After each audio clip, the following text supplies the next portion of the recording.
Good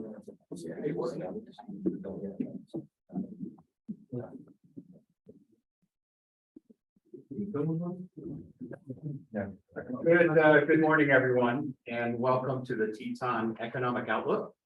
I'm Bill Kennedy. I am the chair of the Global Interdependence Center, which is based in Philadelphia. The GIC is a 501c3 nonprofit. We've been around for about 50 years. And in that time, we've had one mission. And that mission has been to raise and escalate dialogue around policies that matter. So every year we hold about 15 to 20 events. Some of them are conferences such as this. We'll do delegation trips or virtual events to cover an entire host of topics. We bring together international experts to talk about monetary policy, fiscal policy, trade, central banking, healthcare, education, and a number of other topics that we think are important, both from a global economic perspective, but also that have impact on standards of living. So we have been in Jackson now for 12 years. Is that right, Jill? Yes. So started in 2011. And in 2015, we actually partnered up with Justin Hyde and our friends at the Bronze Buffalo Club. And from 2015 until last year, this event was co-hosted with the Bronze Buffalo Club as the Rocky Mountain Economic Summit in Victor, just over the pass. So over the course of the last 12 months, we had a number of conversations with Justin and his team and the DIC leadership team. And we came to the conclusion that for this year, we would go it alone. And so we're very pleased to be back on this side of the pass and in Jackson. And we're very happy and excited to have all of you joining us today. So thank you very much for being here. Let me just make a couple of quick introductions if I could. First, I'd like to give a special shout out and thank you to Kevin Gleason, who is our special guest and keynote speaker today. Kevin's joining us from the Federal Reserve Bank in St. Louis. Second, anyone in a suit is probably on the board of the IC, so please say hello to them. And probably most importantly, I just want to give a special thank you and shout out to Jill Fernito, who is our executive director of the GIC, who's based in Philadelphia. She makes all of this work seamlessly, and most importantly, she's a huge Indiana fan. Jill, thank you very much. You're welcome. Before we get started with our first panel, I just want to make a little plug, if I could, for the GIC. So we have three very distinct programs coming up in the second half of this year. September 29th, we'll be in Montreal, Quebec. We're going to be participating at McGill University for a program to talk about cryptocurrency regulation, which I think is becoming a more heated topic, if you will. So that's in September. The week of October 23rd, we're going to be traveling with a delegation to Warsaw, Poland. We have two objectives for this trip. First, we're going to learn and explore Poland's role in the European community from an economic and cultural standpoint, but we're also going to be spending quite a bit of time learning about redevelopment plans and policy for the reconstruction of Ukraine once the war is over. So this is going to be a week-long trip. We're going to be in 3 cities throughout Poland. And that's the week of October 23rd. And then on December 1st, if you don't like cold weather in Poland, you can go to hot weather in Dubai. December 1st, we're going to be in Dubai for a special private roundtable, a little conference for the GIC, but this is in conjunction with the United Nations COP28 conference that's happening at the end of November and early December. So we have room available. There's limited space, but we do have some room available for all 3 of these events, whether it's the conference in Montreal or the 2 delegation trips, one to Poland and one to Dubai. If you do have an interest in any of those, please see Jill or grab me afterwards or during the break, and we'd be happy to give you some more information.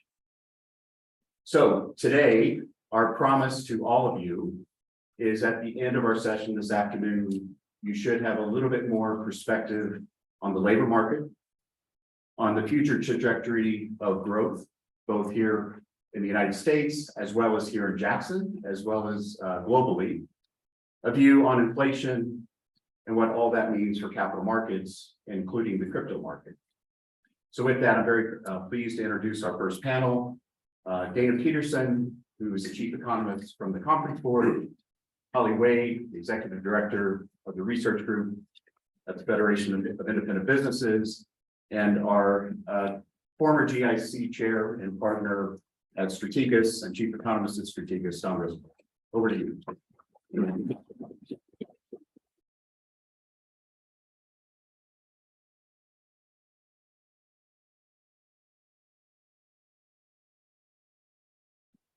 Okay, thank you very much, Bill. So we're going to kick off the panel here with a labor market outlook. And I'm going to ask Dana to start off. We have some slides and click around the podium there. And then Holly will follow up with the smaller business outlook. Thanks, Don. Morning, everyone. I don't know if this is on. Yeah, it's on. Hello. Well, I'll just speak loudly.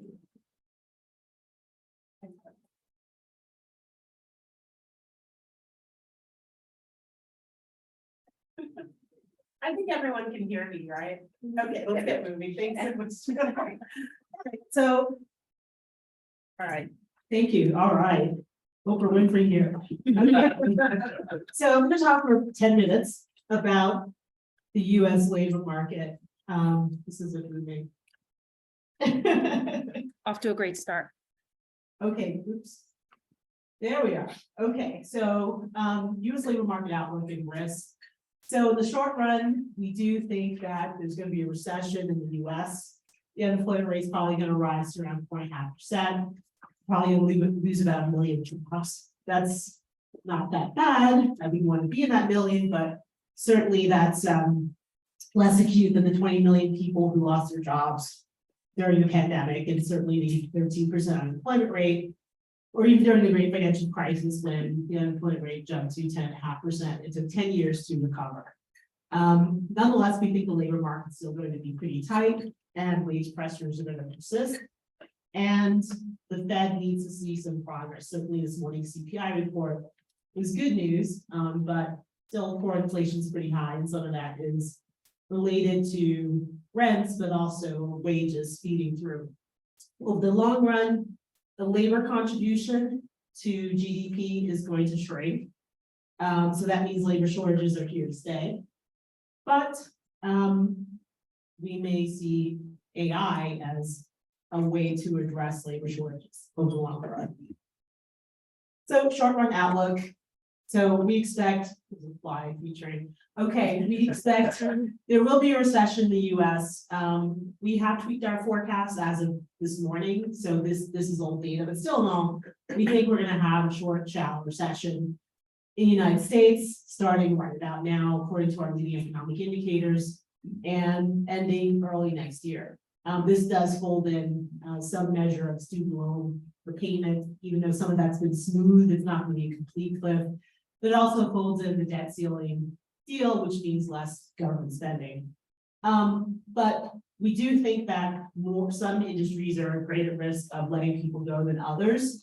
So the red industries are information services, which shouldn't surprise anybody.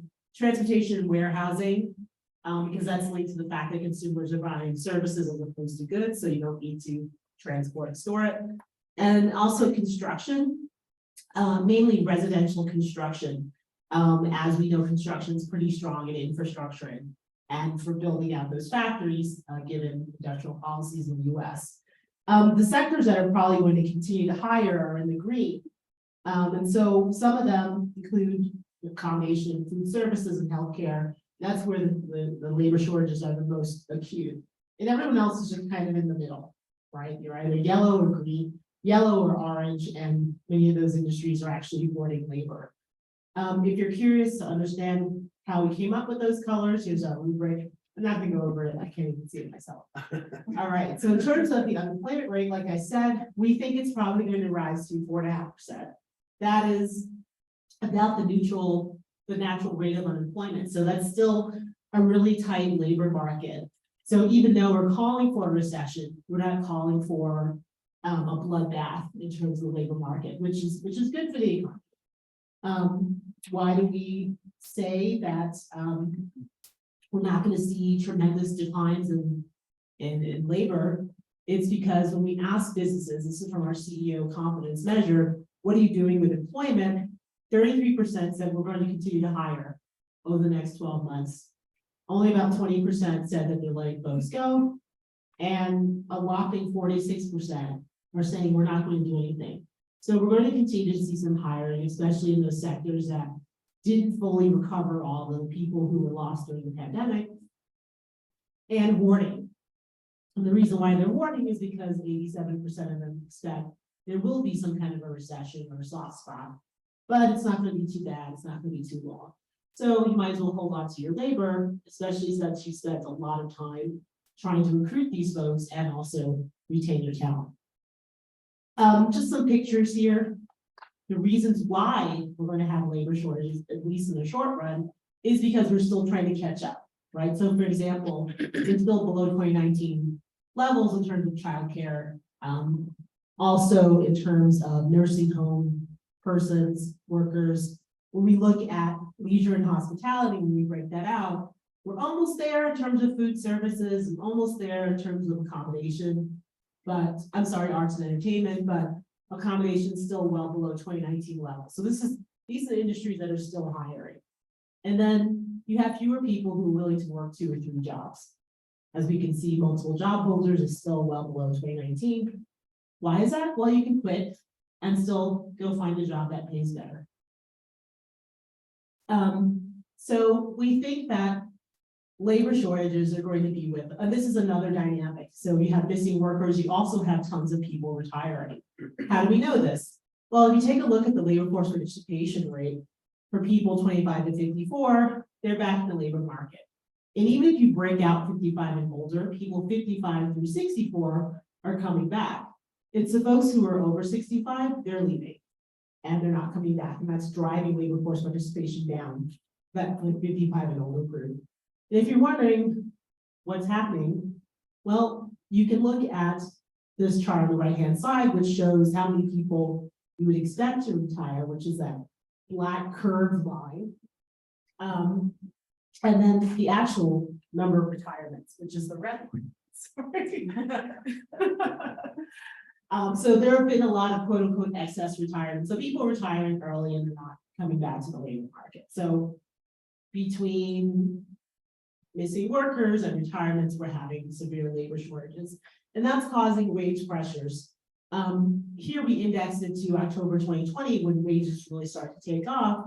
And you can see that for just about every industry, wages have risen pretty precipitously over the last few years. And they've risen very aggressively for leisure and hospitality, which is the yellow line.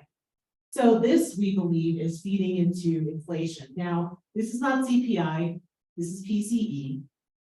And the good news is that on the good side, you're seeing less pressure from food and energy. And that's also what we saw in today's CPI report. But when you look at services, housing is still a big deal. The same thing in the CPI report, where rents are really pressuring prices. There's going to be some relief signaled by home price appreciation, which has come off really dramatically. But even when you look at these other services, they're still contributing to inflation, and we believe some of that certainly is wages, as well as consumer demand for services after being cooped up for almost 3 years. So what the Fed wants to see is a few things. So they definitely want to see job vacancies shrink, because if companies are saying, look, we're not going to be hiring people, then the existing workers will say, well, I have fewer options, I'll sit tight, I'll reduce my spending, I won't look to quit and find something else. So that's an easy way to slow down the labor market if you don't want massive layoffs. But that also wants people to stop quitting, right, which is related to slowing down the labor market, because if people see fewer vacancies, they'll stop quitting, they'll stop spending, or at least they'll pull back on their spending.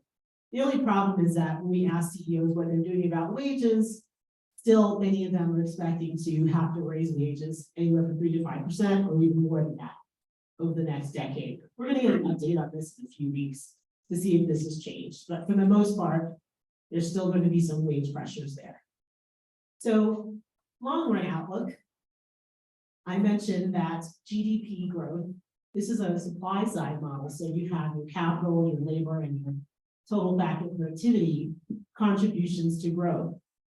And you can see that the darker bars, which are your labor quantity and quality, are going to shrink over time. Why is that? Because you have massive numbers of people retiring and not enough younger workers to replace them. So we're going to need bigger contributions from capital and also total factor productivity. Total factor productivity is, you could say that's productivity, but it's a combination of a lot of things: adopting new technology, automating, benefiting from upgrades in infrastructure, and training and upskilling your labor, all those good things. So if you want to see something visual in terms of what the effect of retirements is going to have, well, we take a look at this chart on the right-hand side. So back in 1980, you had 4 1/4 people. Can't have a quarter person, but we'll go with it. If 4 1/4 people working for every retired person. Anyone want to guess what it is in 2023? Raise your hand, shout it out. Half. No? Two. Three. Yeah, three. Sorry, I always like to ask that, just to see if people get attention, but you are paying attention. The thing is that right now it's 3, and it's gonna go down to 2 in 10 years. So you've gone from 4 to 2, right? So that's not a good thing. And so if you're a business, you should be concerned about labor shortages over the long run. Well, yes, this is our labor shortages risk index. So this is basically telling us which industries are going to be in the most trouble. And not surprisingly, many of the industries that are going to be in the most trouble are the same industries that are experiencing labor shortages right now. There are industries where you have to physically show up to work. It's dirty, it's uncomfortable, you can't work remotely, doesn't pay very well, right? So we're still going to have these labor shortages issues. Well, the good news is that we do have some solutions. Everything above the line is what corporations can and are doing. The number one thing they're doing is raising wages. That's not sustainable. So, and then you have policy, right? But we need the government to get it now in on that. So automation is one thing that businesses are doing and can do. So we're going to take a quick look at a subset of automation, which is AI. So what skills can, say, generative AI enhance or even replace workers? Well, anything that's blue, that means the computer can do it for you, right? So anything that's navy, sorry, it's all blue, light blue. Those are skills that AI can actually replicate with varying degrees of success. And the navy things are skills that it cannot. And so if we take this and we look at occupations, basically just look at the white dots. That's telling you the intensity in terms of risk that that job or that function is going to be either touched in some way by AI or completely taken over by AI. And so it's not surprising a lot of the tech, business administrative types of jobs are most at risk. So anything that can be computerized, right, is at great risk. And then at the lower end, anything that you need to show up for work for, less likely to be replaced by AI. In the US, which industries are at most risk? Well, this is telling us that the median share of industries that are workers at risk of being replaced or having some element of AI affect their jobs is about 43%, right? But in terms of computer mathematical, 79%. And do you know where economists land? Anybody want to guess? Not on here. Just guess. Don? That's the right answer, but actually it's in our analysis, it's like 70%. So it's scary. Might not have a job in 2 years. So how many people is this? Well, by industry, it's anywhere from 51 to 63 million people who might have some element of their job affected by AI, or at the other extreme, they could no longer be needed in that job. And you can see that, it's really going to bite for office workers, business and financial services, sales and related, and to some extent, the transportation, material moving. So what's the US in context? Well, like I said, the US is 43–45% of jobs are at some risk. But when you look at India or China, very few. Why? They have very different economies. Their economies still have a lot of agrarian workers and physical laborers, whereas the US is very service oriented. You can also see that the risks are greater for advanced / mature economies relative to emerging markets. And that's it. Thank you.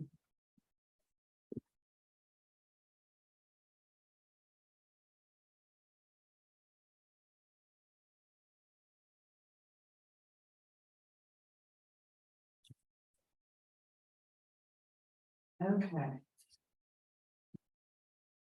Great to be here. I'm with the National Federation of Independent Business, and I run our research center. And the NFIB is an advocacy organization. We represent 300,000 small business owners across the country in every industry sector, or at least most industry sectors, predominantly manufacturing, construction, which tends to be more on the residential side, services and retail. So those are the major industries. Most of our members are employer businesses, average range about 5 to 10 employees. So we do represent kind of the smaller side of the small business employer demographic, and about 85% of our membership are employer businesses. About 15% are non-employer businesses. So in looking through the charts that I'm about to show, it gives you a sense of the demographics of who are responding to our survey. So our monthly survey that we've been conducting since 1973, which has remained mostly intact, the questions that we've asked throughout that time series, first put together by our chief economist, Bill Dunkelberg. We worked, or it started out as a quarterly survey, and then we decided that we wanted to talk about something new every month, and made him work increasingly harder to put this together for us. And we just released our June data yesterday. So the June data came out yesterday, and I will highlight some of the areas related to employment, their general sentiment of the business conditions that they're operating in, and a bit on inflation pressures that they're facing. A lot of this, especially their perception of, or how they're feeling about business operations and the environment that they're working in, has a lot to do with the labor shortage. So unfortunately for small business owners, Dana's presentation talking about how labor shortages will likely continue in some form or fashion going forward for the foreseeable future. This is a huge challenge for small business owners in trying to compete and increase automation where they can, but they have unique situations related to that because of the limitations of space, their limitations of financing for those kind of larger ticket items, and then feeling comfortable in introducing new technologies into their business. So those businesses starting out, we've seen huge jumps in business formations. They're all small. Not many businesses start off as your 20,000 employee business. So they're all starting off small, and they will likely incorporate, because they're all operating in the same environment, incorporate some of that new technology. But for those existing businesses that have been operating for 5, 10, 20 years, it's a bit of a challenge to retrofit their business and think through where they can make efficiencies, because they've been running the way that they've been operating for so long. So I wanted to start off, this is our headline measure of the small business economy. And if anybody's interested in the slide deck, because I will be going through these slides fairly rapidly, just send me an email and I can send them over to you so you can take a look at the different areas of questions that we're asking our samples. So we randomly sample our entire membership every month. And these are the results. I often joke that in the research center, we talk to more small business owners than anybody else in the organization. They just all happen to be on an Excel spreadsheet and in charts. But so our small business optimism index is of 10 questions within the survey. And right now our index is improved a bit from May to June, but it's, as you can see, historically very low still. The dotted line in these charts shows the most current data point going backwards, so we can see where we are compared to where we've been. And then the shaded areas are the recessions to see the changes in small business operations and behavior in those time periods.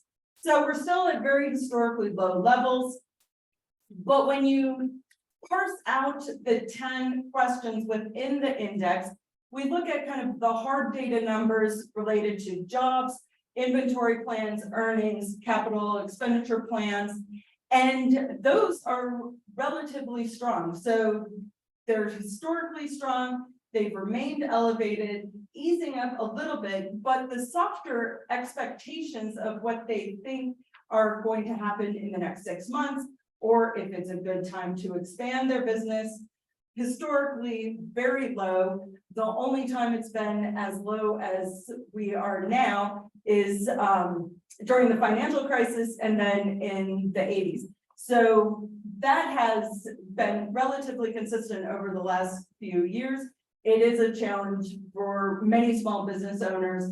The environment that they're working in is particularly difficult. So job creation plans, we've seen a bit of easing as far as the number of, or the percent of small business owners responding to the survey saying that they have a job opening that they can't fill yet. It has eased up, it's still historically very high. And this is something that we have heard from our members continually about how they're frustrated in trying to fill those positions.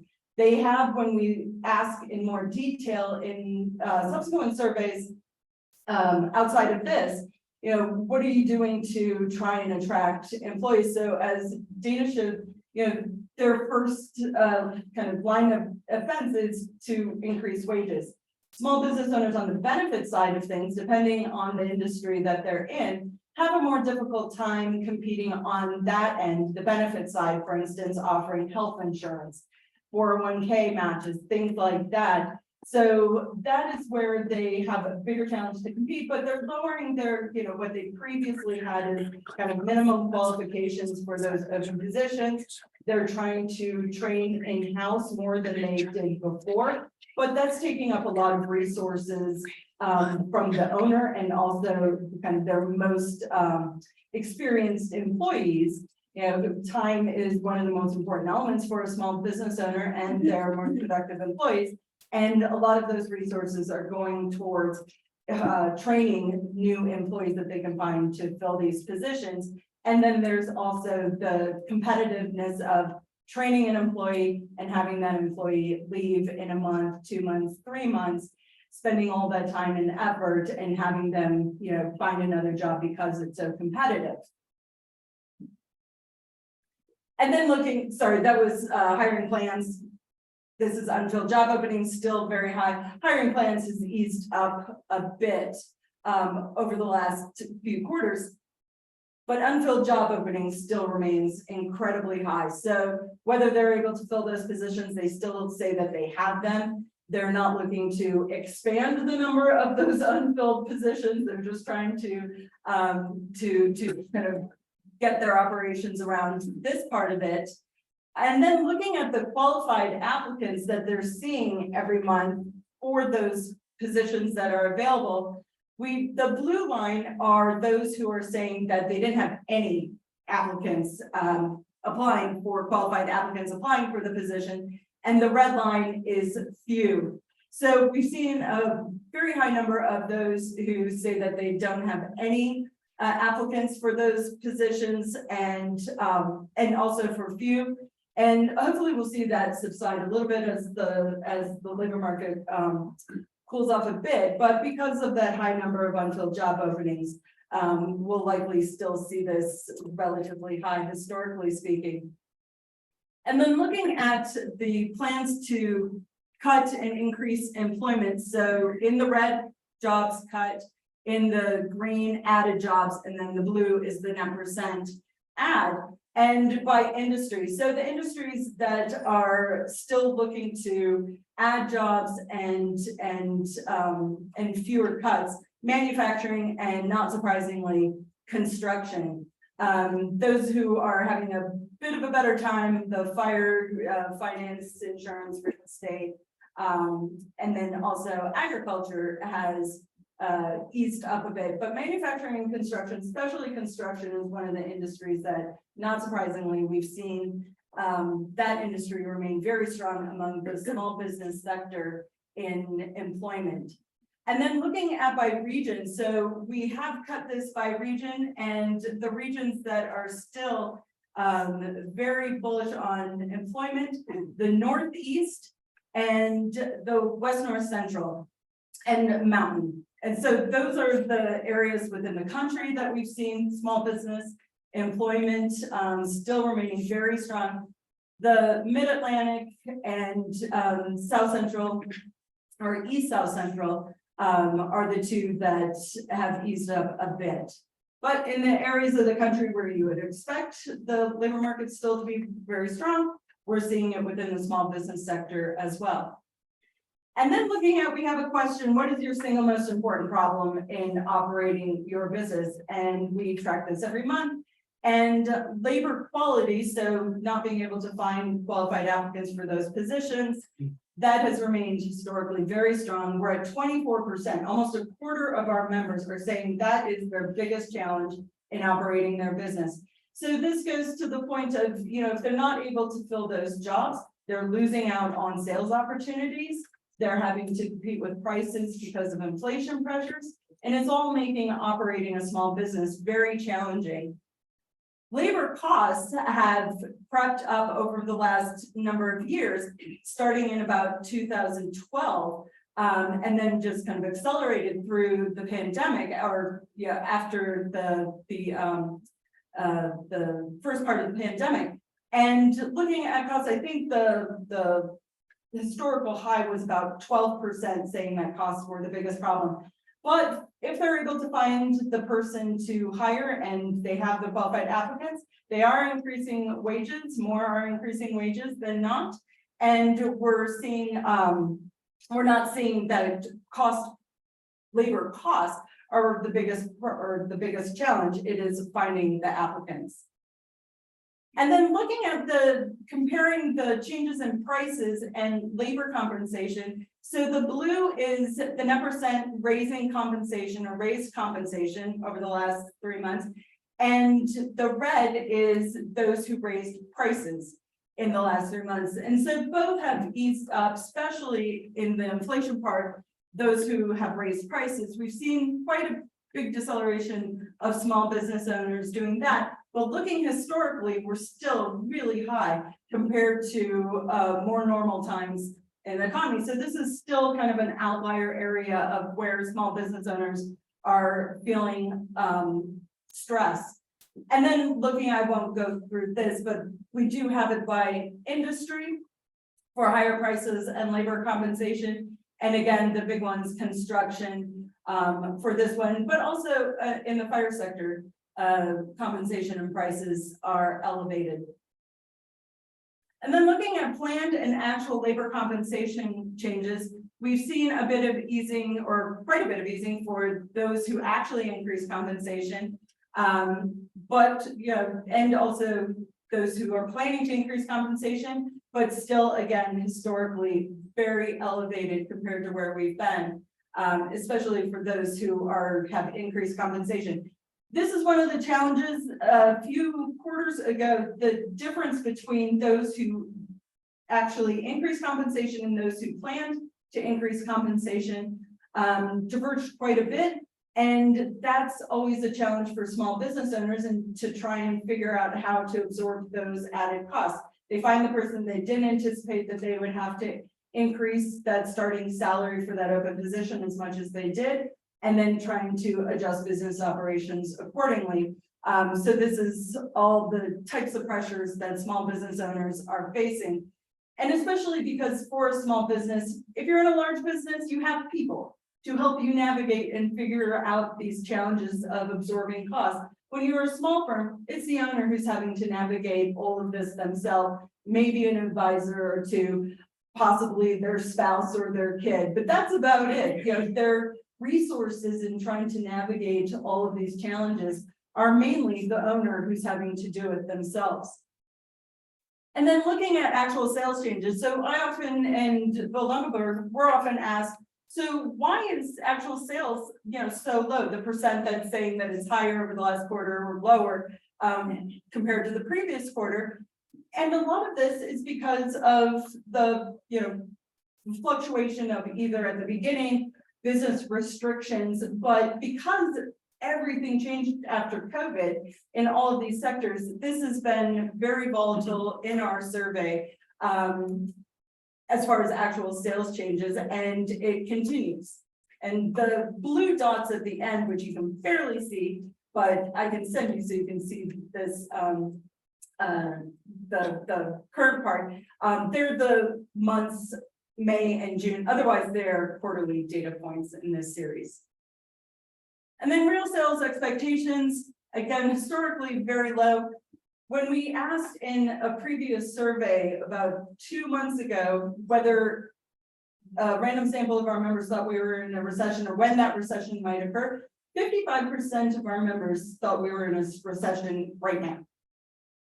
And so it's the challenge of having to navigate all this. And as I mentioned earlier, it's that the environment that they're operating in is particularly challenging and difficult. And so while consumer spending is still, hanging in there, it doesn't feel particularly good operating their business. And then to go through just some of the final slides here, and again, where it cuts off is the peak of the net percent of small business owners raising prices, and it's gone down significantly. Again, the dotted line is where we are currently. Historically high, but decelerating quite quickly. And as we saw in the CPI data this morning, it tracks what is happening nationally too. And then again, with earnings, because of the increased wages, increased price, and having to adjust their pricing for their goods and services, actual earnings have been pretty low considering, because the first hit to their bottom line is earnings, their take home, their profit, because it takes a bit of a transition to figure out, how often and how much to increase the price of their goods and services. And so this is a big challenge for many small business owners in trying to navigate the inflation pressures and how far to go in increasing their prices and services. And the first hit is on earnings. And then these are the areas that are particularly dismal in our survey. Outlook for general business conditions. Again, it is a difficult environment for most small business owners to operate, and so we've seen this remain historically very low. And a good time to expand. Not a great environment. If you're looking to expand, you have sales opportunities, but you're dealing with inflation pressures and you can't find folks to fill your current open positions. There's not a lot of room to expand your business. And I think that's it. Thank you very much.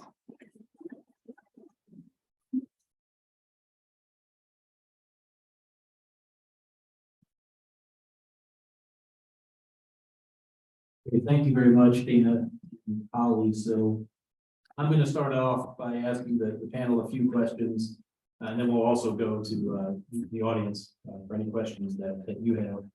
So obviously there's a lot of data. It's hard to cut through here. So I thought to help us out, get our questions started, I would go to ChatGPT Ask it, what are the best questions to ask a distinguished panel of macro analysts?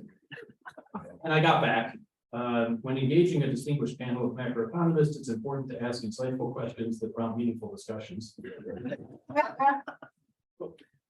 Okay. Well, one of them, here we can use this. Are there any policy measures that you feel would help either big business or small business, maybe Dana first? That if you just had control of all levers of government, what would you ask for first? Sure, absolutely. So Holly and I are a great tag team because I look at big companies and she looks at small and medium-sized firms. So on that laundry list of solutions to labor shortages, one really stands out to me. And that's immigration reform. And that's like the third rail. Nobody wants to touch that. But really, we have a very slow rate of births in the US. It's below the replacement rate. And also we don't have enough immigrants coming in, both skilled and unskilled. And we also have a ton of people who are coming in, they're undocumented, but they're not really being recorded, even though they are contributing to GDP in some format. So we need smart immigration reform. Another thing is we need Social Security reform. So the thing is that once you retire, you go through 3 months of a process to actually become retired, but then you're penalized if you do any work, right? So we might see some reforms in terms of encouraging people to work longer, especially if it's not physical labor, but folks in this room where you can work until you're 90 if you don't have dementia. So, but also encouraging ways for people who are retired to not be penalized for work. So I think there are definitely some policy issues, but both of those things are third rails that no one really wants to discuss, but we do need to address in the US. Agree with that third rail, so that's why I'm not going to address immigration. It is quite electrified anytime the word comes out of my mouth. Everybody's like, oh, yeah. But that is an area of smart immigration reform, especially in those industries that are particularly impacted. For instance, construction being one of the top labor shortage industries that's having a particularly difficult time. Would be hugely helpful. But for small firms, a lot of what they see is, challenging environment to operate in, and maybe not in the kind of areas that state or federal government can help ease. It's don't make it harder with higher taxes and regulatory burdens. It's hard enough operating a business. So lowering the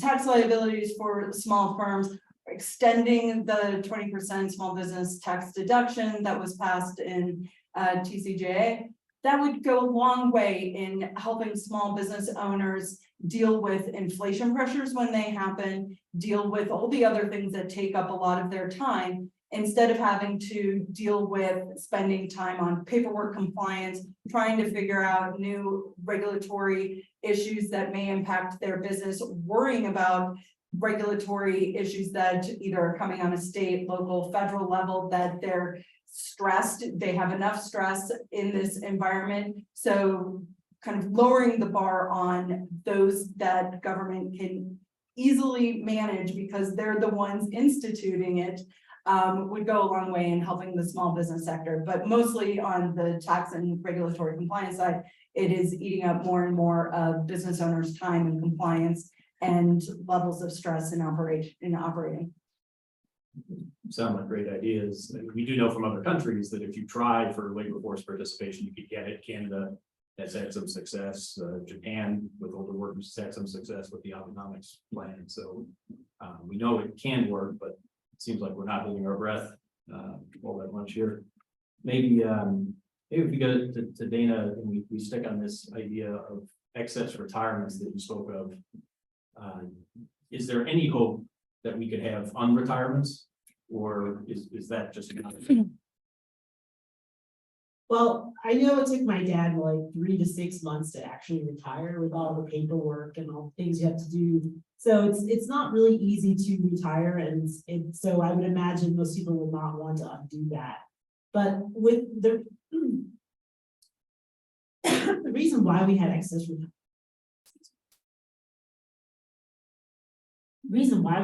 retirements is that, you had a combination of people who were afraid to physically leave the house during the pandemic. They said, you know what, this is a great time to retire. Also, many people saw their financial and non-financial assets appreciate. If they had any stocks, those went up. I think the bond market did okay throughout much of the pandemic period. And then also real estate appreciated. So many of those people said this is a great time to leave. And so if you left on good terms and you were set up for the rest of your life, why would you come back to work? So I think the key thing is people who are already working to incentivize them to stay. And when we look at the labor market, we have 5 generations in the labor market. We need to figure out how to get all of them to work together by understanding what motivates each generation and playing that off, right? So the older generations have the experience and the skills that they can teach the younger generations. You know, the Gen Z and the Alphas who are coming up, and for Gen X, us in the middle, teaching us how to lead, right? We're gonna be the next leaders of companies, if not already. So I think that's the key thing, but unretirements are probably not really feasible. Also, productivity has been very weak the last year or so as we've had some of these excess retirements. Do you think those are related, or is the productivity data just screwed up from the pandemic? Well, some of the productivity, I look at productivity in different ways. You have aggregate macroeconomic productivity, you have corporate productivity, you have industrial productivity, and you have individual productivity. So just looking at macroeconomic productivity, yes, it has been affected by the pandemic, right? So you have the pandemic where you have this collapse in GDP, and that happened faster than the collapse in workers. And then the workers collapse, and then you had GDP rise, so you had that big degree of lumpiness. And then we saw weakness again because the labor market was recovering while the economy was slowing back to whatever is neutral, if you will. So you've had a lot of ups and downs in macroeconomic productivity. Now, the big question out there is individual productivity, where if you ask my CEO, he's like, everybody needs to come back to work and be in the office so that we can be productive, so that we can have this great culture, so that we can spur innovation. So, you know, I think the jury's out on that, because other people would push back and say, well, you know, you save a lot of money with remote work. You don't have to have as much office space, and, you know, some jobs you don't really need to have people physically there. So I think that, you know, the jury is really out, but in terms of the effect of people retiring, I think that's, you know, we're losing a lot of skills. And unless those older generations stay and help teach the younger generations how to lead and how to do the work, then we're going to lose out, and we're going to see continuation in what I would say is corporate or even industrial productivity. Are people back to work full time at the conference board? Or is it still hybrid? It's hybrid, but It's not the We- preference. no, when you look at the tea leaves, like we're going to be coming back. How is that the same? No, at NFIB, it's very much hybrid. It's interesting on the small business side, because small business owners are generally an older demographic. So kind of the small business owner age demographic, most of them are, you know, kind of between 50 and 65. So when Dana was talking about the generation and generations in the employee base and trying to navigate the expectations of those generations with owners who are older and haven't had to deal with this shift in hybrid work, if it's possible at a small business, the expectations of increased compensations and bonuses and all the things that they've implemented more than they did before. It's a huge challenge in navigating all of that as a small business owner, because, you know, they've been operating the way they were operating for, and successfully, presumably, they're still in business for years and years. And so this switch has been a huge disruption for trying to figure out how to remain competitive on the labor front, how to incorporate new technologies, because the labor shortage is likely to continue for a while, and, you know, kind of where to spend their money and invest in their business.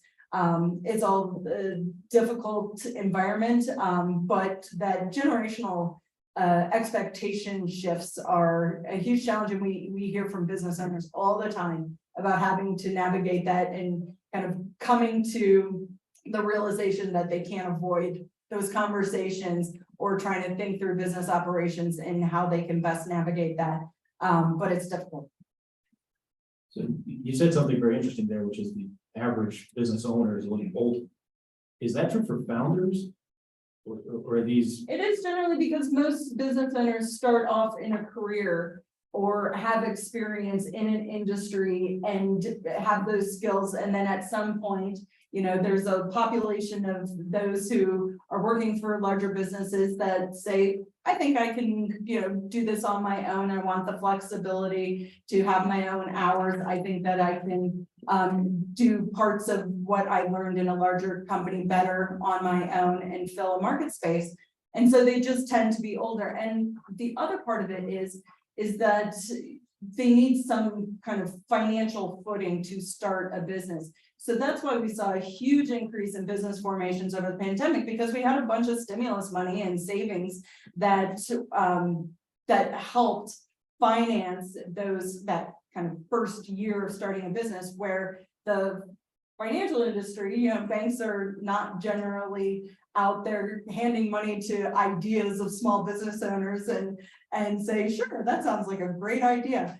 No, that comes, you know, year 2, 3, somewhere in that. But, you know, for the financing part at the beginning, it's usually savings. And, you know, if they can borrow from their parents, cousins, and whomever. But generally, it's, you know, because of that limitation, it tends to skew older as far as business owners.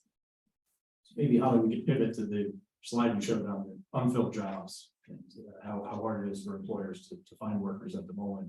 There's been a lot of concern about the JOLTS data that comes out of the government simply because the response rate to the survey has come way down. But your data is backing up the conclusion more or less of the JOLTS report that there is still significant stress in the labor market. That's fair. Absolutely. And we heard about this before the pandemic. So, you know, 2015, 16, 17, all the way up to the pandemic, this was a increasing concern of trying to find qualified applicants to fill these open positions, and then it just accelerated. And we haven't seen much improvement in that area. So those who have job openings, they might not be, as I said, planning to increase the number of those job openings, but for the job openings that they have, they're still out there looking to fill them. And they're frustrated because they're losing out on sales opportunities because they don't have the workers to take advantage of that. And that's, you know, kind of one of the areas of, you know, real frustrations for small business owners, that they're missing out on this opportunity. And, you know, it adds to small business owners having to work more hours in their business as they can. You know, unfortunately, they have to sleep at some point and, you know, see their family at some point, but it's a challenge on the time management part of small business owners that's making it particularly difficult, but definitely supports the JOLTS data, and that the unfilled job openings are still historically very, very high. So if I'm hearing you correctly, it sounds like a small business owner really can't take the job opening down. They'll just leave it up there until it gets filled, because they really need to fill the position. They're going well above and beyond normal activity. Yeah. Make up for that as soon as there is. And it's interesting because there's been a lot of discussion about, you know, kind of labor hoarding and what that looks like in a small firm. And it's really quite non-existent because there's no hoarding available to them. And they don't have kind of the resources to hoard labor. It's, you know, trying to fill to the capacity that they think matches sales opportunities. And they will leave that there until, you know, something dramatically shifts where all of a sudden they're having to scale back on their, you know, number of employees and things like that. Then we'll see that start to take it down. So small businesses aren't labor hoarding because they haven't even gotten to that. No, they're not in a position to hoard Right. labor. Maybe Danny, if we pivot back to big business and the labor hoarding idea, because that seems particularly important, that's here to stay. Is there any effort to cut job openings that just don't get filled, or do you think they'll stay up there till they get filled. Because I think there's this general question about whether one day we're gonna come in and the JOLTS number's gonna plunge 2 million if firms give up, but it doesn't seem like it. Is that fair? Well, I mean, Jolts is coming down slowly but surely, but slowly. And, still, I still think it's being driven by those, I had that bar chart that showed vacancies, it's being driven by jobs that you have to show up for work for. You physically must be there. And that's keeping Jolts elevated in terms of the vacancies. And that's also those same industries that are still trying to find people that they let go during the pandemic. But you still have that big chunk of companies that do have the resources to just hold on to people, right? Again, because they think that, yes, something bad may be around the corner, but it's not going to be that, it's not going to be anything like the pandemic or the great financial crisis. It's not going to be that long. So we might as well hold on to these workers. I think that, you know, job ads are coming down, but again, it's slowly but surely, and it's being, you know, the work that we're seeing for amongst those quarters, and then the 20% who are actually letting people go is being offset, more than offset by the companies that still need to hire, like healthcare, right? And leisure and hospitality, because everyone's on vacation. I mean, all of us are here, like we're contributing to the problem, right? Sounds fair. So we do want to leave some time for audience questions, and Joe has a microphone. So if you have a question for our panel, please raise your hand. Joe will give you the microphone. It's working? It's not working? It's not. Yeah. It's working. Thank you. And thank you to the panel for a lot of great information. A question that I've been wondering about as it comes to the labor market, and I know we're only a few years removed from the onset of the COVID crisis and this dramatic shift to hybrid work or remote work.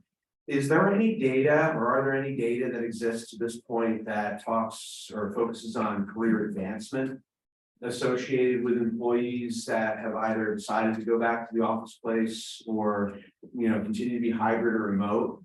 You know, one of the things that I wonder about is that if you're an employee and you say, well, I'd like to have this job, but I'm going to be at my house, it seems like that could put you at a competitive disadvantage for promotion or advancement relative to those that are in the office. So is there any data, preliminary data that tracks that? Thank you. Great question.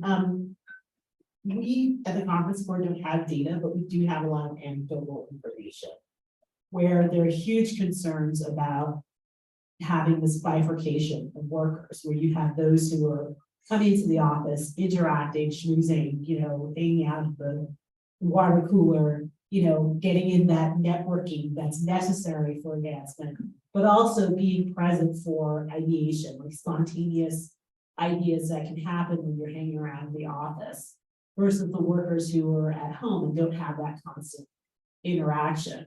So I think what's pivotal for companies is to make sure that that doesn't happen. What a lot of companies are doing, instead of just having fully remote, is hybrid, but, you know, telling workers that, look, there are going to be special days when you come in purposely for training, you come in for these networking types of interactions, etc. I would say for small firms, you know, they generally don't have the ability to have career advancement because top is the owner and there's only 5 employees out there. But I do think, and we don't have data, but in talking to small business owners, those who are adjusting to a more hybrid situation feel like that those who aren't coming in are able to more quickly and easily disconnect and get another job versus those who kind of feel the culture and are more incorporated into the business and things like that. When there's that detachment, it's just easier to leave and they're frustrated by that dynamic. Holly, do you have any sense for a new business, say starting today, would an owner prefer in person or prefer hybrid, or prefer all virtual, or is it a cost issue, or is it vary? It's so specific by industry. You know, just to get a business up and running, you know, they're just going to have to accommodate for the labor forces that are presented to them in filling those positions. I think for a lot of business owners that we talk to, these are, kind of existing, more mature businesses. They want in person because they feel like they're, it's that control element to operating and owning a business, and you're so connected to your employees and know every last one of them. That you want that connection to, make sure that they're doing what you're asking them to do, and time management and all of that. But for new firms, I'm not sure. That's going to be a huge dynamic and a lot of PhD papers in the next 5 years about how that works out. Bill, you have a question? This is regarding the manufacturing side of the economy. In the last 2 to 3 weeks, there's this chart going around showing the construction of manufacturing facilities in the United States, hockey stick on a year-over-year basis. It's been accelerating even before the CHIPS Act, but it seems to have been supercharged post-CHIPS Act. So kind of a two-part question. Could the panel address how do you think the US economy might shift over the next decade, manufacturing versus services, and then the labor impact because of that? What changes do you see in the labor market if we do become more manufacturing oriented? Manufacturing right now is probably about 10% of the US economy. So even if you double that, that's still only 20%, right? So most of the economy is still going to be very services oriented. While we have all these factories going up because of industrial policies in the US, the question is who's going to be operating these factories, right? And a lot of these factories are probably going to be very high tech. Where are you going to have machines running these factories? Because you can't find the people, right? You can't import the people because immigration policies are tight. So I think, the US is going to continue to be a services oriented economy. You are going to have more factories, but you're also going to have a lot of automation simply because you just won't have the laborers. Jim, you have a question? Yeah, let's start this, at Holly, and maybe you can jump in on it. Are we seeing any evidence that, remote work is waning? Because the data from Nick Bloom and Stanford surveys, the swipe data from Castle, or even public transportation data shows that everything is pretty much where it was the last 2 years. That we're not seeing any increase in people moving back towards the office or away from the office. Is your data showing something different, or is that what it's showing?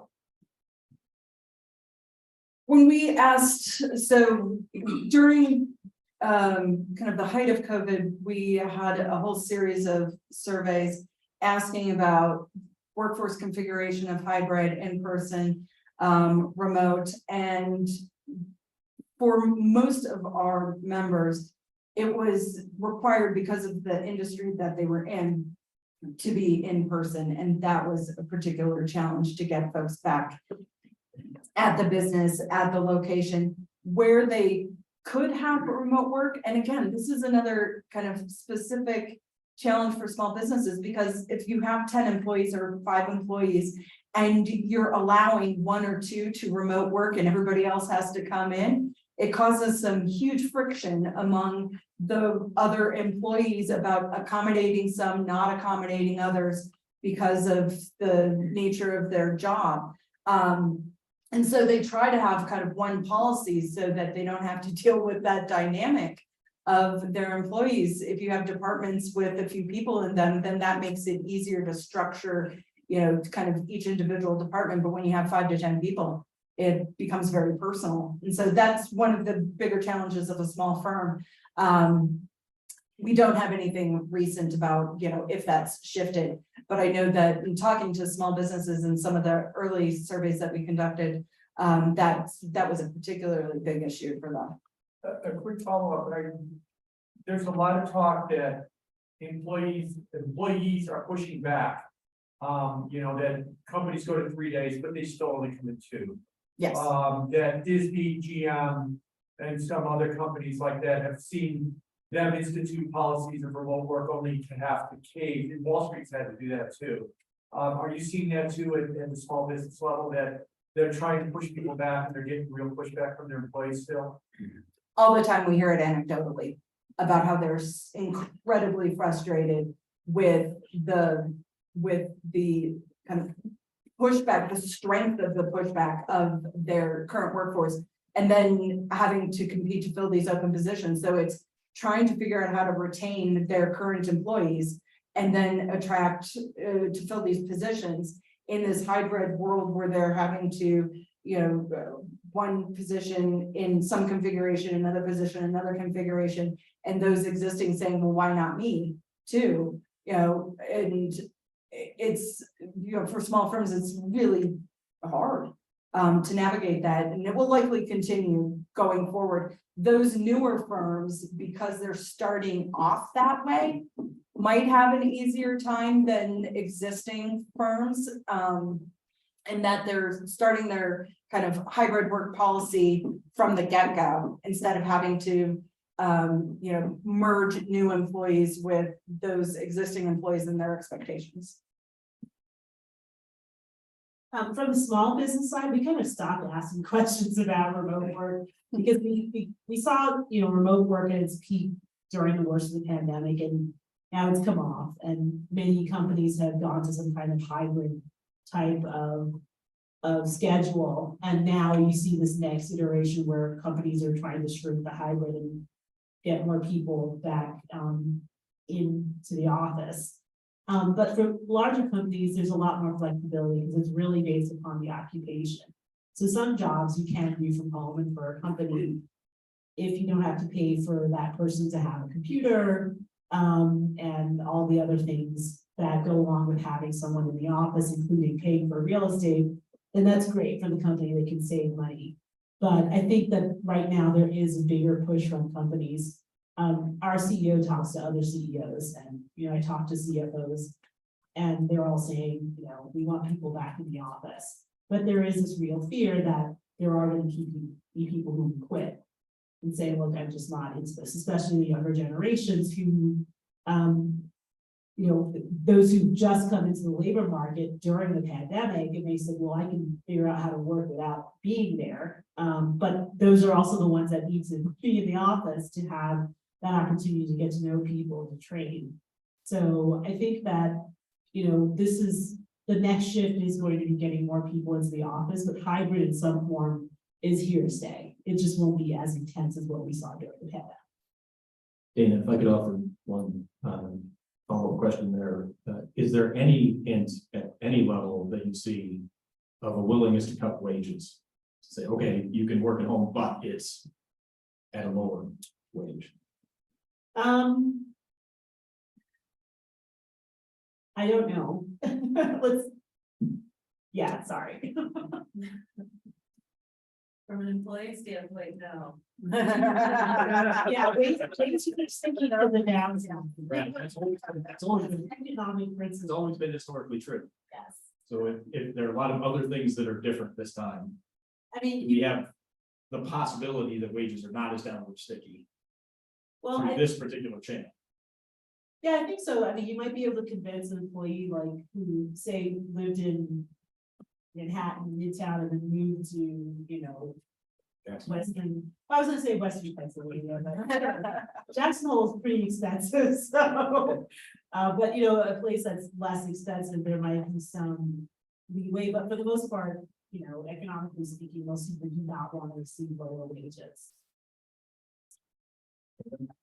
Yeah. Oh. Jim mentioned Nick Bloom, his latest paper, I guess, summary. He found that remote workers are 18% less productive on average.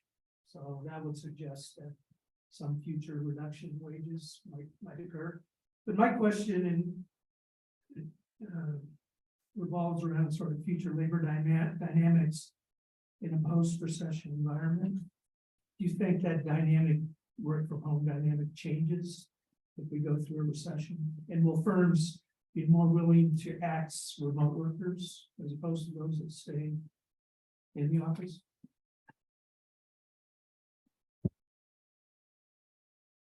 Well, I mean, well, let me just say something about, and I got myself in trouble about this on the job during an executive committee meeting.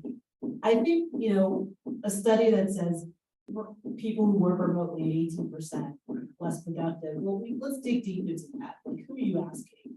Because people who are introverts, you know, thrive in an environment where that's not noisy. And so they do really well at home. People who are extroverts are like, their minds are exploding because they need that.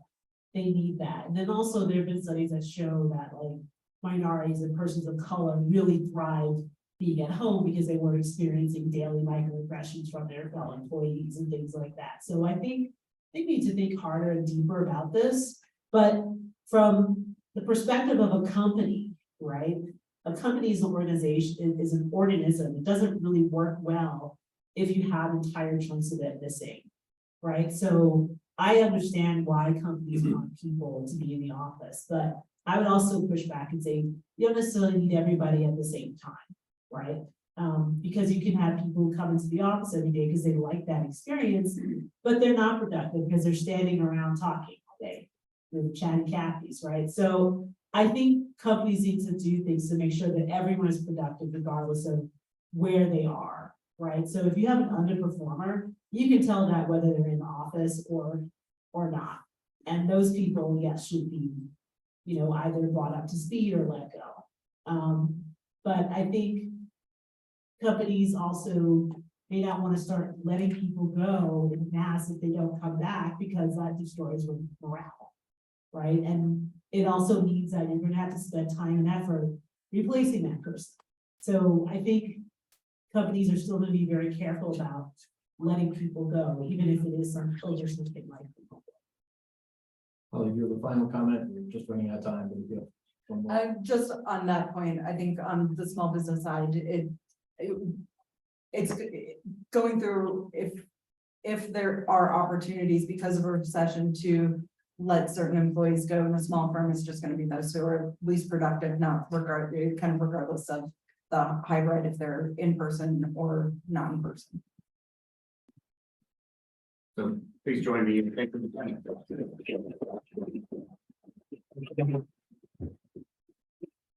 It'll be a 10-minute break, so if you'll come back at 10 after 10, we'll get going with section 2. Thank you.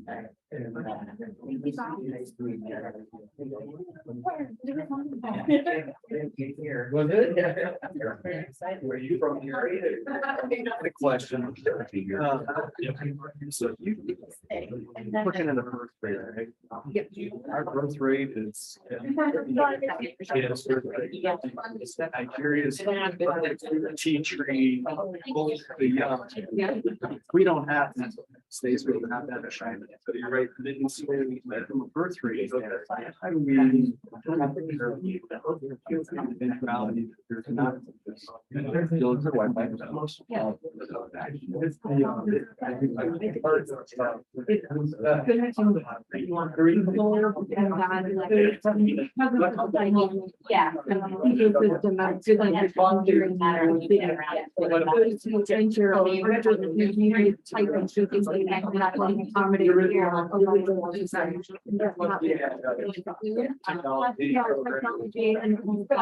One AI support.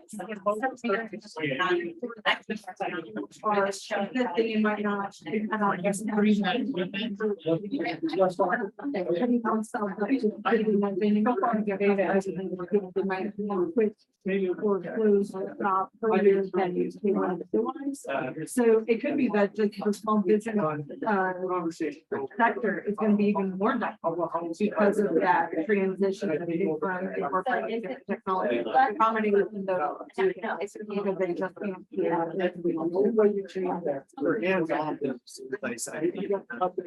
What about businesses that are in town? Higher population areas. For the most part, small businesses, in the US, so they don't have the capacity to outsource in any real way. Those that can will likely, but for most of them, they're hiring within 20 months. Where they are, and yeah, pretty old school. How they're just getting- You feel like. Is in the last 5 to 10 years. When you talk to our business owners, they are completely 100%. Yes. I mean, I just see where I started. Trying to get. Like, I'll take another person that's 2 years away from the retiring. All day long, somebody that's, you know, 30, late 20s, early 30s. Trying to do these mundane tasks. It just feels like they're bumping those tasks. Yes, and that's one of the, and it's hard because it's that generational thing that they were talking about, you know, for most small business owners, you know, increasingly it's just coming to the own businesses are the Gen Xers.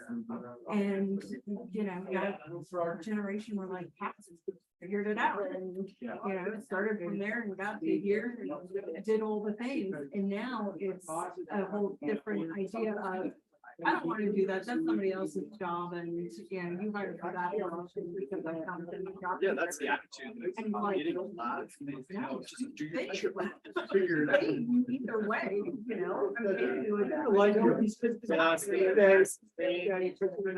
Sentiment of your team. Years ago, everybody They have to adjust based on the needs and who they can fill those positions. And so the flexibility of the people in those positions needs to accommodate the small firms and it's just going home that result to get their employees to do that or to help them out. How's that change? Well, I mean, How does it change? It's gotta change, right? If we're gonna keep up with, other competition. Yeah. I mean, our education system is low. Part of it is just So basically, you're saying that you're gonna part of business because of that. and that there isn't You can take it all at once. technology that accommodates a small. But you have to be in the country. Because a lot of this technology is kind of only there for No, that's you the know, problem. it's huge capacity or the technology takes up a lot of the space. I was talking to my friend who is like, I can't find a good restaurant, like those who I can find, you know, grew up, watching, you know, kilos and stuff, you know, like if somebody wants a medium rare burger, they do that. It's the attitude. Yeah. Fair enough. A piece of equipment that fits my restaurant to accommodate for that, I would buy it tomorrow. But all of that, technology into the huge fitness. Yeah, like Chipotle, and that would be avocado. Exactly. You know, my friend's kitchen is nothing big to accommodate the. And, you know, then does that kind of bring the small business and we're more reliant. The problem is, we can all identify. That's what I was The thinking. thing, and so that we're less dynamic and we're less flexible, less certain because we don't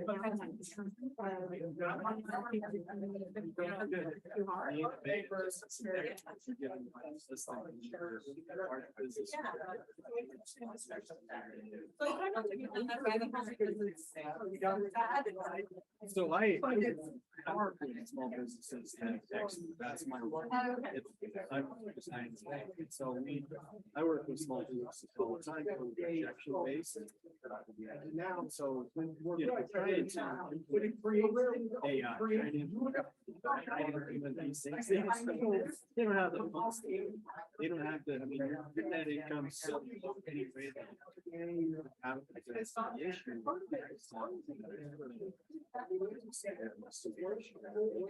You were saying, try to find the help. Yeah, and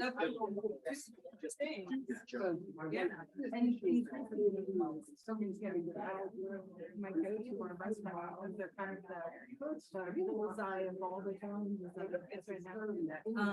But he's, yeah, he's like doing all the things that his employees are pushing back on. And it's like, And so, you know, I think more small businesses probably. Workday is now. You know, just from talking with them, we're just. Still like $8.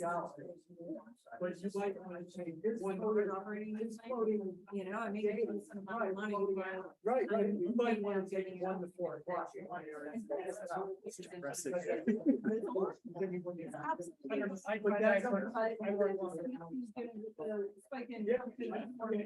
I don't mind that population of the new turn into.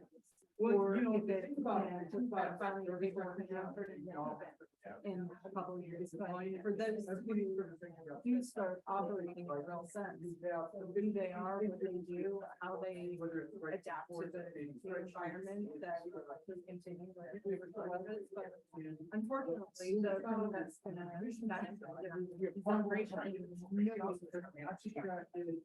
Nobody wants to touch it. But then. with the NFIB, yes, but what they think about different things. And it just has over the, yes, you need to do something, and the other half has to be. Don't stop, yeah. Not at all. I work with some ag companies. Yeah, they place trees, right? They're gonna like 700.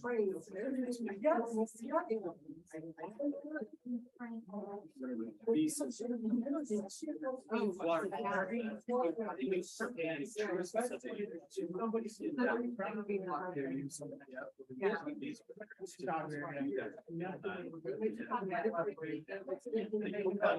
They said you can't find. They develop on you got all these things.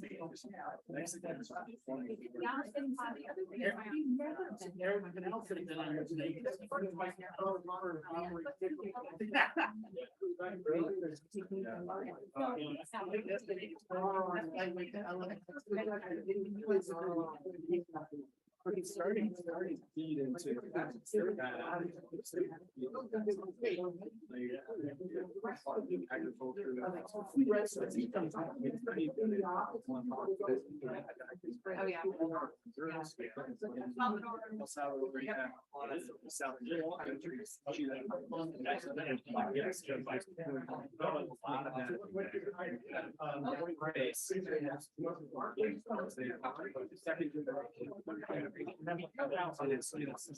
yeah.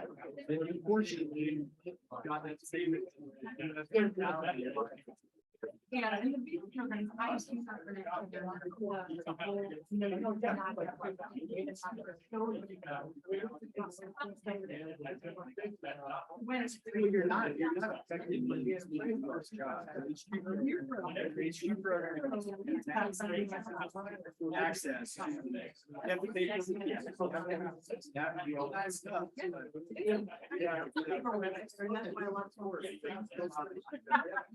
Well, I have to kind of figure that out.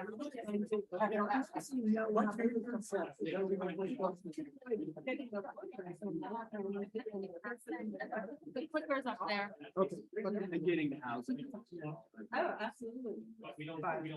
I appreciate your comments. Thank you.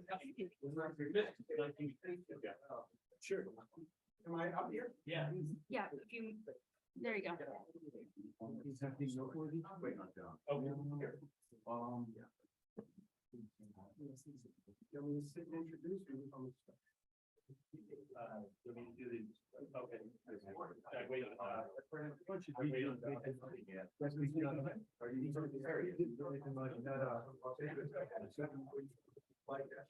Yeah, I guess so.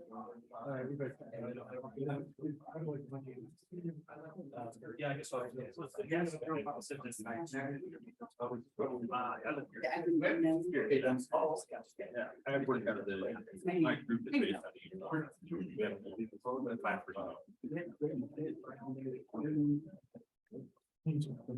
Well,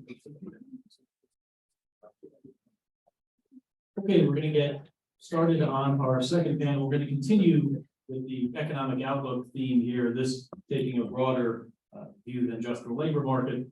And so I'm pleased to be joined by Michael Drury, the chief economist at Bain Trading and a GIC board member, and Jonathan Schechter, a member of the Jackson Town Council and also experienced in economic analysis. the founder and owner of Summit Management Consulting. So I will turn the microphone to Michael to get us started.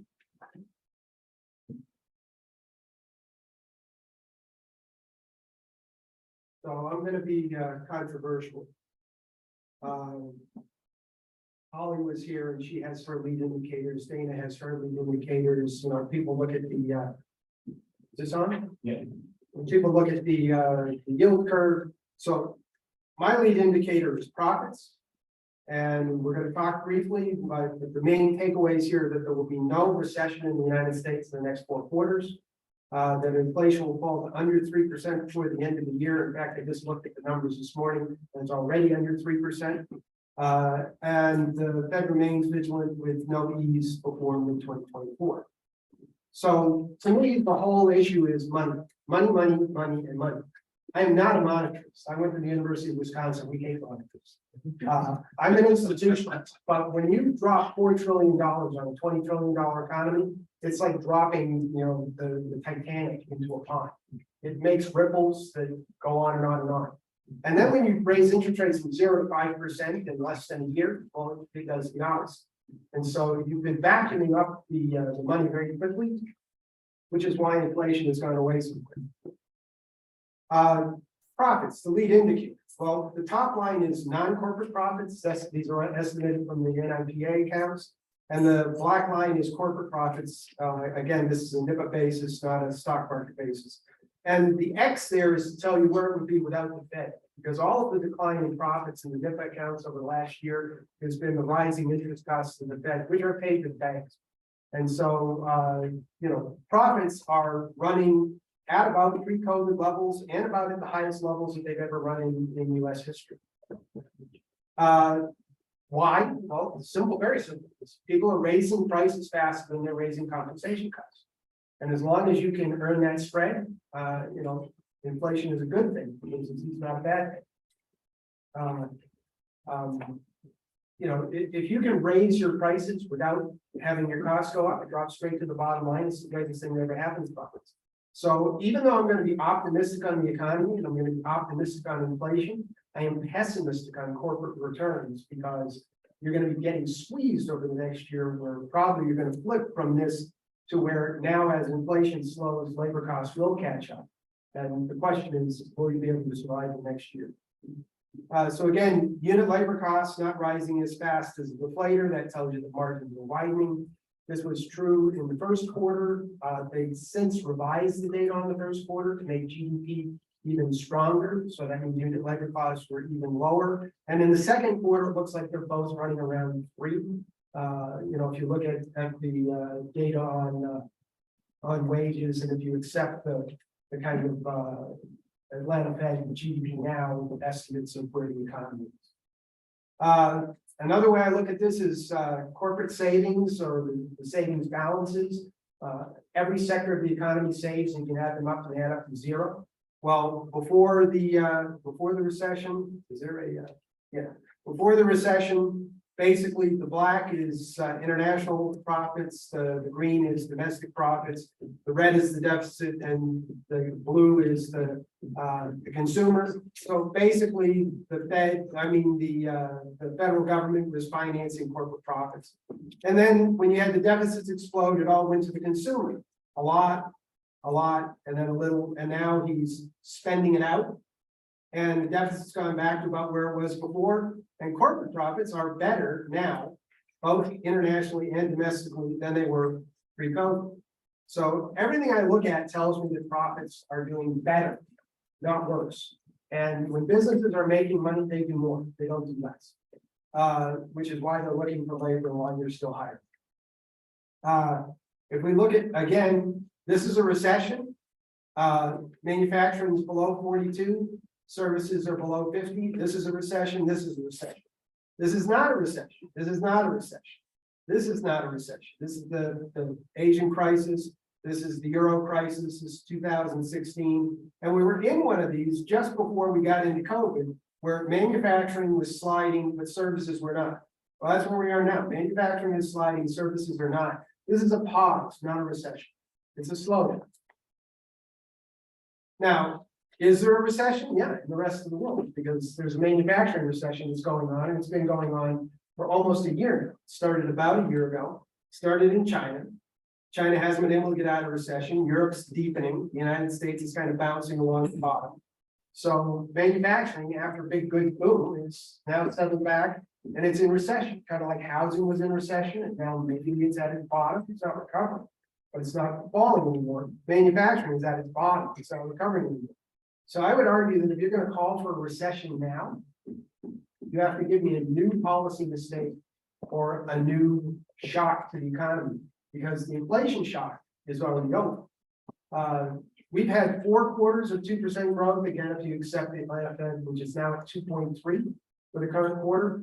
We've had 4 quarters of 2% growth, which is above trend growth in the United States. And during that period, inflation has gone from 9% to 3%. That's the reported headline numbers. If you look at the inflation over the last 5 months, the 0.4, 0.1, 0.4, 0.1, 0.2, those are the numbers. The rounding is all to the downside. So there's been 1.1% price increases over the last 5 months. That's 2.6%. So we're already pretty much done with inflation. There's the difference between 2.6 and 2. It's meaningful, but it's not meaningful. In fact, I would defy you to tell me you went to a grocery store, walked to the grocery store, and you tell me the difference between 2% inflation and 3% inflation. So why is this? Well, because the U.S. economy has been growing at a 1.7% trend. That's the peak of the just before the great financial crisis. That's the peak just before COVID. This is a 1.66% growth rate. We're right on that trend. We had the crisis, we rebounded, and we're basically growing a trend since then.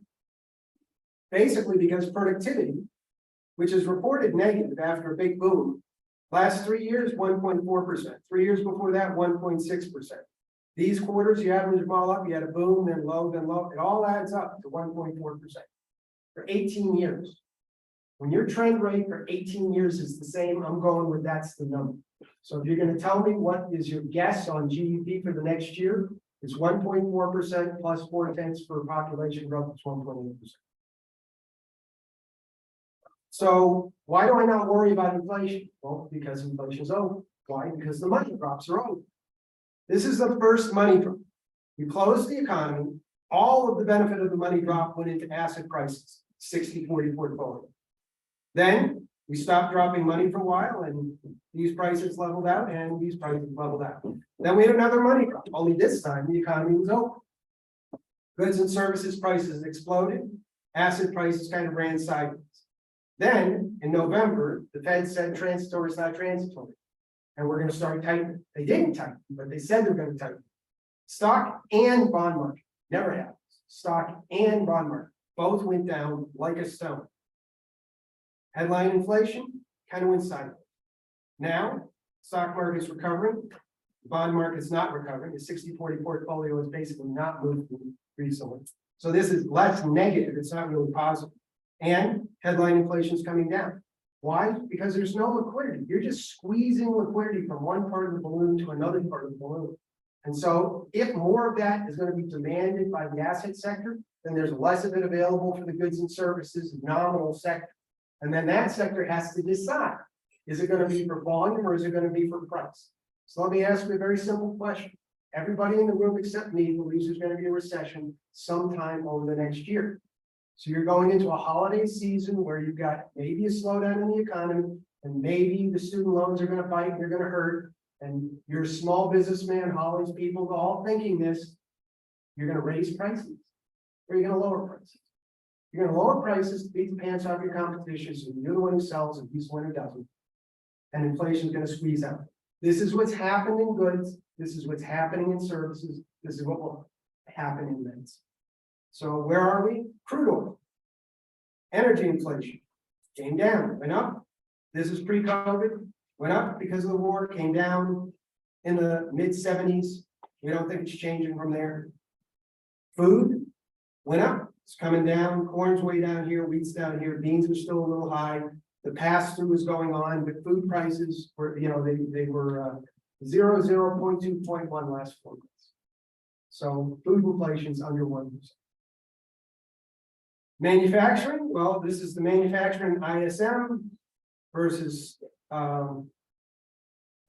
manufacturing ISM in black versus prices. Prices are headed towards zero. The ISM says it'll go below zero. It's a pretty strong correlation. I'm going with their right. Services, same thing, but with a much longer lag. So the services indicator, which is 54.1, and it almost never below 54. 54.1 is signaling 2% inflation in services in a year's time. And pre-COVID services ran about 2.5%, and goods ran 0, and that's how you get 2% total. And then rents, the same kind of thing with home prices and rents. They're at their peak. They should come down. If they come down from 8 to 3, a 5% shift, they're about an 8th. So that's about 0.4%. Their services do the same thing, about 0.8%. So I can see inflation under 2 early next year. Now, the Fed said that inflation was going to be 3.2% at the end of this year. We just printed 3% today.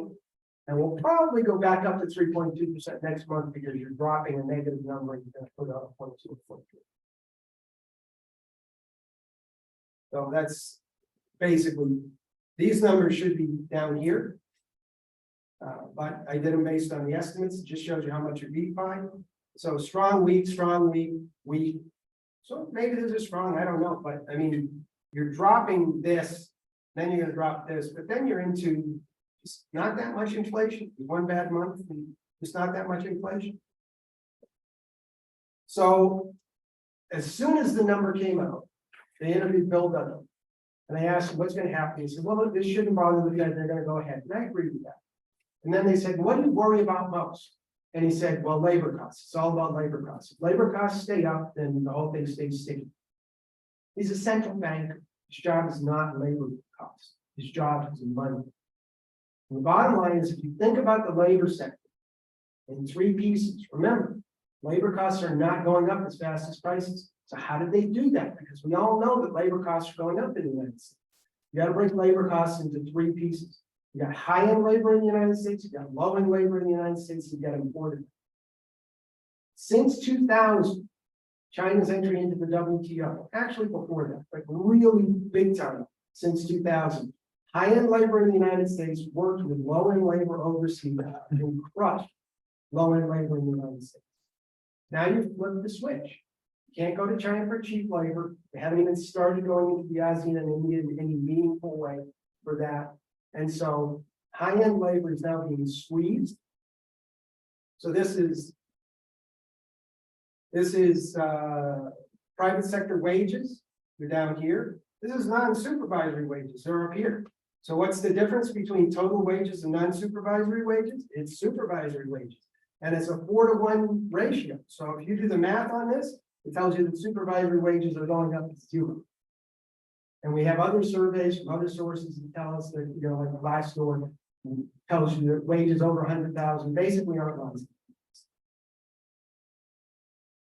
Then you get more cheaper labor from overseas. This is the trade deficit. This is the trade deficit now. We're importing more.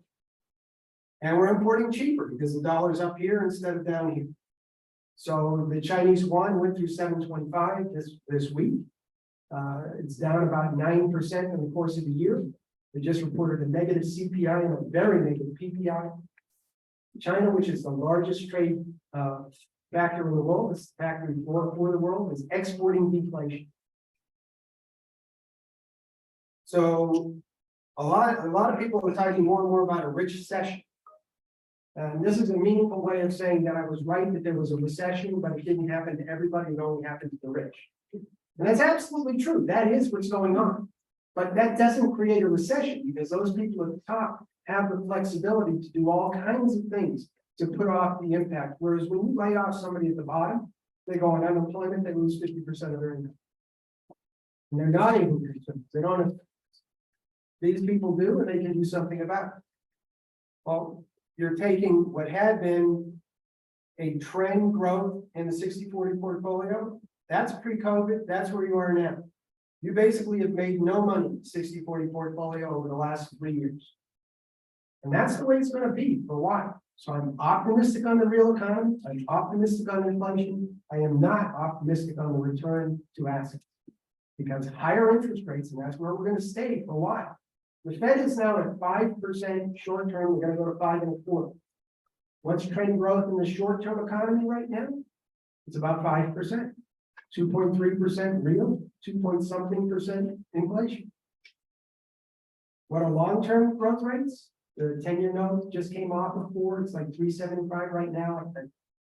Something like that today, 3.80. 2% inflation, 1.8% trend growth. Interest rates are where they're supposed to be. They're not particularly tight. They're a little tight. They're not particularly tight. I think they're going to stay that way. And that means that all the money was made when interest rates were basically real rates were 0, and now real rates are going to be closer to 2. It's going to be tough for that. So labor markets, they're going to stay tight. This is jobs hard to get. It's one of the Conference Board's numbers. And this is the unemployment rate. And it tells you that that's the way it is. So people say, well, the unemployment rate's 3.6%. It can't stay there. Why? The unemployment rate was 3.6 in 2019, just before COVID. And unit labor costs were not raising as fast as prices. Labor markets were not tight. The unemployment rate in Japan, much lower than in the United States, and it always has been, because they have very tight labor markets and you can never lay off people. I think that's the environment we're entering in the United States. You will not lay off people in the next recession, because if you do, all you're doing is feeding your competitor. So, are there risks to the economy? Well, sure. The work week is now back to where it was, but again, this is the non-supervisory work week. It's still long, so there's a gap here. So you could still probably come down some on that, but these hours work, they're not really great because they don't really ask college people how many hours were you working. And the answer pre-COVID was, well, I work a 50, 55-hour work week. And during COVID, well, I work about 180 hours. I worked so many hours that I had to close the place so that I could only work 10 hours a day, because that's the only amount of time I could do. So part of what this decline in hours was doing was telling you that the employer was finding somebody to replace the hours that he was working. So it was interpreted as booming productivity and then negative productivity, but really it was flatter than that. So indicators, are people adjusting? Yeah, we'll look at mortgage rates.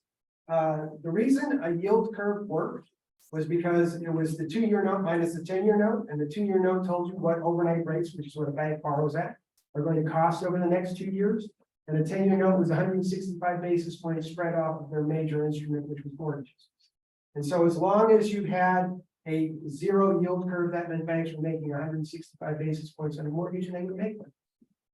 So today, the mortgage spread has gone from 165 basis points to over 300 basis points. So today, the yield curve would have to be negative 165 basis points to be meaningful. Because banks are borrowing at 5% overnight money, and they're lending at 7%. They're making 200 basis points on mortgage. They will make a mortgage. The question is, will you take it? The answer is no, you will not. So lots of adjustments going on. One of the big adjustments, the S&P 500 starting to rally again, all based on 7 stocks. Those 7 stocks have a different money supply than the rest of the world. They have money for free whenever they want. They have huge cash portfolios, which they're being paid for. And if they need to raise another $100 billion, they can just want more stock and they'll get it. That's not true of all these people. That's not true of the other 492, 93 stocks in the S&P. As we can see from the Russell, which is very flat, not doing the same thing. Or Ollie's numbers. So what can go on? What's the next shock? There's no fiscal policy changes until after the election. The Fed's almost done. I mean, they're going to do 25 this month and maybe another 25. 25 on 525 is a meaningless change. I mean, if that's what's going to break your company and cause a recession, you do not need to do business. Student loans and the debt ceiling, they kick both those cans down the road. The on-ramp for the student loans means that, you know, a lot of people won't be paying.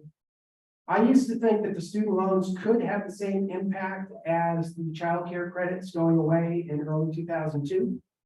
When I realized they were going away, I predicted a recession in early 2002. We had 2 quarters of negative growth. Everybody else said that wasn't a recession. I thought we might have that same recession early in 2024 because I figured when the student loans came back on in October, it would hit Christmas. You might get through Christmas on savings and then pay for it right after. Well, now they've kicked that can down the road. So instead of having a 1% hit in the third quarter, 1% hit in the fourth quarter, or 2% one quarter, now I've got 0.5 for 4 quarters. And so that means my growth forecast, which started around 2%, is now 1.5%, maybe 1%. So we're not looking for a great world. We're just not looking for a recession. So outside, China's in trouble. China's in a lot. And they're not doing anything about it, really. I mean, they're doing very little incremental things about it. So I think they're going to be exporting deflation. That's the main thing. Europe's in a recession until peace breaks out because they haven't adjusted either to their higher inflation rate, and they're not doing nearly monetary policy we are. And they're still financing the change in their basic industrial sector because of higher energy costs. The rest of the world, well, the rest of the world depends on those three. The United States is okay, China's not, Europe's not, so the rest of the world's got a bit of an issue. The ASEAN and India continue to flourish based on money going their direction. Then AI, climate change, Taiwan, financial black swan, maybe it's one of these, but I can't see black swans. That's why they call them black swans. So the way I look at the world is that corporate profits, pretty good. Businesses still hiring. They're doing things on hours, they're doing things on wages, they're changing off their high-end workers for the low-end workers, they're importing more, they're starting capital spending, maybe that's what AI is, they're doing a lot of different things. But they've been able, because of the wave of liquidity, to do these things much more quickly than they have in any previous recessionary cycle. That was the true lesson from the money pop, was that when you create that much liquidity, problems go away really fast. The existing problems, which create new problems. Then you got to stop it up. So you go from 0 to 500 and you stop it up. They didn't do that in Europe, so they haven't stopped it up yet. They didn't create the money in China or Japan, so they didn't get the inflation. So there's going to be a lot of PhD papers written about how this is not the 70s, and it's not. But it proves that that Friedman guy was right. The problem is measuring, because you can't measure inflation once it gets around 3%. Not with any great deal of accuracy. The difference between 9% and 3%, that I can tell. The difference between 2.5 and 2, or 2.5 and 3, I can't. No one can. That's my story and sticking to it. Thank you.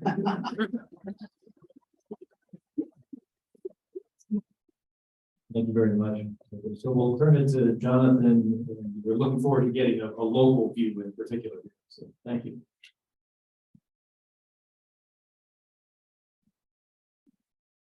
Thank you all. When Jill asked me to give this talk, I truly tried to talk myself out of it. Because I looked at the members of the board and the advisors and the topics that the other speakers might be talking about, and I realized I had no idea about any of that. So I felt singularly unqualified, and Jill, your opening remarks about all the things that you guys focuses on, just it added to my anxiety. Because I know nothing about any of those things. I was thinking about talking, and Jill said, well, just talk about something you think might be interesting. So I was thinking about Bertram, the viewer, or the gnarly hero. And so there were all sorts of opportunities, but it was suggested to me that perhaps that wouldn't be necessarily so appropriate. So I want to talk about a thought that I've been having about my community, Jackson Hole. And a term I coined of virtual suburbanization and how it is affecting us in this valley, us in this region, and arguably, if I make my argument well, it resonates. It's something that I believe is going on nationally and globally. So I want to talk about a place where I think can be best understood by extremes. 200 years ago, the fur trappers who were hunting beaver, because that was all the fashion rage at the time, would use the term hole to describe a deep mountain valley in the Northern Rockies. And different holes were named after the fur trappers who frequented there. There was a fellow named Davy Jackson who frequented this valley. So the valley came to be known as Jackson's Hole. And the town and the valley were both named after Davy Jackson. The ski area got started in the 1960s. The marketing folks at the ski area thought that the apostrophe S was a little bit clunky. So they dropped the apostrophe S, and that's how the ski area became Jackson Hole. And all of this lies in Teton County, Wyoming. The reason I talk about that is there are 3,140 counties in America. And I find it very useful to learn by comparison. So what I'm going to show, and the story I'm going to try to tell to you today, is I'm going to rattle off 8 different data points looking at Teton County compared to the other 3,139 counties in America to give you a little bit of sense of this community. So I'll start with number 1.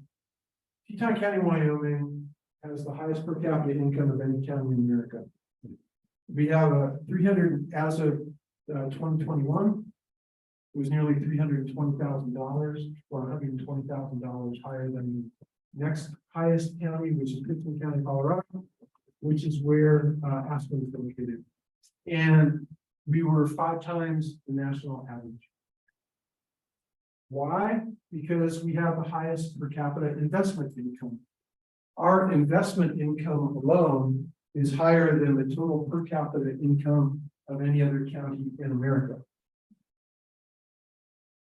Data point number 3, we also enjoy, and I use that euphemism in quotes, of the highest income inequality of any county in America, where over almost 95% of our income is earned by the 15% of households earning $200,000 or more. We're only number 2 in the proportion of public land in our county. We have 97% of our county is public land. We have the southern half of Yellowstone National Park, all of Grand Teton National Park, all are parts of 3 national forests and other public lands such as National Elk Refuge. Esmeralda County, Nevada, the only one ahead of us, is a couple million acres of scrub north and a little bit east of Death Valley. It has unincorporated towns and it has 2 houses of ill repute as their major industry. Both in double wide trailers, I would note. You laugh. We are also number 2 in per capita jobs of those counties with 10,000 people or more. So we have about 1.5 jobs for every permanent resident. Only New York City among larger counties has more. And that has all sorts of implications around where do those people come from if they're not living here. Some of it is multiple jobs, but we have a tremendous commuter issue. And unlike New York City, District of Columbia, Atlanta, San Francisco, Boston, we don't have the population that can support a robust public transit system. So that creates all sorts of interesting complications for us. We're only number 15 in the percentage of jobs in finance. We have about 12% of our jobs, so roughly 1/8 of our jobs are in finance, which is over twice the national average. In terms of the growth in jobs in finance, we rated number 8 in the nation over the last 20 years. Home of major insurance companies, a few other things like that, but basically we have no headquarters here. We have a ton of wealthy people. They set up personal wealth management shops, trusts, offices, and the like. And because of all the money, because again, back to high per capita investment income, we have lots of banks, trust offices, and the like coming in here in droves. So we have a huge boom in our finance sector. But we also rank in the top 0.5% of all counties in America in tourism related jobs. And the interesting thing, and this gets into our income inequality, because what's the basic income, or excuse me, what's the basic business model of tourism? Is you hire a ton of people and you pay them as little as you possibly can. And so historically, we have had a large tourism population because we don't have anything else. We don't have minerals, we're geographically isolated. What we have is drop dead scenery, hunting, fishing, recreation, and the like. And so that has really shaped us. But as technology has changed, we've seen the importance of geographic isolation reduce. And as a result, lots of other things have happened to my community. So what's going on? I would argue too, there are three ways of saying the same basic thing: economic evolution, the decline of geographic isolation, as I just mentioned, and or the rise of location neutrality. The key thing here is, to go back to my opening point, everything about Jackson Hole is extreme: the beauty, the cold, the elevation. But if I'm doing my job right, I'm making my argument properly, the things that are going on here, like any other good science, are universally applicable. And I would argue to you that the things that we are seeing here in Jackson Hole, Wyoming, are the same things that are happening in any nice place to live in America. And COVID has made that such that sorting out has started to go on. It's actually happening in other places around the world. So how have we been changing? Well, we've gone from 27% of our jobs to 24%. We're still ranked at the same place nationally in terms of our quote unquote traditional economy. But we've gone from the percentage of jobs in finance is almost quadrupled in those same 20 years. And we've seen a much bigger share of our collective income coming from investments. So all of this is having pretty profound changes, because what it's doing is creating a barbell kind of economy where we have a ton of people, 40% or so of our, if you throw in retail, 40% of our jobs are either in tourism or retail, all of which are paying very low wages. And then we have the highest investment income. Plus we have a growing financial sector, which of course pays at a much higher level. So to get to this idea that it's not just us. So these are the top 10 counties. What's the most location neutral income of them all? Of course, it's investments. So the top 10 counties in 2001, 3 of them were in the Northern Rockies: Teton, Pitkin again, Aspen, and Sun Valley, Idaho, Blaine County, Idaho. And you can see that in the course of 20 years, our mean investment income has quintupled. Something almost as dramatic has happened in Pitkin. And now we've added Park City, Sun Valley, and there's Telluride. So of the 10 counties in the United States that have the highest per capita income, 5 of them have major ski areas in the Northern Rockies. Why? Because people are going to where they want to live rather than where they have to live. That umbilical cord that connects where we live to where we work is being stretched, it's being severed, it's being frayed. Why? Because changes in technology are allowing people to live where they want to live. Put it another way, I would call this the advent of virtual suburbanization. So the immodestly named sectors in acronym. Technologies change faster than economies, which change faster than perceptions, which change faster than politics, which change faster than law, and ultimately change faster than jurisprudence. So if we think about that in terms of the physical suburbanization that took place after World War II, why did it occur? Because people were in search of a better life. They felt that if they moved out of the cities, they could see a better life. So if you want to talk about how fast have things changed, and you want to, and you use the number of patents issued every year by the U.S. Patent Office as a proxy for the pace of technological growth. This is the 20 years between when the Second World War ended in 1946 and 1966. This is the total number of patents issued. These are the last 20 years. And so what's been happening is changes in technology have led to changes in the economy, making it more location neutral, more virtual. Embedded by changes in transportation, people have a different value system. You're saying, well, gosh, why shouldn't I live in a place where I want to live rather than where I have to live? And then changes in more is it's now allowable. There was conversation earlier ago about remote working. Casual. The contrast could not be much, could not be sharper, sir. Although I did leave the flip flops and shorts at home, although that was a shooting standard operating guard for all of us right now. So anyway, the same basic thing, the same basic qualities are leading to virtual suburbanization today because the technology is allowing it. It was going on before COVID, but COVID just poured gasoline on an already raging fire.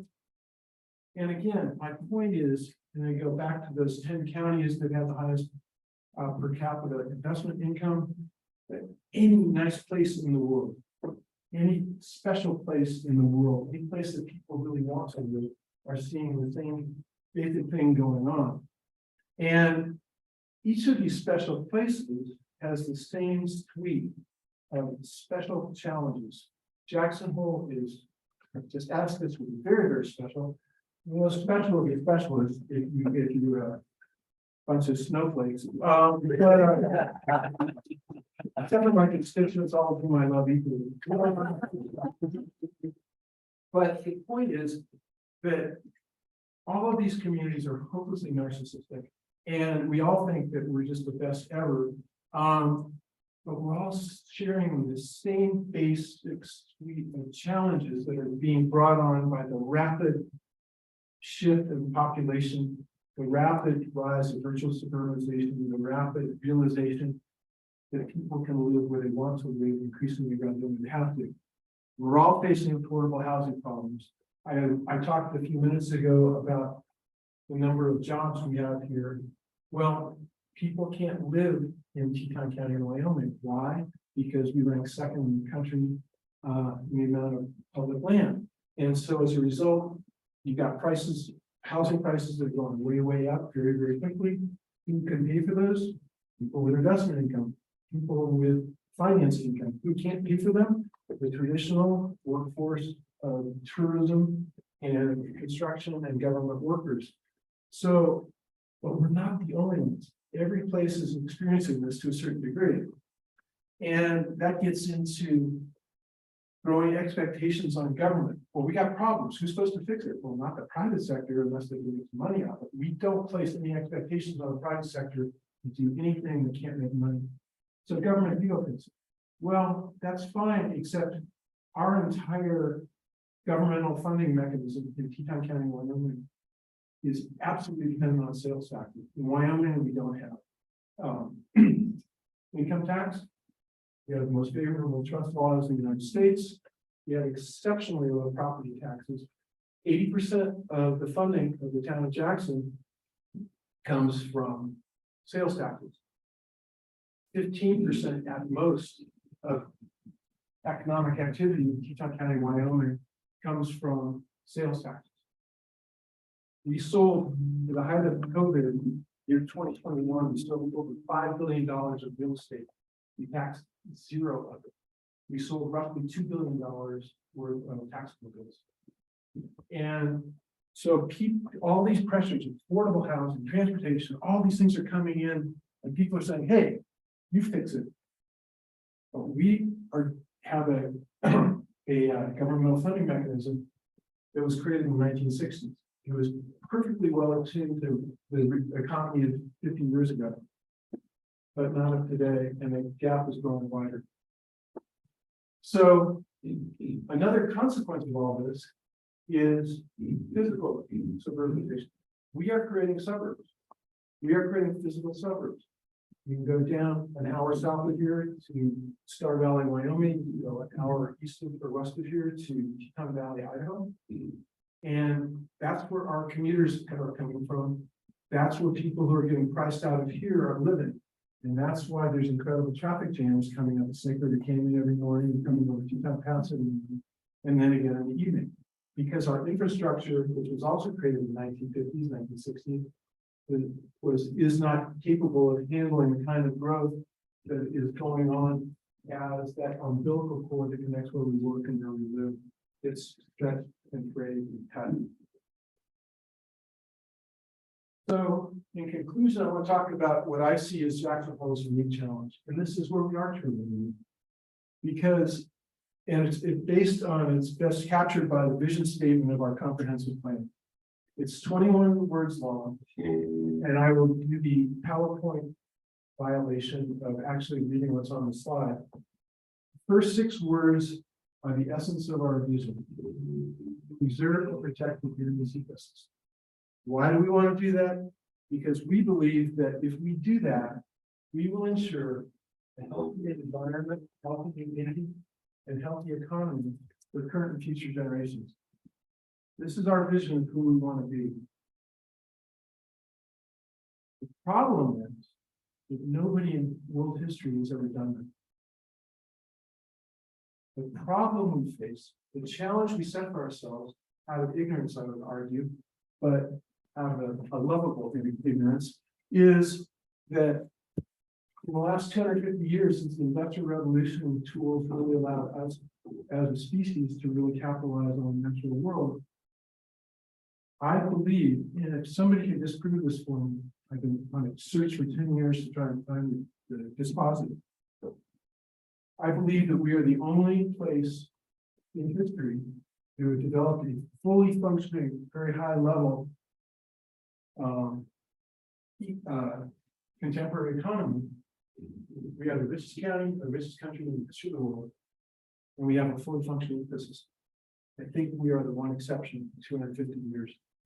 And as the late environmentalist David Robert was, there's no business to be done on a dead planet.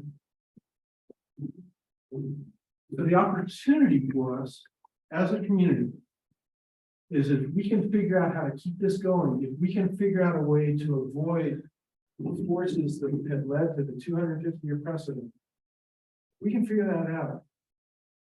Being the richest county and the richest country in the history of the world, having a fully functioning intact ecosystem, and how do you measure human capital? Hard to do, but if you use college degrees as a measure of it, we rank very, very highly. There's no other place on the planet that has our combination of resources.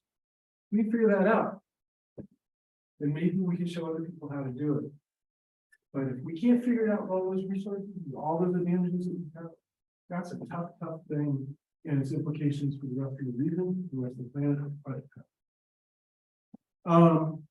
My equation for life. That's why I started off by trying to dumb down your expectations from my car. Satisfaction equals reality minus expectation.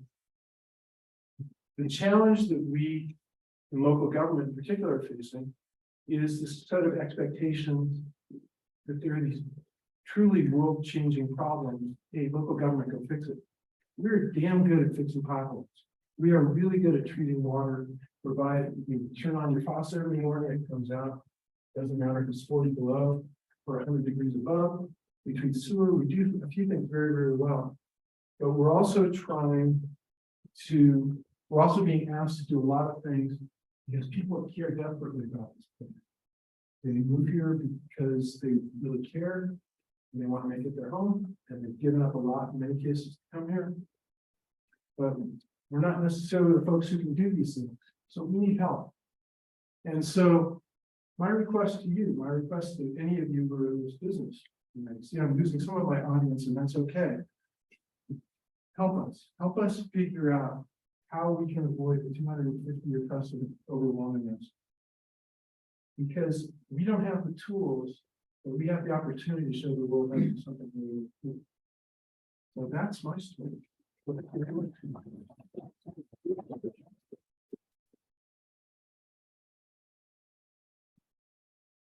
you very much, Jonathan. So, as with the prior panel, maybe I'll ask a few questions, but we'll leave some time for audience questions as well. So maybe Michael, if I could start off, you started off by saying inflation's coming down quite rapidly, about where you want it. below 3%. Do you look at year on year? Do you look at 3 month annualized? What would you think is the most relevant timeframe? So All of right the now, above?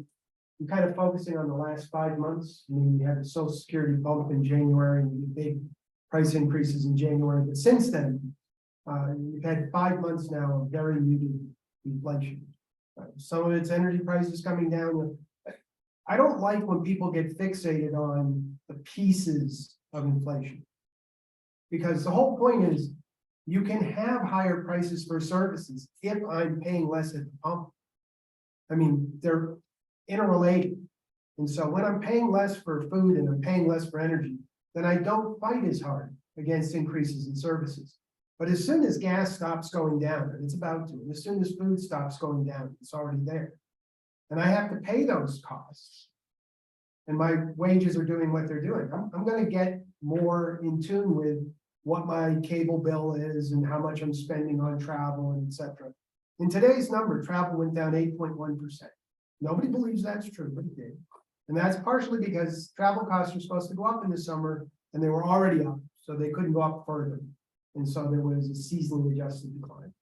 But you know, every dollar you spend is the same. It's not an energy dollar or a food dollar or a service dollar or a goods dollar. And so, you know, inflation went up very fast in goods. I mean, in goods and services and goods, food and gas, and it's come down very fast in those areas. And that's made it possible for service inflation to stay sticky. But service inflation won't stay sticky when I have to start repaying my kids' student loans because they don't prepay. I have to cut back $1,000 a month. I mean, it's going to make an impact on what I do. And, you know, so you're going to have to make some tough decisions. And that's what economics is about. It's making tough decisions relative to a budget constraint. And my guess is that when I start making tough decisions, the businesses that I do business at are also going to have to start making tough decisions. And they're going to want to sell as much as they're selling. They don't want to lay off their employees. They don't want to just go into a recession. So my guess is they're probably going to, competition, like it always does, is going to drive prices down. Or at least drive the rate of increase down. And so my guess is inflation will continue to ebb faster than the consensus thinks, because the consensus is hung up on the idea that if you want to raise prices, you can, as if there was no budget constraint. And I'm hung up on the world where money is the budget constraint and money is not growing. It's shrinking. And since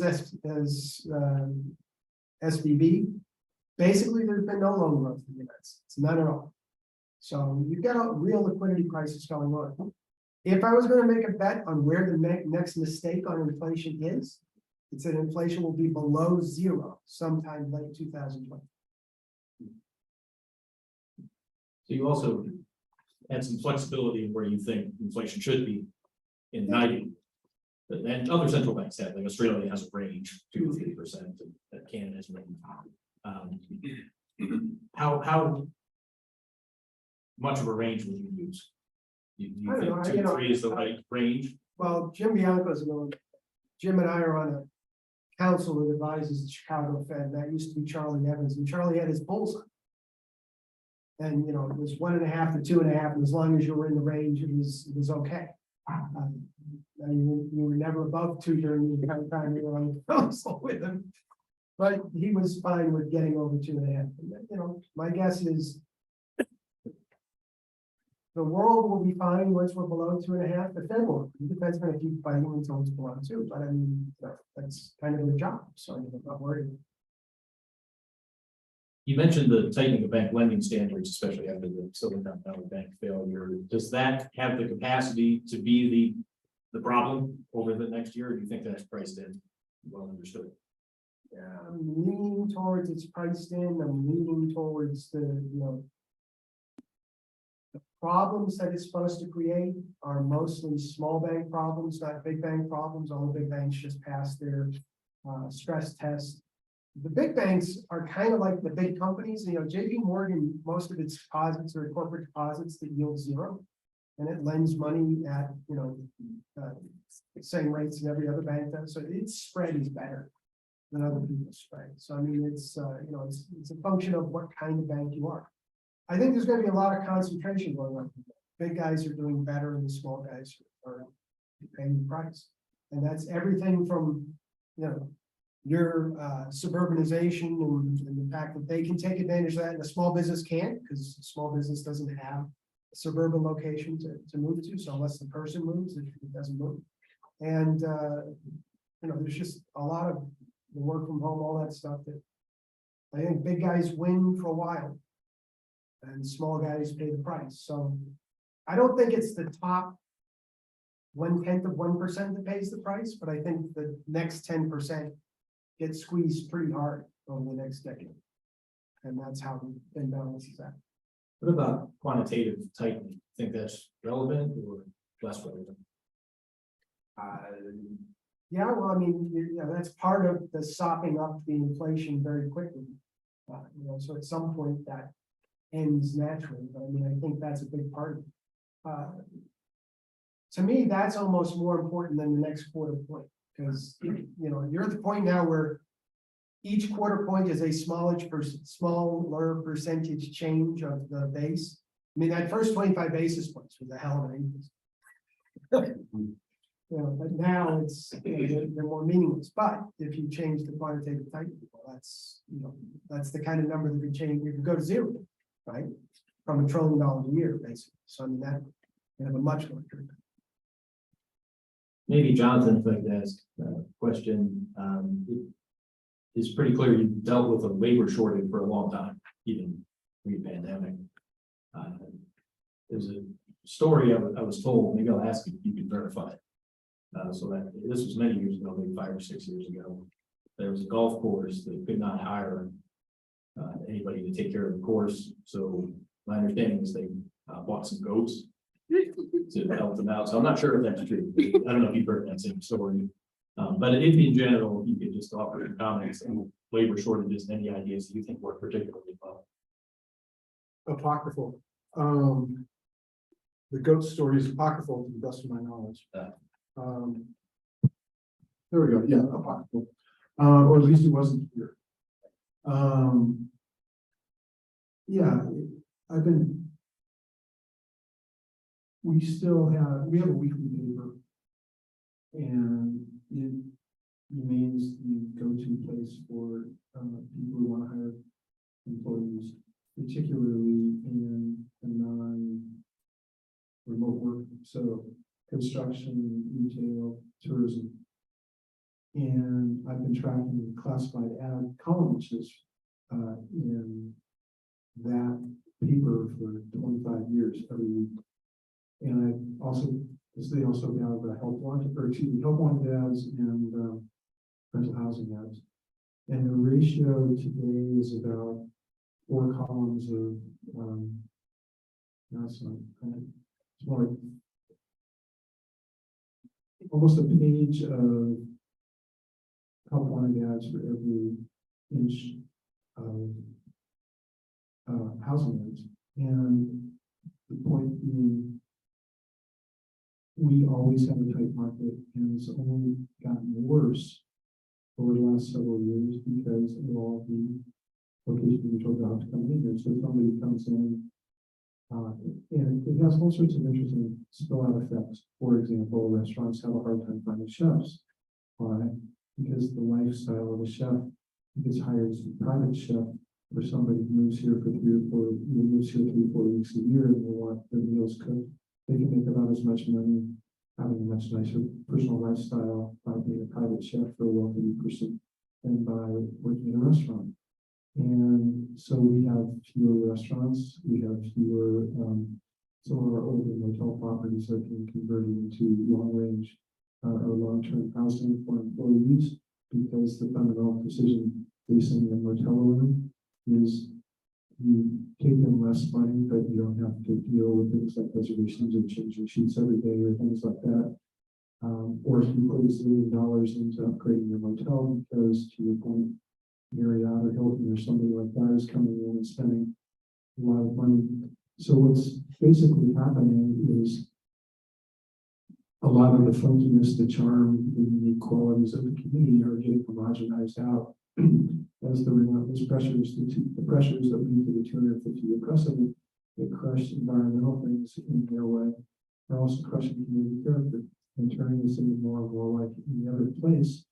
And of course, that's the long-term poison for a place like this, because if we become like any other place, then we have no competitive advantages.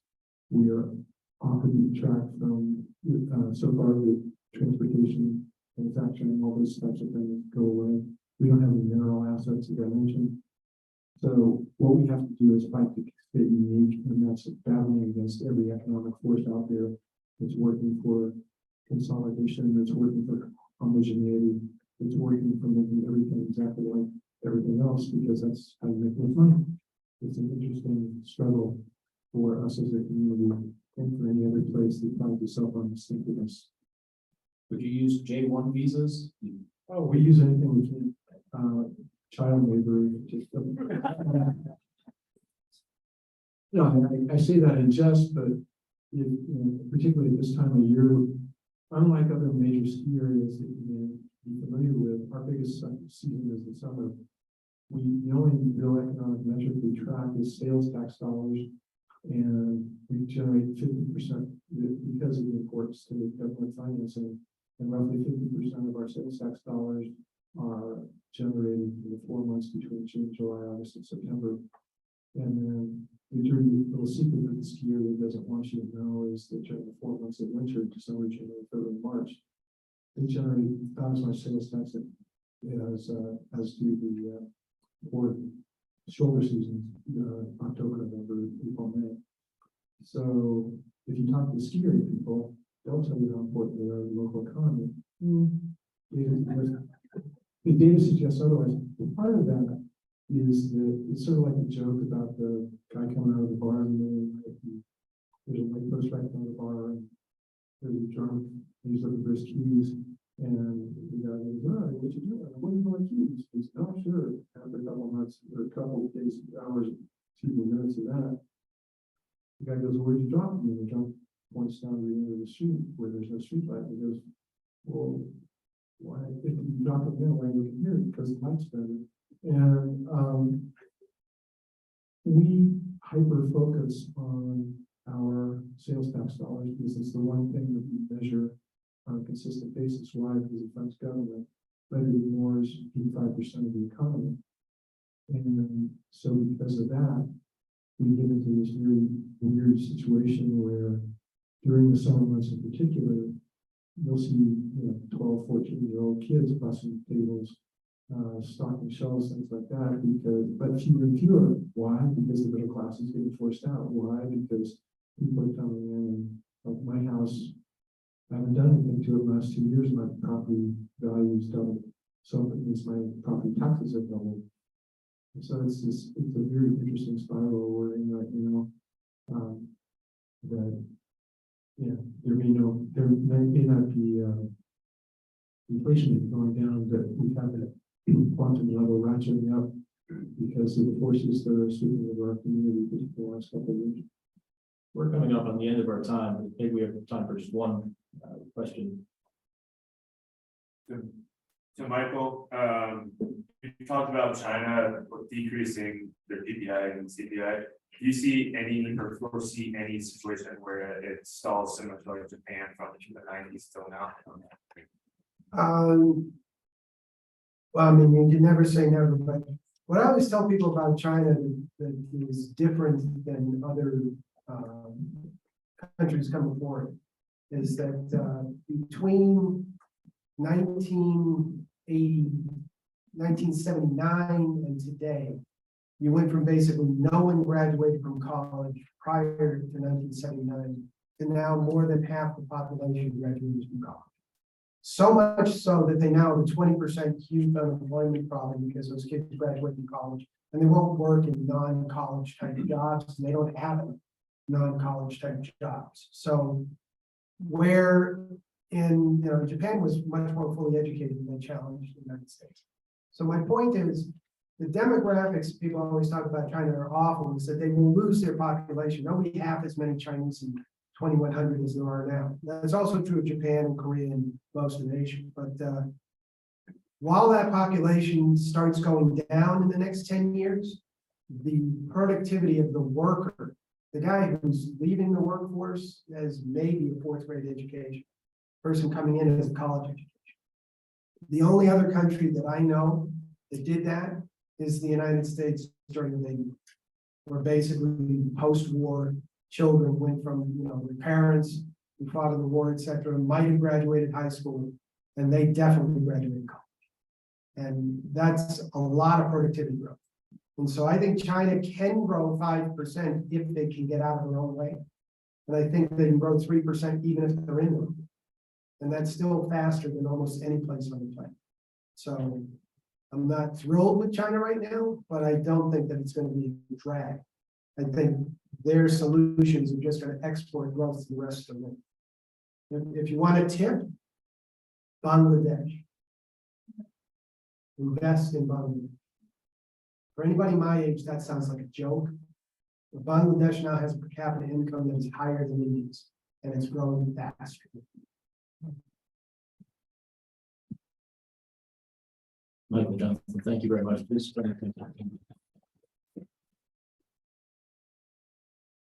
We're scheduled for a quick break. Just, is anyone willing to just move on to the next section without a break, or do we need 5 minutes? You need a rest. 4 minutes. 5 minutes. 5 minutes. 5-minute break, please. Thank you.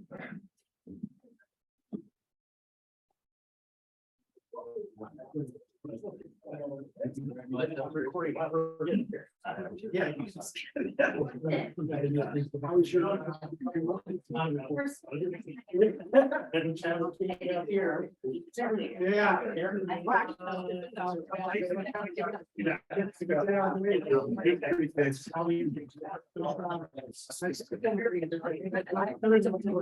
No, I thought that was really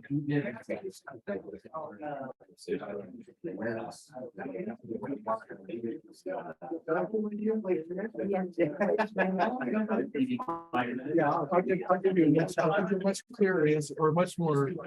That was actually really good presentation. Are you staying for dinner? Yeah, yeah. Okay. No, that's why I was asking. Catch up.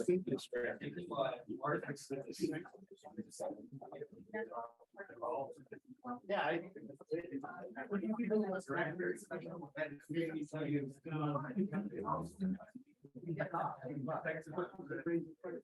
And then you on the training. I think it's two. And it's on that even though. And so, we should have bars like this.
program, but Kevin has been a business economist, as a bank officer in the research division of the Federal Reserve Bank in St. Louis. The 8th district he has served since, with distinction, since 1988. So I just confirmed he has seen some stuff in his time. Kevin and the work he does, very instrumental in putting together insight and perspective on the macroeconomy, financial markets and financial market developments, and supporting the president of the St. Louis Fed in his work to the representation on the FOMC. So we're going to turn it over to Kevin. He's going to give some prepared remarks, and then we'll come back for Q&A. Kevin?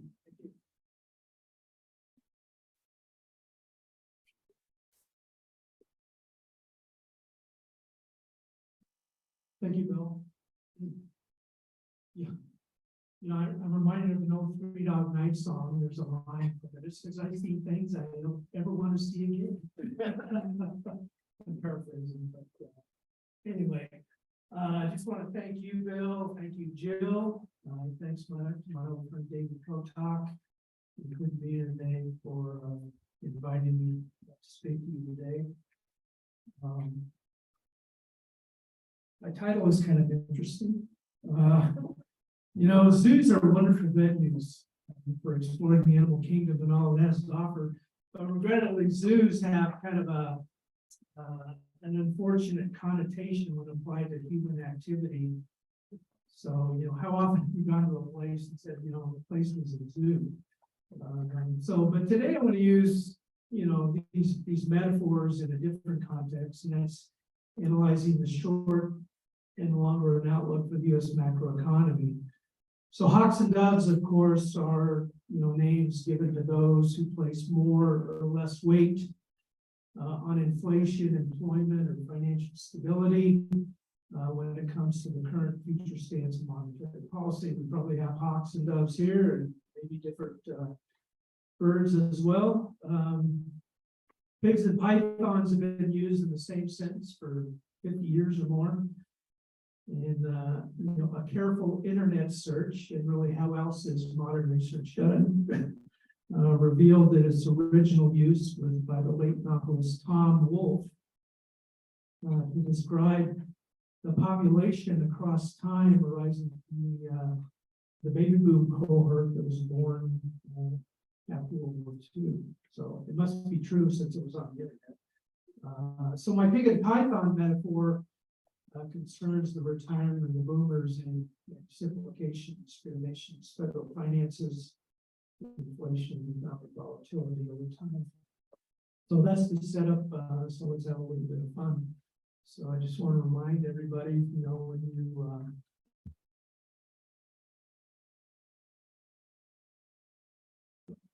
there we go.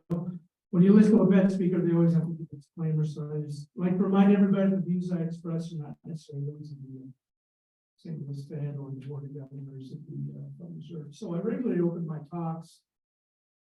If you see me speak before, talking about the big picture, I think it's very easy to focus on the trees and kind of miss the forest. So what is the big picture? I think you know, the economy developed some momentum over the second half of 22, is carried forward into 2023. The development kind of caught a lot of forecasters by surprise. Many have been predicting a recession right around the corner now for several months, really since late last year. We won't know for sure until later this month, but it appears GDP growth could surprise the upside again in the second quarter. I think Michael of the GDP now forecast 2.3. An outcast I run is 2.2 for the second quarter. So, you know, that would be above consensus again. So I think from that standpoint, the U.S. economy has been pretty resilient to a range of shocks over the past year or so. The economy's source of strength has been in consumption, labor markets, and non-residential construction. Shoot, even housing is starting to strengthen. So despite the Fed's tightening actions, financial stresses have kind of returned to normal. after spiking earlier this year in response to the failure of three relatively large U.S. banks. Thus far, there doesn't appear to be any long and variable lags stemming from the bank turmoil earlier this year, but of course, the Fed is continuing to monitor financial conditions with a keen eye. Economic and policy uncertainty clearly abounds in the current environment. But as I look at things, I see the combination of continued economic momentum, low levels of financial strength, low levels of financial stress, and stubbornly high trend inflation. To me, that suggests that monetary policy isn't very restrictive at present. So let me drill down a little bit deeper now. Let me talk a little bit about hawks and doves.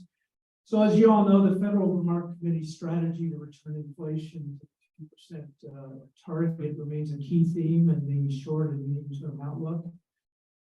As you all know, or probably know, the current tightening cycle began in March 2022, and since then the FOMC has raised the target range by 500 basis points. In parallel to this development, the Fed has also been reducing the size of its balance sheet.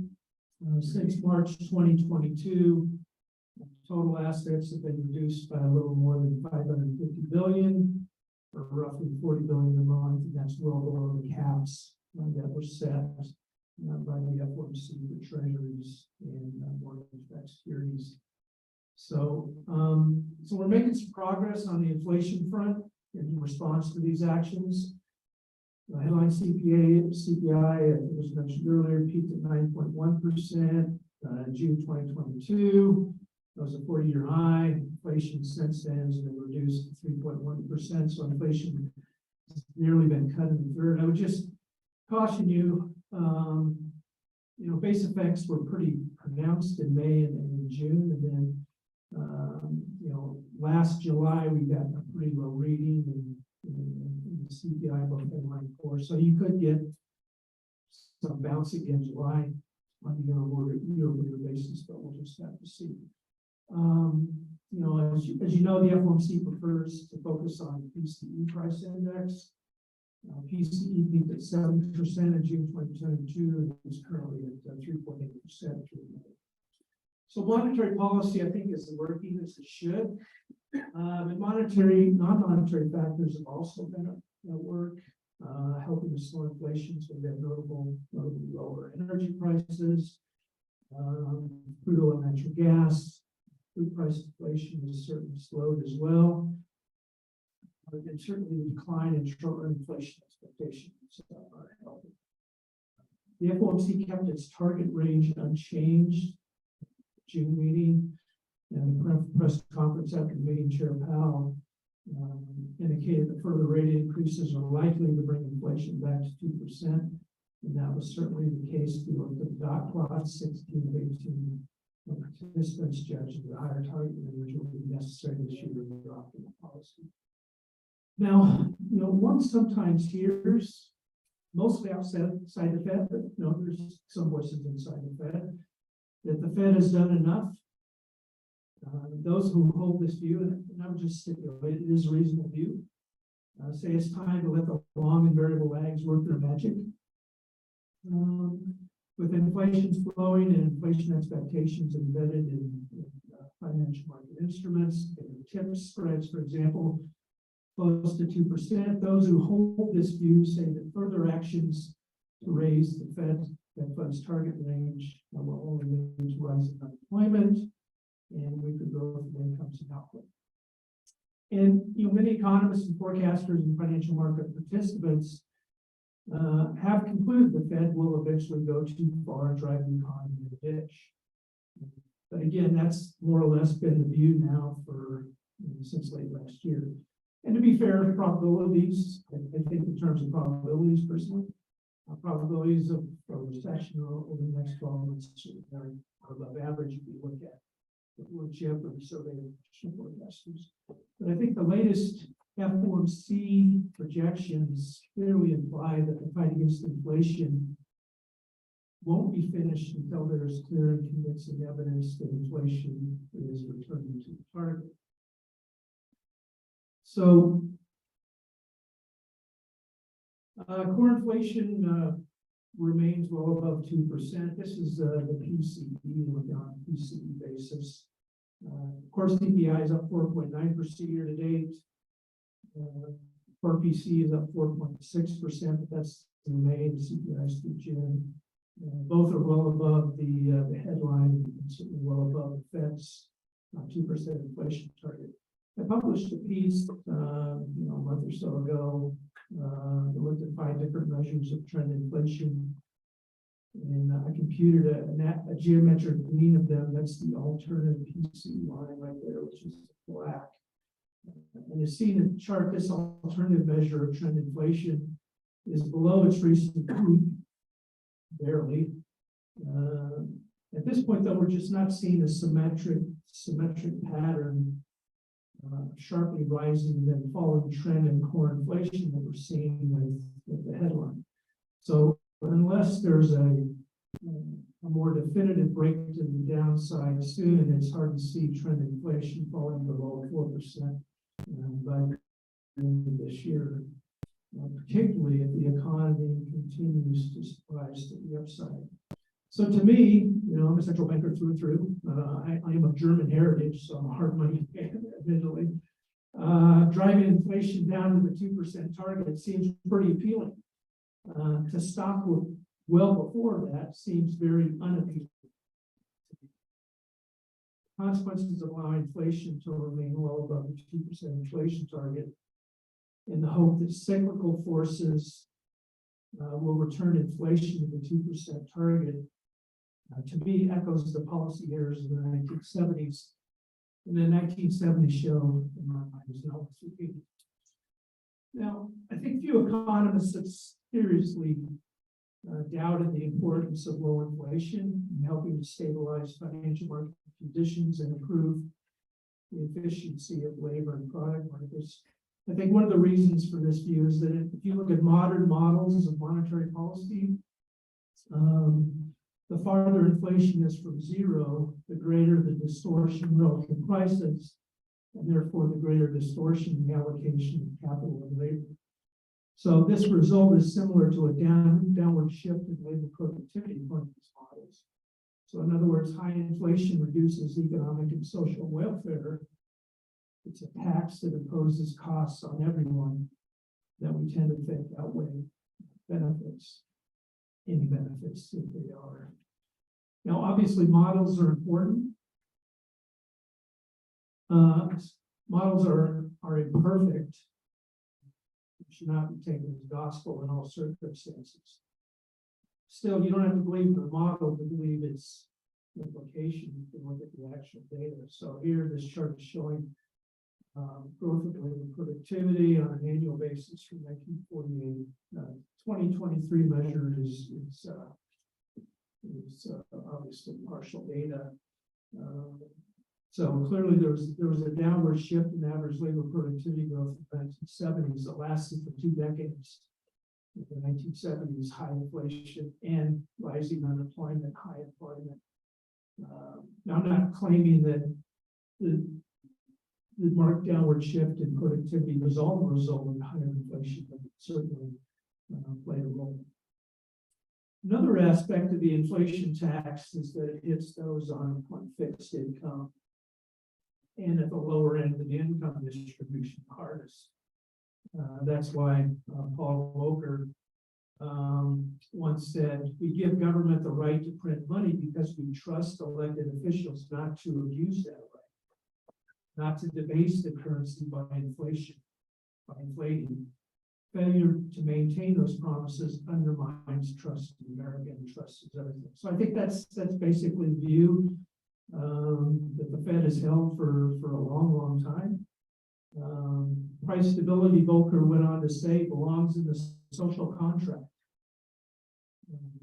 So you won't be surprised to hear me say that depending on cyclical forces or on the uncertainty of long and variable lags, to do what the Fed is required to do, not to debase the currency, isn't best practice monetary policy. So let me repeat, The hard and necessary work of returning to and then maintaining price stability should not be outsourced to exogenous forces. So when Chair Powell says that the FOMC will do whatever it takes to get inflation down to 2% over time, I think you should believe it personally. But again, reasonable people are going to differ on how long it takes to get to 2%. And you've heard that already here today. Ultimately, that depends on one's view of what is sufficiently restrictive monetary policy, number one. And number two, is policy currently sufficiently restrictive? Answering those questions depends on use of some kind of model, or some kind of framework, a rule of thumb that has pretty good predictive power, works more than not all the time. Now, my boss, Jim Bullard, so I'm not speaking for Jim, but he favors a Taylor rule approach. And he's used this slide a couple times in speeches. So he's basically putting up two different Taylor rule policy rules for where the Fed funds rate should be. One is based on a generous or more dovish assumptions, and one is based on less generous or more hawkish assumptions.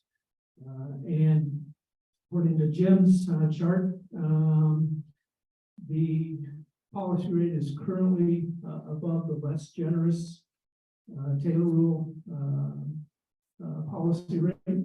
So in that sense, policy might be sufficiently restrictive.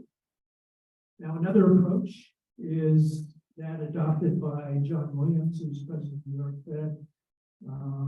He gauges the current stance of policy on an R-star framework. R-star is the real interest rate that occurs when the economy is at potential, and the unemployment rate is at the natural rate. And like the Taylor rule approach, inputs and parameters matter when determining if monetary policy is sufficiently restrictive. So, I won't go into the technical details, but the idea is if the real rate, the real federal funds rate, and I'm using the nominal rate less the 12-month change in the core PCE, if the real Fed funds rate is below R-star, then policy is stimulant. Monetary policies contribute to growth and maybe potentially higher inflation. If not, and the real rate is above R-star, then policy is restricted. So if you look back at history, you can see that the Fed has always raised the real Fed funds target above the R-star, at least over this period, except for the pre-pandemic period. And if you look at the latest values, it suggests that policy was not very restrictive or even wasn't restrictive in the first quarter of 2023, but now, the second quarter's passed, we're in the third quarter, so it might be restricted now. Just depends on how you measure it. Real Fed funds rate. Of course, one can look at other measures, rule of thumb indicators on the yield curve. I think I mentioned that earlier. Credit risk spread. Some people like the SOM rule, which is the unemployment rate, money growth, to gauge the stance of monetary policy. Some indicators are flashing red and have been so for a while. The inverted yield curve, negative money growth, but some indicators are not. Numerous labor market indicators, credit risk spread, yields on so-called junk bonds relative to 10-year treasuries. So there's some subjectivity and differences in determining whether monetary policy is tightened too much. And that's going to depend on the framework one uses, and of course, how one reads the current data and the outlook for the economy. Of course, there's always risk in the forecast. One can cite both upside and downside risks. Most of those are lower outside the Fed's control. So in short, I believe there's a fighting chance that the FOMC achieves the soft landing. It's useful, I think, to go back and look at the 1994-95 episode. I'm working on a paper on that right now. It's worth recalling that the Greenspan Fed paused 3 times on the march towards raising the Fed funds rate by 300 basis points in a year. And that's importantly when the inflation rate was much lower. in this day. In February 1995, the real funds rate was 3%. In June, it's 0.4%, using, again, nominal less polar change in the core CPI. So the story for monetary policy, so that's the story for monetary policy. Let me now turn to the long run. And I'm gonna have to condense some of my remarks. Dana did a good job in talking about a lot of those. So when I think of long run, I think of two important things. I'm using the growth accounting framework. Being used kind of a solo kind of growth framework, which is fine, or it basically say the same thing. But if we think of growth over the long run, it depends on productivity growth, output per hour, and that depends on things like technological improvements, additions to the capital stock, but also depends on labor input. And one thing we know is that labor input has been declining over time. Population growth has been slowing. If you look at the BLS's latest long-term projections for population, they see the non-institutional population increasing by 0.7% per year from 2021 to 2031. And that's about half of what historically has been. But to me, the interesting future composition is the interesting aspect as the future composition of the population. This is a different kind of the flip side of the dependency ratio that Dana had. So what I'm looking at here is the number of individuals collecting retirement benefits relative to the number of workers employed and paying taxes to pay for those benefits. This chart then is one of the visuals of the pig in the python metaphor. And so I'm looking at US, China, and Europe. So I guess our problems are a little bit less than China and Europe. So I guess from that standpoint, we're the best looking horse in the blue factory. That president used to like to say all the time. But so the working age population is expected to slow sharply to about 0.2% over the next 10 years, according to the BLS. While the retirement population is expected to increase about 2.5% per year. So if you add that 0.2% to the 1.3% that the survey of professional forecasters expect productivity to be over the long run, you get about 1.5% growth. So what I want to do is look at the implications of that for inflation and Fed independence. Now, obviously, with more workers drawing benefits, proportionally more workers drawing benefits, and proportionally fewer workers paying taxes, then obviously the debt is going to increase over time. This is the latest CBO's baseline projections of federal debt held by the public. As a share of nominal GDP, it rises from roughly 97% in 2022 to about 180%, a record high. A record not worth setting in my view. So obviously, this increase stems largely from again the two big mandatory federal programs, retirement programs, Social Security, and Medicare Plus, and net interest on the debt.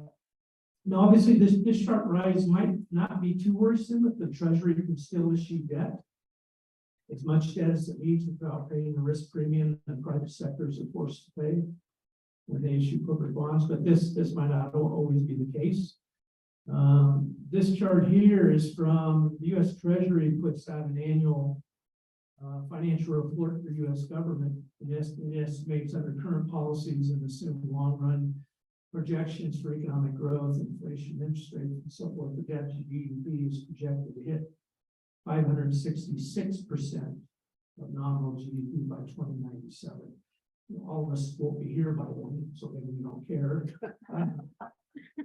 But maybe others will care. They'll live in the future. The report dryly notes current fiscal policy is unsustainable. That's putting it mildly. So this trend is not the Fed's friend either. I think, an old maxim in central banking is the Fed should take care of the long run, price stability, so the short run will take care of itself. This means that the Fed should always strive for low, stable inflation. But there's some things the Fed can't control, and that's an exploding debt to GDP ratio that has important implications for the Fed's operational independence and future rates of inflation. At some point, bond investors, may become wary of adding to their portfolio of U.S. Treasury securities. And in that case, they may begin to demand a higher interest rate to hold that debt. So, one of Charlie Calaveras, who's at Columbia, has a new paper in Federal Bank of St. Louis Review, and he's outlining some scenarios for inflation based on this idea that if these bond issues fail in the market, in the sense that the market doesn't want to pay, or the Treasury doesn't want to issue debt at the interest rate the markets require, it might instead withdraw those offerings and turns to printing money as an alternative. So when the Treasury turns to printing money to finance government expenditures for goods and services, it means that it turns to the buyer of last resort, which is your local friendly central bank, the Fed. Now, the Fed's creation of Congress has limited operational independence when it is forced either politically or by Congress changing the law to purchase the government's newly issued debt. It no longer controls its balance sheet. It is in a state of fiscal dominance. Fiscal dominance essentially leads to high inflation, high growth rates of money, and ultimately bad outcomes. Nobody knows when this tipping point will occur. We're already at 100%. Doesn't seem to be a problem. Treasury is still issuing debt. Maybe 150, 200% higher, who knows? I think what is clear is that when the Fed loses control of its balance sheet and is forced to print money to pay for goods and services or transfer payments, inflation is the end result. Now, in his paper, Calaveras outlined several alternative scenarios. They range from 6% higher permanent inflation, or inflation of 6% permanently, to 40%. 40%. That would be unfathomable. So who knows? These are long-run projections. The ratio of unknown to known rises sharply over time, so some caution is over. But I think the point is this: unsustainable fiscal policy threatens the long-term health of the economy and society. And that begs the question, what, if anything, do those living today owe those living tomorrow? Edmund Burke, who was a Scottish political economist, thought he knew. Society, said Burke, is defined as a partnership between those who are living, those who are dead, and those who are born. So in my view, and again, these are my views only, it might be time to start seriously thinking about the long-run economic implications for the Fed and for society of unsustainable fiscal policy, not only for today's economy, but also for tomorrow's. And thank you for your attention.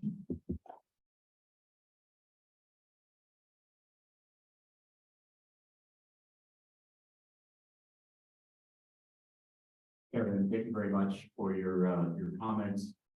I'm going to start with the first question. We've done quite a bit of research looking at fiscal and monetary policy post-war, going back Civil War, World War I, World War II, Vietnam, and tying that back to the war on the pandemic, if you will.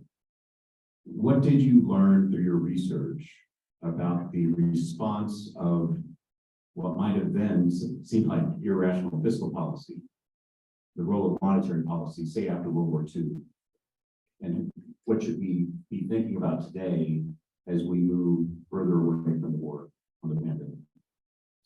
So a colleague and I just published a paper on this topic. We looked at 5 previous major wars, and we treated COVID as a war. like World War II, World War One, Korean War, and so on and so forth. What we found is that what happens during wars, federal government issues a lot of debt. So it injects a lot of monetary stimulus into the economy. And also a large percentage of this debt is financed by the Fed historically. You know, we obviously can't go back to the Civil War because, you know, the Fed was not created then, it was created then too.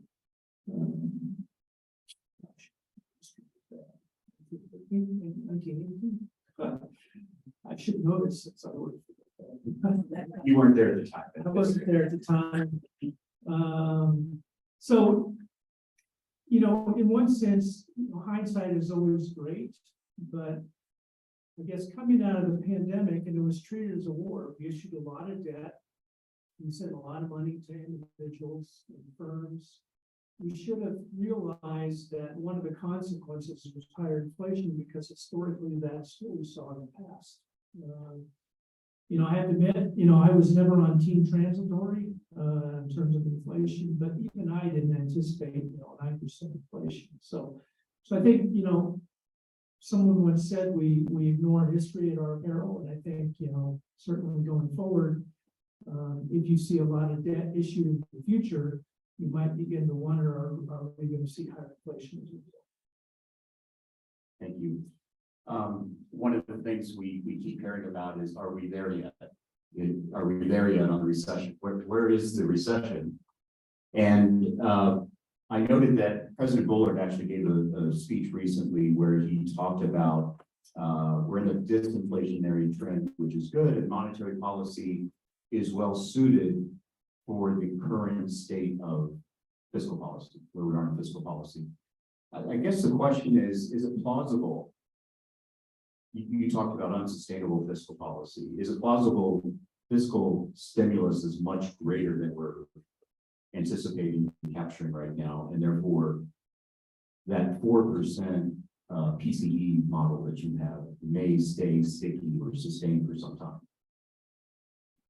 It's possible. I mean, if you look at the forecast for federal spending, state and local spending, they continue to slow over the next year or so. So the contributions that you need from federal and state local spending is expected to decline over time.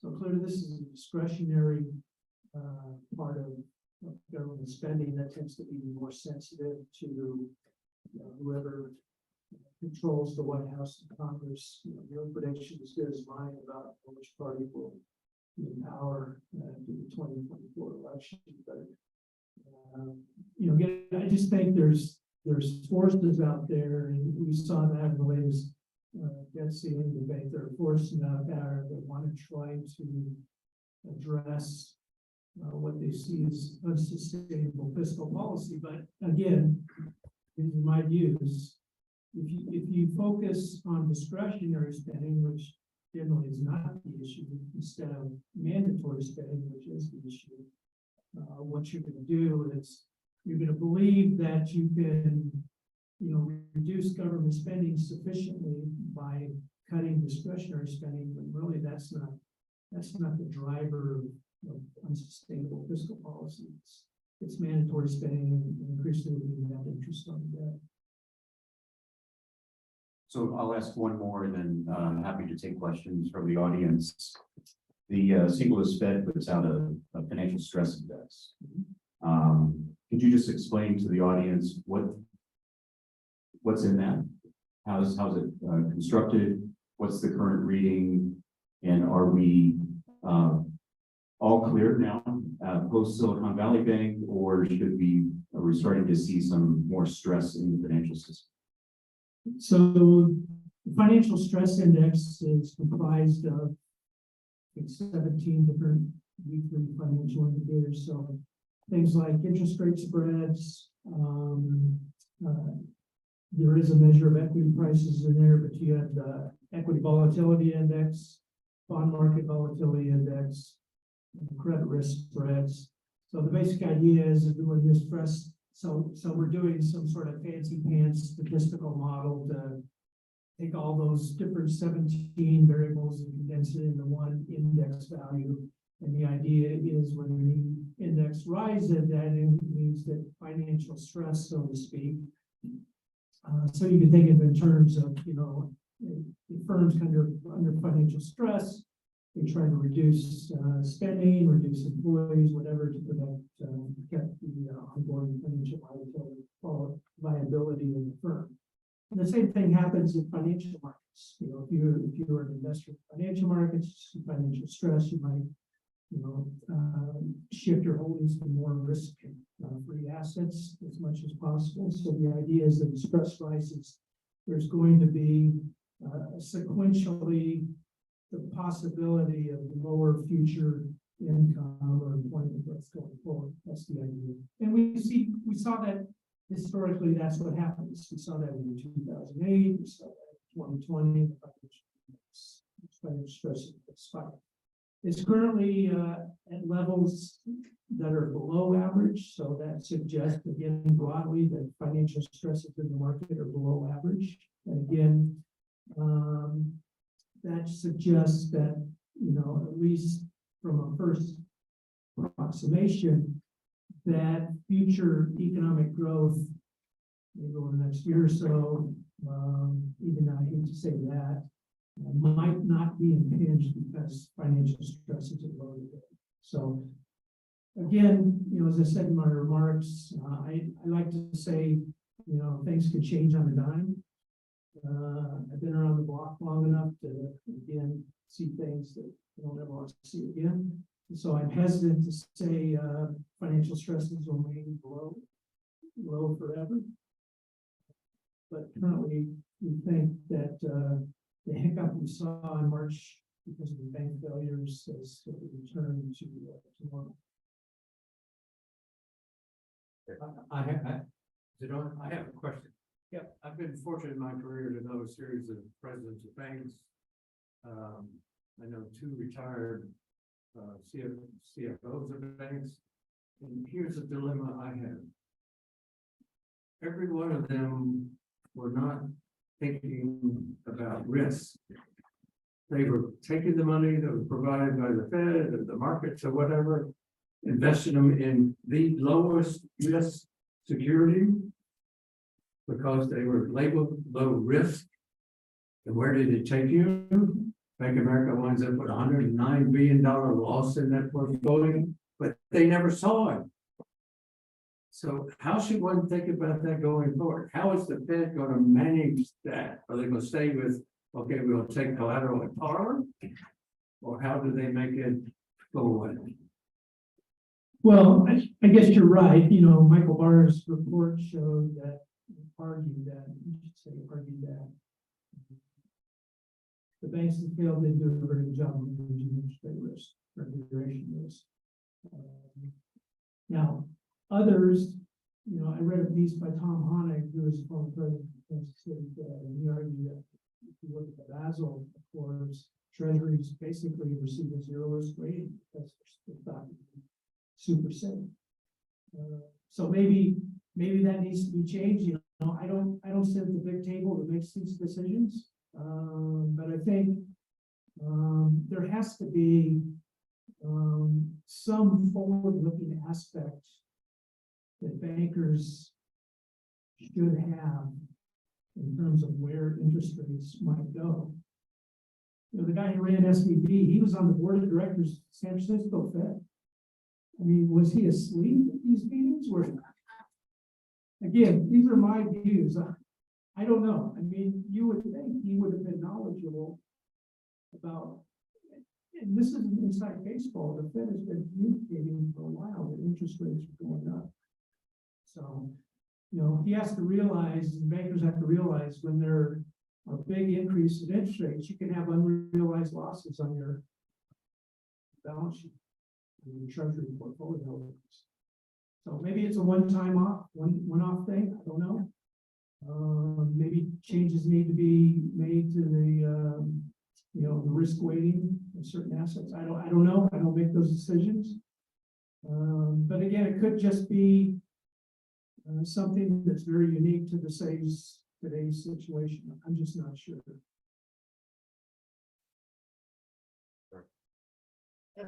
question with regards to the concept of lag, impacts of monetary policy.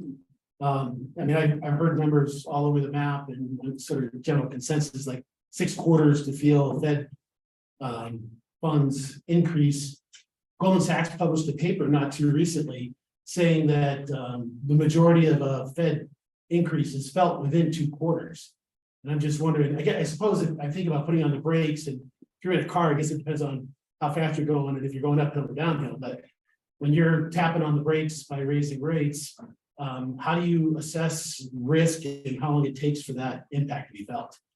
So there was a funny comment by the Bank of Japan governor, the East European Central Bank holds its version of Jackson Hole in central Portugal.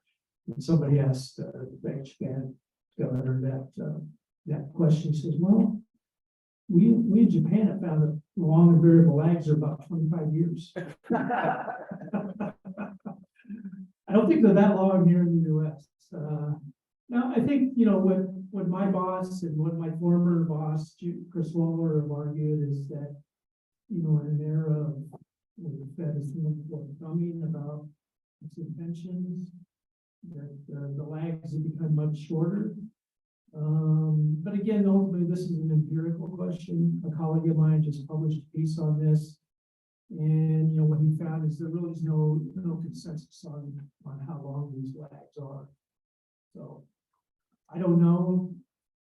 I'm trying to remember what Milton Friedman said, something like 16 months, I don't know, something like that. So here we are, Fed began raising rates in March 2022. That's about 16, 17 months, so to speak. And the economy still seems to be doing okay. So who knows?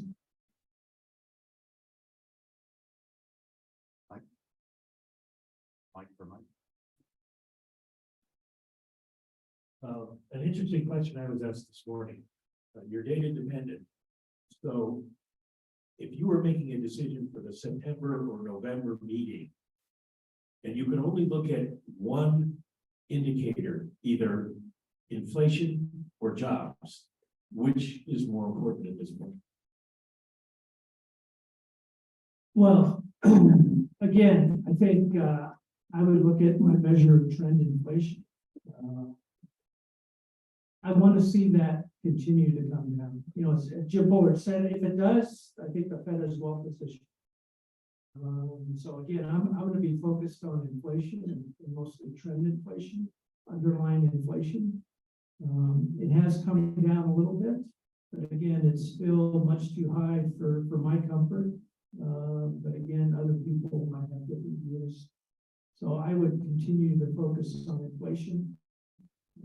Because to me, we don't want to repeat years of the 1970s. Some people say that's a canard. You can't continually dredge up that example because it's a different world. Maybe it is inflation expectation for long term, around 2% give or take. So the Fed has a lot of credibility right now. And one of the things credibility does is it affords you time to look at things. I think that's kind of what the FOMC is doing.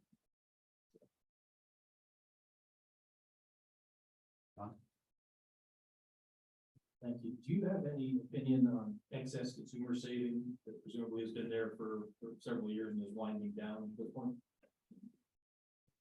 So I look at chart I regularly update is I look at the part of M2 savings and other deposits. And again, that mixes both household and business savings, obviously.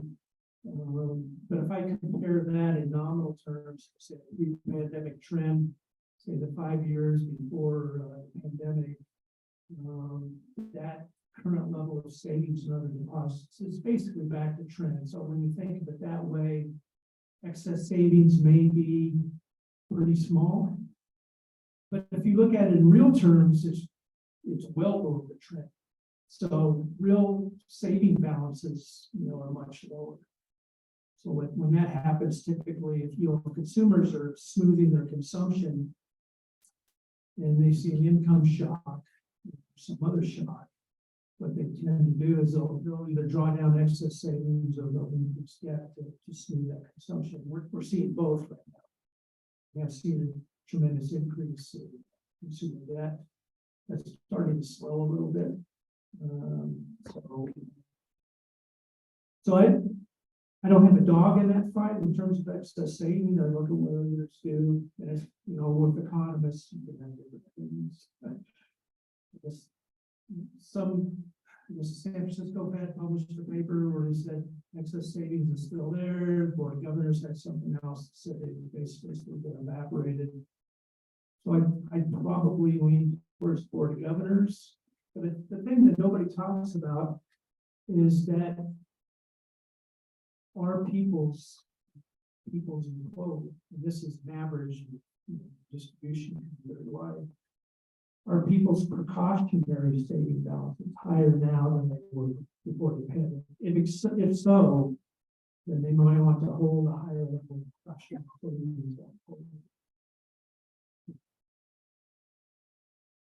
Okay, please join me in thanking Kevin Gleason.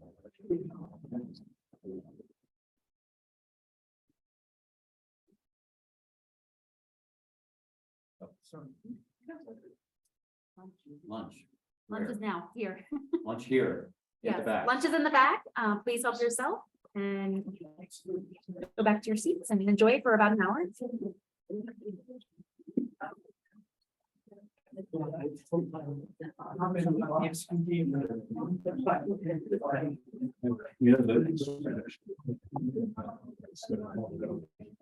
We were debating numbers.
Mr. Mayo.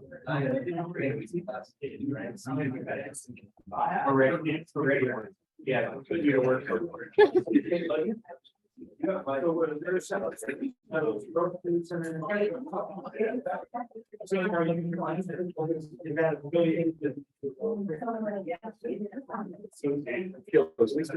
Yes. Okay, thanks, everyone.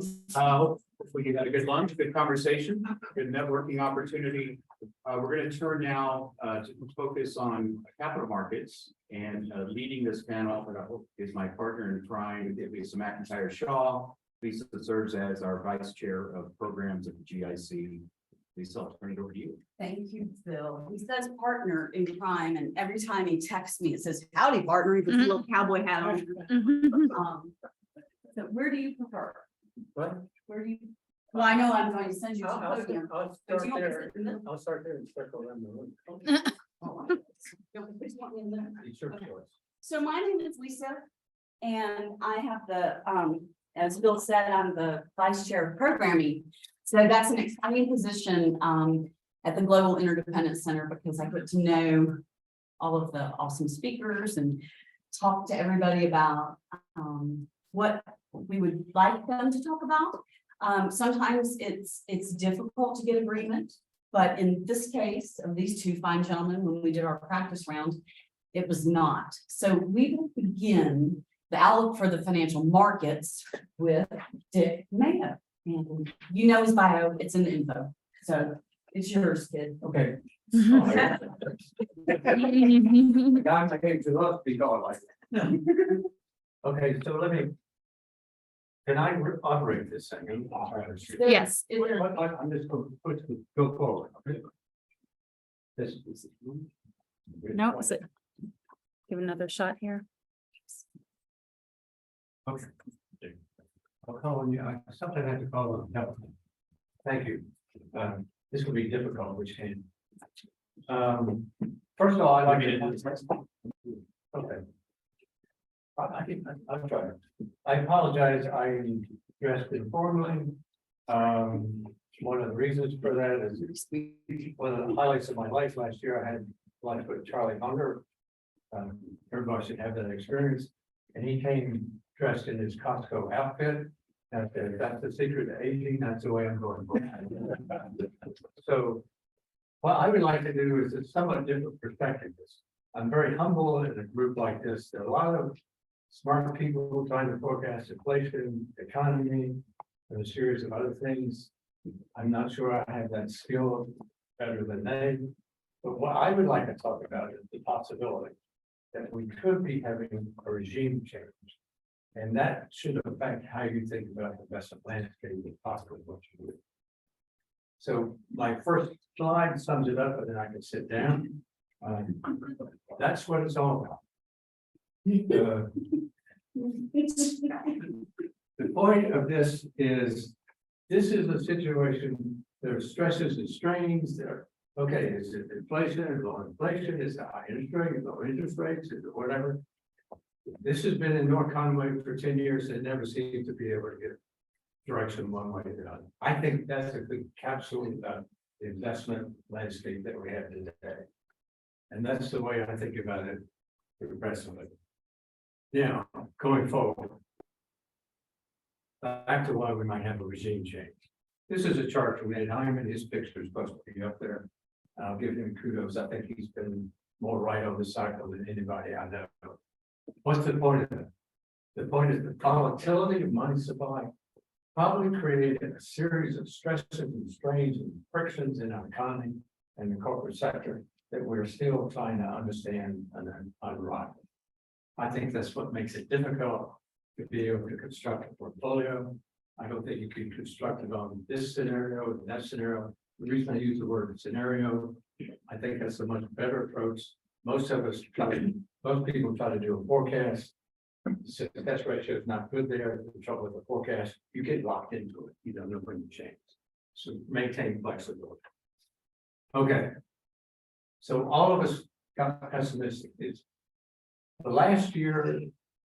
I've been in the business 50 years. The last year, beginning 2022 to today, to me, was the biggest shift I've ever seen in consensus thinking. You go back to January, February of 22, everything is fine, we like the world, keep investing in equities. There's no trouble with bonds. What happened? We came to the biggest decline in Mike Turby's 60-40 portfolio ever. It's nobody- By September, what had happened, everybody had moved to the other side of the shift. I think every firm on Wall Street had gotten pessimistic. So you had a series of greatly oversold positions. The point of this chart is to say, with all that pessimism, where does rally come from? Everybody was totally caught off guard.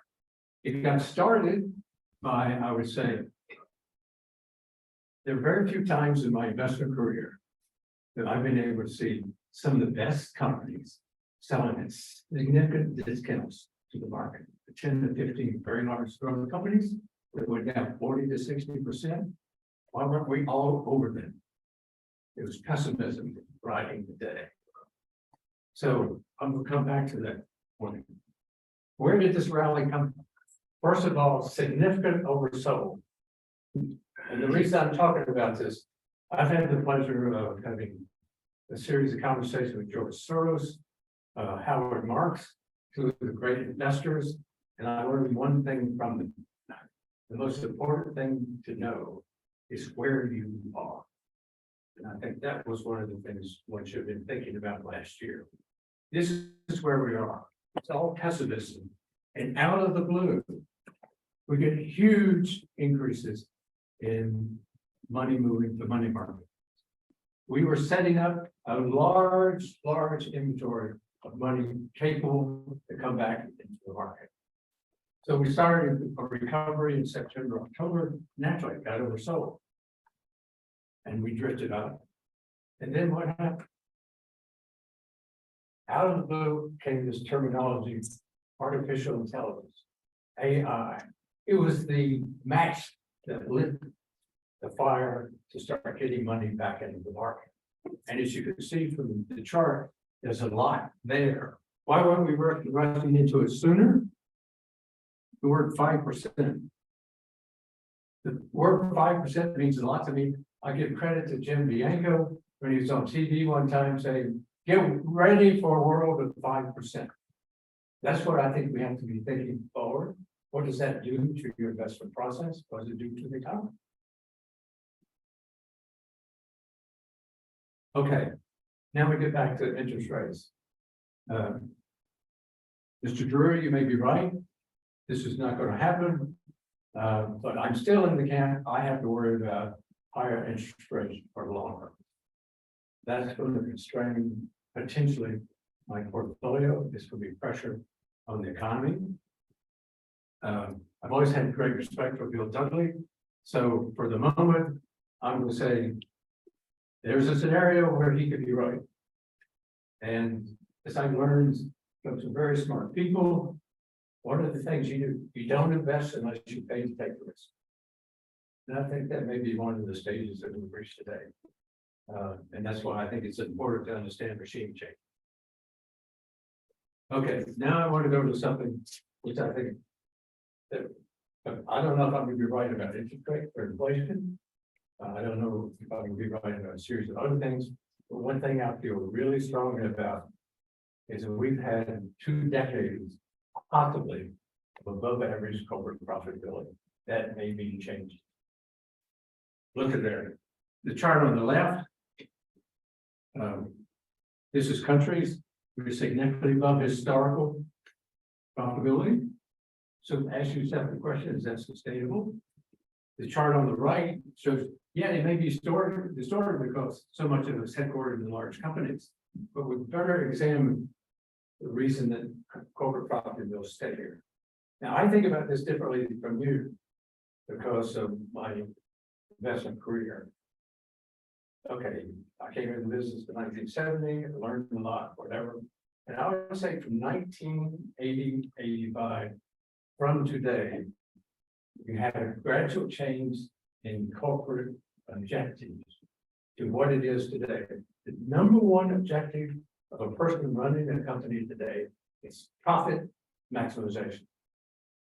And we've done that through a series of changes, getting more efficient with corporations, offshoring, putting the manufacturing plants wherever it's cheapest to make them.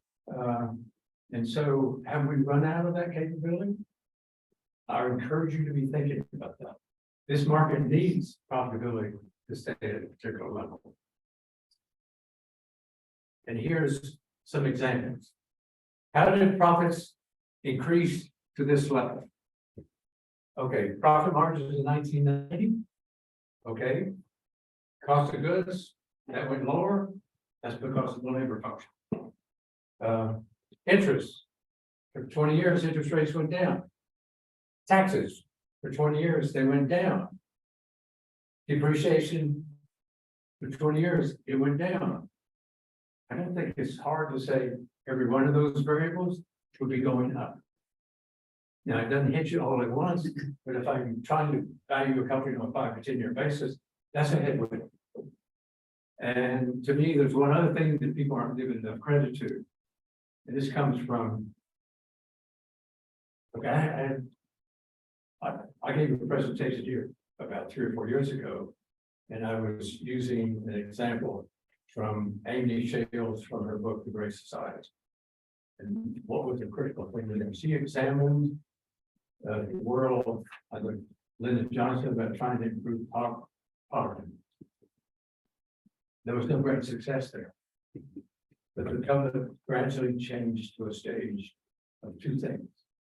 They became fully supportive of labor union, and they became fully supportive of government spending. It wasn't a matter of how you spend it. The definition of success was it has to keep growing. And if there's a potential flaw in the inflation argument, I would fall in the camp that the government will continue to keep spending. And unfortunately, there's a chart that's not here. I have a cartoon, which I think sums it up pretty well. And that is they're a man and a woman in 1940 sitting around, or 35, sitting in front of their radio, listening to FDR on his speech about, here are all the wonderful things I'm going to do for you. And they looked at one another, and said, we really like that. I think we're in a period of time. It's going to be really hard to restrain government spending. The world, I think, wants more of it. And say no, this would be a difficulty. So if there's something wrong with inflation or whatever, that would be one of the sources. I encourage every one of you to go and read Jake Sullivan, who was the National Security Advisor, giving his speech on industrial policy. These are the things we want to do.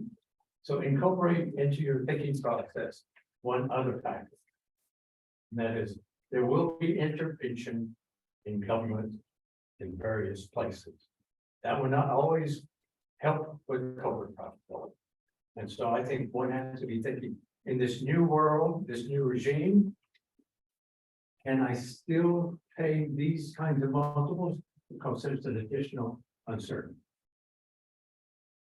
Okay, these are strategist charts. I'll like Nick go do that, but he's talking about one thing which makes me a little bit pessimistic at the moment.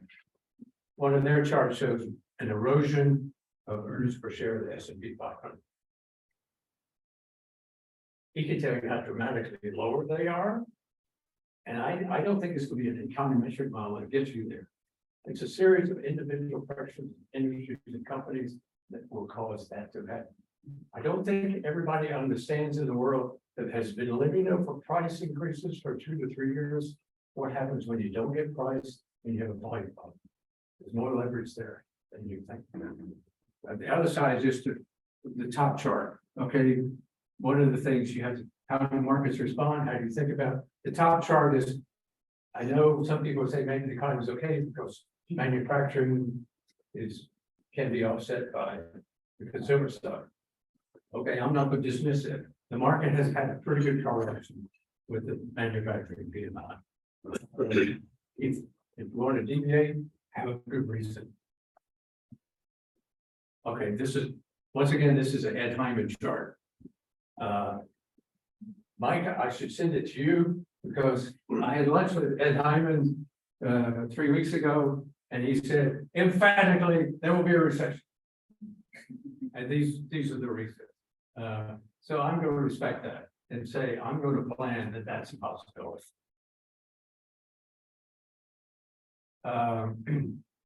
This is sort of out of place.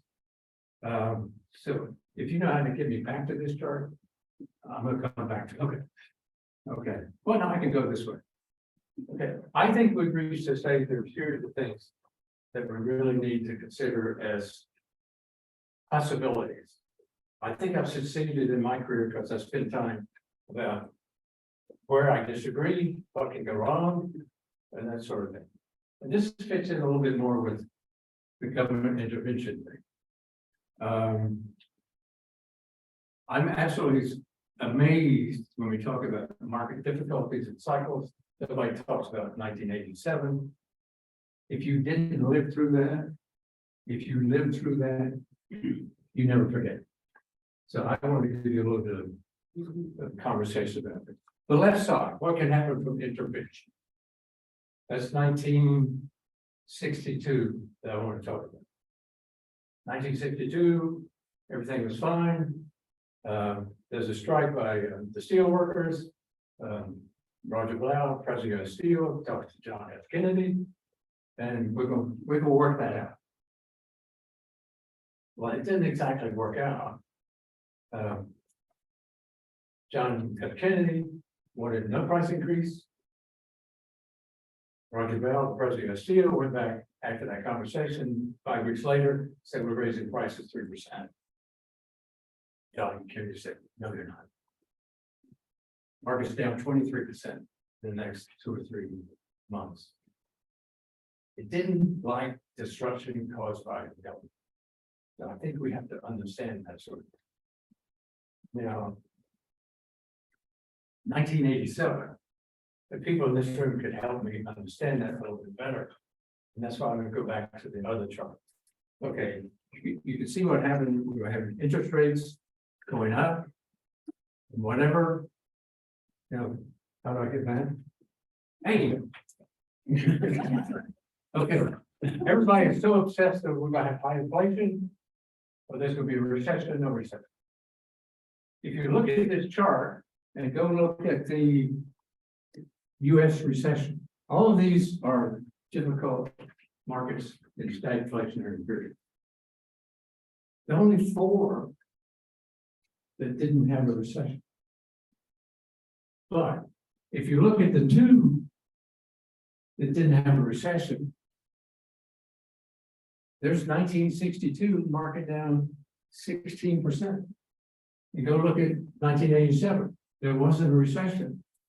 And the market was down 23%, or no. Yeah, 23%. Now, if you weren't there, you wouldn't understand. It was down 20% on Monday. And so what I'm trying to point out here is we can have all of these forecasts, inflation, economies, and whatever. Sometimes the market is going down because of all of this internal structure. And we've created such a complexity in the markets at this stage. I think it's reasonable for us to start thinking about it. Think about it. Who would have thought 5 years ago you're going to have options 1-day expiration? And it's huge. They're 30 to 40% of the market. So what I'm saying, in an uncertain world, something could come about that you're not sure about. 1987 was set off because, okay, the US economy had been pretty strong. Foreigners, particularly the Japanese, were buying US stocks. Then all of a sudden, the dollar went like that. And they said, I have to get out of here. The problem is everybody decided they wanted out that Friday, that Monday, that week. And there was no economic problem. I lost 30% of the day. So I think that needs to be brought out in terms of what is the risk of this market. Okay. Back to the labor supply. I'm going to take a slightly different nuance to it. I respect the examination everybody has made here, but I'm in the camp, excuse me, I'm in the camp there's a sustained problem. And somebody's referred to the retirees. I think that's a big problem. And one of the ladies said, well, what about retirees returning? You're crazy if you return. I'm in a position right now, I get my social security and I get 8.7% increase, or next year 5% inflation, I get that next year. I'm not gonna get that in a private job. So that's it. And one other thing that people don't think about, a fellow I have the greatest respect for and use periodically, is partners, that's quantitative. I think. He said, it looks like the digital economy has consumed 1 million of those workers. So they're not part of our labor force anymore in that form. And then you have the other part of how many people are not working has been affected by disabilities or whatever. The numbers, I think, is bigger than most people are assuming. And so where do I find the replacements? I'm in the camp. There's a serious shortage. You can judge the magnitude, but it's going to be there. It gives labor some power. And if you want to get upset, I don't have it with me, but you should all go read the National Security Advisor, Jake Sullivan, the speech he gave to the Brookings Institution. I think it was a month and a half ago. It was the industrial policy of the United States going forward. And if that title doesn't give you the willies, then you're not listening. The one part of that is we are fully supportive of labor. So it's going to be hard to get out of this problem without some perpetual wage increase for the 5%. And here's one of the additional aggravations. I heard it on TV the past couple of weeks. It's the summer of strikes. Well, that's like it was back in 1971. Yeah, there was a perpetual strike. What have we had recently? Okay, last year we had the railroad strike, or the threatened strike. This was followed by the gear worker strike. This year we're having the UPS strike. Look around the country, the faculty, this place is striking, that place is striking, whatever. I think that's a constant irritation. This could mean wage rates. My apologies, Mike. I think it's gonna be hard to come down the way you would think.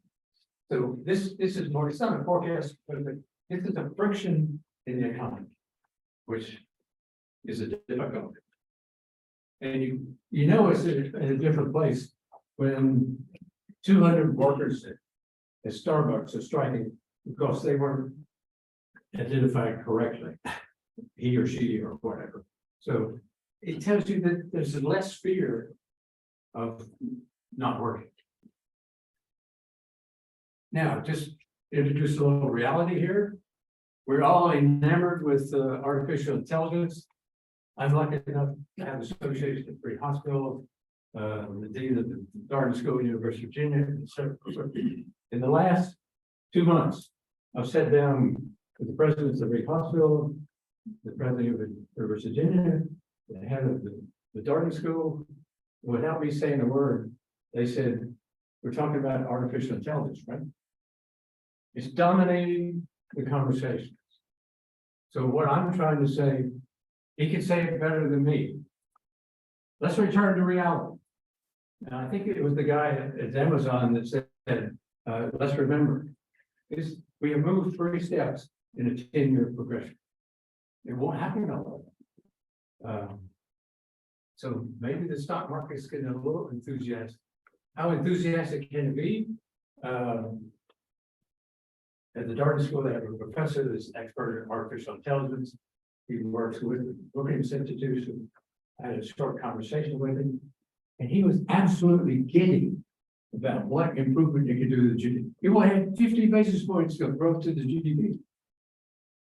I didn't get an answer when I asked him how, but I think that's our mindset today. It's no longer done. Now, here's an exercise I had fun with. Okay, The 7 largest companies are now 27% of the market. Nobody's questioning them. But look at it in a different way. Everybody assumes they're double-digit growers. These companies today account for 25% of the free cash flow of the S&P 500. That's a pretty big number. Now suppose you extrapolate that double-digit growth rate.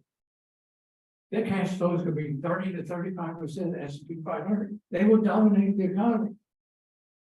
So I go back to some common sense. There was, once again, I'll use University of Virginia. There was a professor at University of Virginia that became head of the Council of Economic Advisors. Some of you may know him, Herb Stein. Had a pretty simple logic. If it's not sustainable, it's not sustainable, it won't happen. So I think we're getting a little carried away with the valuation of these companies. Their growth is likely to stall for a whole series of reasons. So, just this is directed to you, Mike. Sticky inflation. It's not my forecast, but there's a possibility of sticky inflation. And the outcome of it isn't favorable. So I think what we have to do is we have to learn about it. And what it comes down to, I think. Here's one other step. One other aspect about inflation, that chart's sort of out of line, out of sync, but it's something to think about. Why is inflation doing better today than you think? And this is a term that's been created recently. It's premiumization. Go look at Procter & Gamble. And they said we're switching from liquid soaps to these little tanks to do your laundry. Oh, and by the way, when we changed to that, your price went up 6%. And if you go read the quote by the president of Deere, he said, we just raised our prices 15% because the input prices are up 15%. If that keeps going, we'll keep raising price. I think corporations are getting an attitude that we can raise the price as much as we want. We will keep trying to do that. And they're not going to stop until it fails. And when it fails, we might cure inflation, but we have a profit problem. So my biggest concern is a 2 to 3 year erosion of profitability. It'll help happen industry by industry, company by company. And so you can get one of these. Some people can be right and we get a higher market. Some people we can be a lower market. But I lean on the side of for the next year or two, it may be easier to lose money and make money. So my advice at this juncture is, given the valuations or whatever, make sure you have a flexible portfolio that gives you the opportunity to be tactical. And one of the reasons I say that, one of the things I do at the Darden School, I should say, I reached the pinnacle of my career. I was officially made a lecturer at the Darden School. And they thought it was so valuable, they didn't think I deserved it. Compensation. But anyway, the reason for saying that is to be thinking about how you proceed. And that's the reason for that statement. There will be some periods of time to make money. There'll be periods of time not to make money. You won't be able to be tactical unless you have that reserve of cash to use it. And today, for the first time in 14 years, we're getting a return on cash so you can afford to be tactical. So my introduction to the next speaker.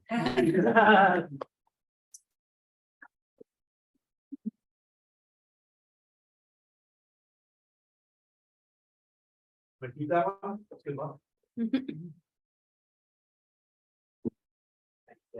So it's tough to follow that, you might imagine, but we have the wonderful pleasure of seeing him a couple of times a year, so I'm always happy to take the lecture. And I thought what I might do, we wanted to, I think Bill balance of our time together this morning, a little bit of a conversation, and I know a lot of folks will have questions for Dick after that, and just in general, sort of given all of his observations. So I thought I might just provide a little bit of a framework that we've been using in our shop, think about where we are, critical importance, and where we may go in the short and intermediate term, if you'll indulge me. Sort of in the title, which I don't preoccupy myself with altogether that often, but these are the sort of the observations that struck me as salient as we came through the first half of the year. A clear liquidity addiction by investors sort of throughout the market, and then the Treasury did its part certainly on that front, and the Fed did its part on that front. Eroding fundamentals, I think this is, sort of the pinpoint of our observation over the last year or so. And then ultimately, the search for organic drivers of growth. And for me, this is really the most important element, if I left you with anything today, is that for the last 14 years, we really had the benefit of being policy-driven and ultimately flows-driven market result. And I think regardless of what lies ahead of us, whether there's a little bit of pain or we may be smooth sailing, blue skies ahead, it's going to have to come on the back of durable organic drivers of growth. And so the framework that we've sort of been using, or what we've been watching really over the last 18 months, first, and we sort of rely heavily on Don and his team for the observation and conclusion on this front, is have we arrested inflation? And moreover, the volatility of inflation expectations back to a level that is acceptable both on the one hand to investor consumers and on the other hand to policymakers. And I would say, I would agree with Dick in this point, is that the sort of the shift in the vantage point that most people harbor about the economy has been dramatic. But I think in that, investor consumers have started to accept that there will be a higher floor on inflation, right? Not necessarily what they want, but ultimately what they're likely, what the likely result is to be. But I think it's also clear at the same time, as probably we talked about this morning and or read about with some consistency, is that policymakers don't think that's the case. They haven't arrested it back to a level that is acceptable to them. So the bullish outlook of last fall that was predicated on the pivot, which my use of the dictionary means stop and go in a different direction, means different things, to different people, became the pause and now the skip, and now we're sort of re-engaged. I know Don and others have spoken to. So there's work to be done, irrespective of what you ultimately think the terminal level should be for inflation, and that's without getting into the idea of the cost of getting back down, as the Fed said earlier, to a level that is in line with the Fed's target. So this progress, we were 9% a year ago, or 3% today, but the stickiness obviously has been well discussed. This idea of valuation to me is super critical, and Dick touches on it as well. The erosion that we're seeing in the outlook for corporate profits is dramatic. During what I'll call, don't mean the term or phrase, during ordinary time, during the belly of the business cycle, earnings estimates for periods that are 12 months in the future will typically be revised downward by a little over 10% during that period of time. But in the pre-recession progression, that revision profile accelerates to roughly 17%. Right. And we're starting to see a middle ground in there. We're a little bit better than 10%. We're closer to 13. We're not quite at 17. Some estimates obviously have held in there. But what estimates and margins are not is commensurate with the level of fiscal tightening, monetary tightening that we've seen, and the prevailing level of interest rates. And so those two things, in my view, need ultimately to reconcile. And then the last piece, as I mentioned a moment ago, organic drivers of growth. To me, it's critical to the extent to which you have durable and identifiable organic drivers of growth to do two things. One, pull capital in from corporate operators who are looking to expand their franchise. So that has to satisfy sort of the durability, the x-axis. Right? We're going to put money to work in artificial intelligence or anything else. Right? We really need to see the long-term benefits of that investment. One, and two, which is sort of the overemphasis in the short term from investors. Am I able to generate the returns? And of course, now with higher risk-free rates, that return profile needs to increase commensurately. So Just a few charts to sort of bring all this scaffolding, put something on that scaffolding. Obviously, the headline inflation levels have peaked globally. This is a chart that I stole from Don, and you can see them sort of rolling over. But the pause clearly indicates that rates are higher. So this is all well-trafficked ground for the purposes of our discussion today. But this disconnect between real rates and market performance, I think, is telling us something. And the narrowness of the market through the Memorial Day holiday, where you really just had a Magnificent Seven or Fang and Friends sort of define 113% of the market's total return year to date, that has broadened out. And commensurate with the liquidity drain that we're seeing, the first part, which is sort of just refilling the Treasury General account, but the second part, which will be true quantitative tightening, that's starting to put some real pressure on the markets. We've seen discretionary become somewhat of a consistent outperformer. We've seen industrials become somewhat of a consistent outperformer. But most telling, we've seen those Fang and Friend names, those NASDAQ 1000 names, start to underperform. So even to the extent to which we have yields that continue to rise, the stickiness, of inflation is keeping this gap between real rates and relative performance that we've enjoyed somewhat wide. And the market can lose touch with fundamentals for a moment, but ultimately they will reconcile, and usually not in the favor of most investors. This liquidity indicator that our team in Washington, Dan Clifton, Chris McGrath, in this case specifically, put together, has been really a little bit of the tail of the tape since Silicon Valley Bank and Signature Bank earlier this year. But this is coming, to completion. The TGA is going to be filled up in about 2 or 3 weeks. We're nearly there. But what's interesting is that even as in the last 8 market days, the Treasury General account has been more than topped up just through reverse repo, and not an incursion on Treasury paper. There's been no abatement really to industrials outperforming communications, the Magnificent Seven flagging a little bit. So some of the trades that were entrenched with significant liquidity drain remain intact, and I think that's illustrative of the market environment that we're heading into later this year. Now we're in the second half. This corporate profit margins under acute pressure, to me, is about an important chart as I can leave you with. We call it the lollipop chart, because what we're actually looking at here is not the margin itself, but the rate of change in the margin. And we're right at that, as we are with so many things. Probably pointer on it. No pointer. Yeah. Oh, there you go. So that, like with so many things, like the photos I showed you from the auto company in North Conway, we're right at that point where margin degradation to this degree could be recessionary or could not be recessionary, right?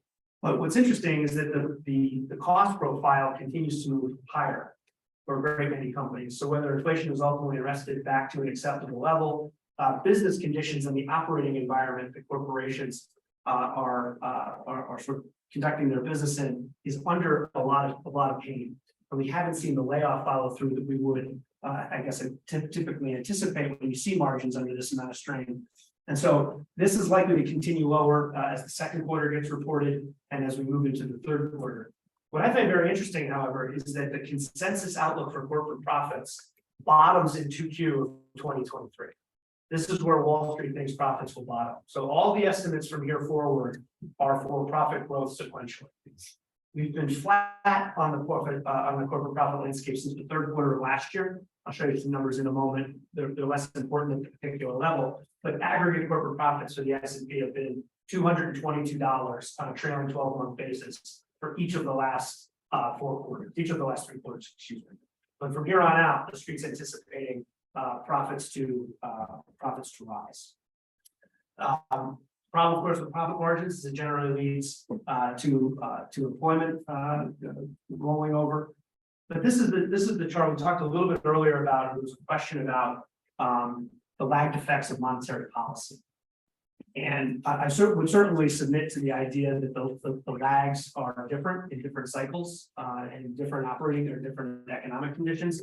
But the fit is pretty strong at the 2-year interval. And what's important about that is that if we're at the 2-year interval, we have yet another year of pain to come. We've not fully digested the interest rate hikes, the financial tightening that we've seen over the last year, right? So that's still incumbent and likely to be meted out on corporate profits. And if the lags are shorter, right, then the second half of this year may feel even more acute pain. And so this is just an inversion.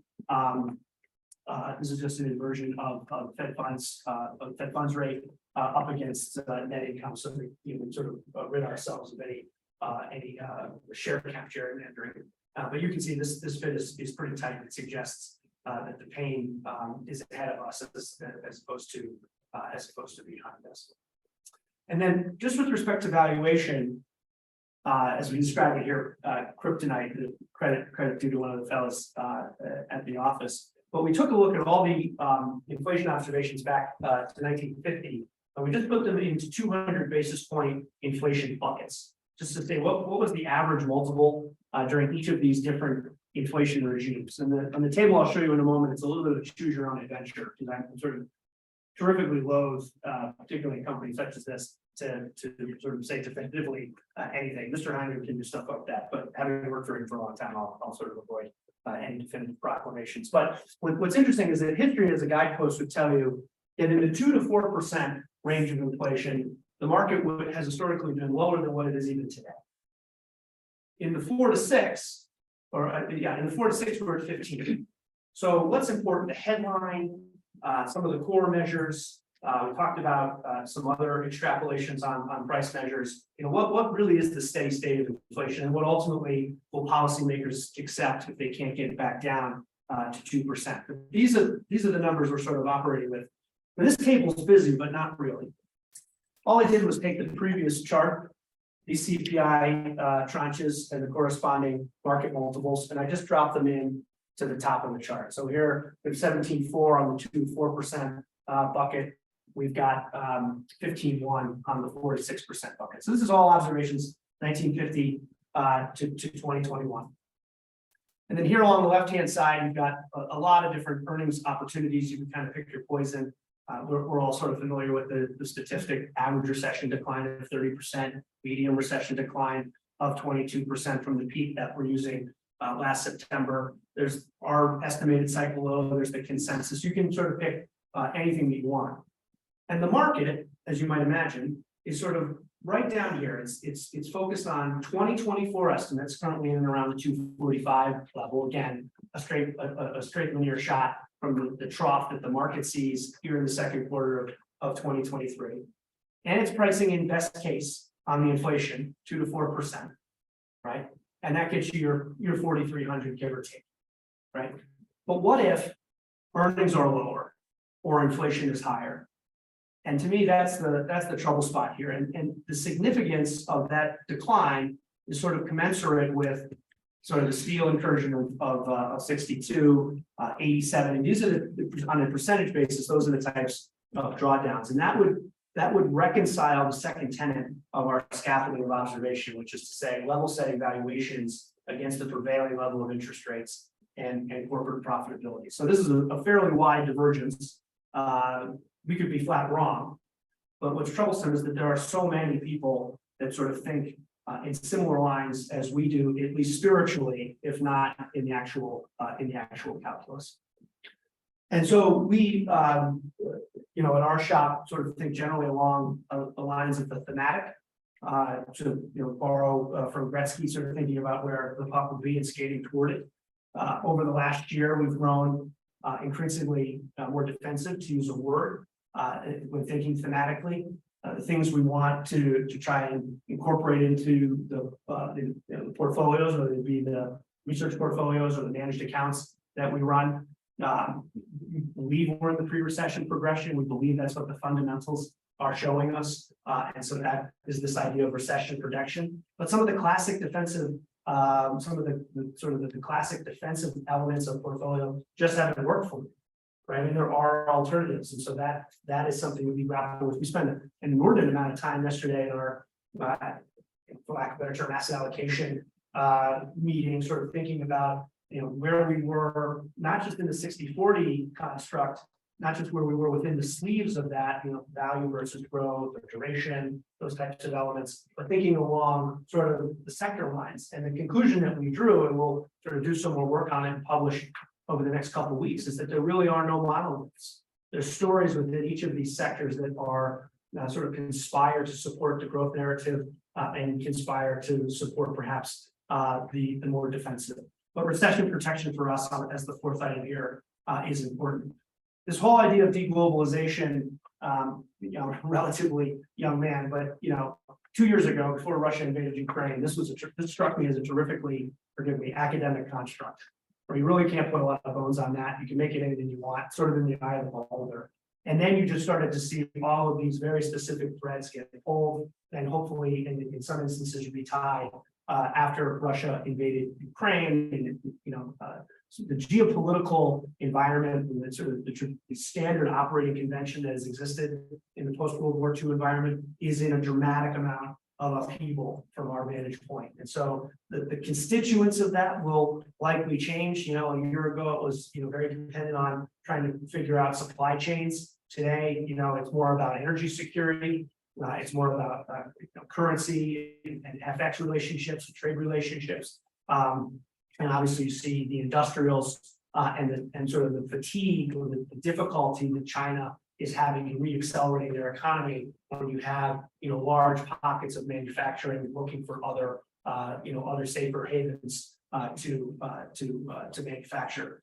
Cash flow aristocrats is, everybody's doing it, right? Private, we do an article in the journal today about private equity, going after plumbers and funeral homes, just trying to find cash flow positive businesses. We're very interested in franchises that have stood the test of time, at least by industry, if not by particular operator.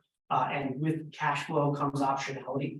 There's, by my way of thinking, 7 things that a company could do with their money, but you got to have something to have those decisions. So cash flow aristocrats, sort of borrowing from the old Standard & Poor's dividend aristocrat convention in terms of the nomenclature.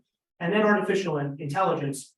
And I sort of come to this chart, and I'll stop here and we'll turn to questions if there are some. AI is great. It's great. We're overemphasizing it in the short term. We're probably underestimating its merits in the long term, as Mara, as Dave quoted Mara saying. But this is just weekly AI mentions in Bloomberg. We just counted, it's an AI-driven type of search, but you can just see how quickly this has skyrocketed. And I think by our way of thinking is there's going to be a tremendous amount of money pushed into this. There are already some AI meme stocks. One in particular, AI is up almost 300% year to date. I'm not sure the merit of its operations, but suffice it to say, the championing of it, as I write here, the commercial rollout, that's going to take an inordinate amount of time. And by our lights, while it will attract a lot of capital, probably is not enough, quickly enough to save this economy ultimately from the recession that remains our base case. Based on the fundamentals. So I'll stop there and turn back to you for questions. Thank you.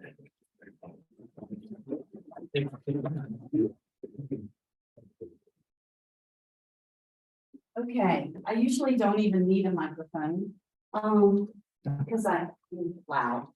I would like to insert a personal observation about AI. I have a 17-year-old nephew who I love and adore, who calls me and said, "Aunt, don't tell Dad." Oh, shoot, sorry. Go that way. Am I out of the camera? He said, "Aunt, don't tell Dad." I said, "What?" He said, "I got a speeding ticket." Wow, how bad was it? I said, "Really bad." I said, "How bad?" He said, "I was going 68 in a 40. So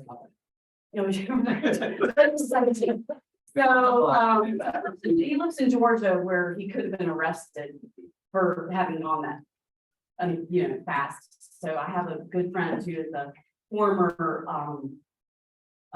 chief of police in that area, and I called him. I said, "I know every aunt's going to say this. My nephew's a nice kid. Can you help us?"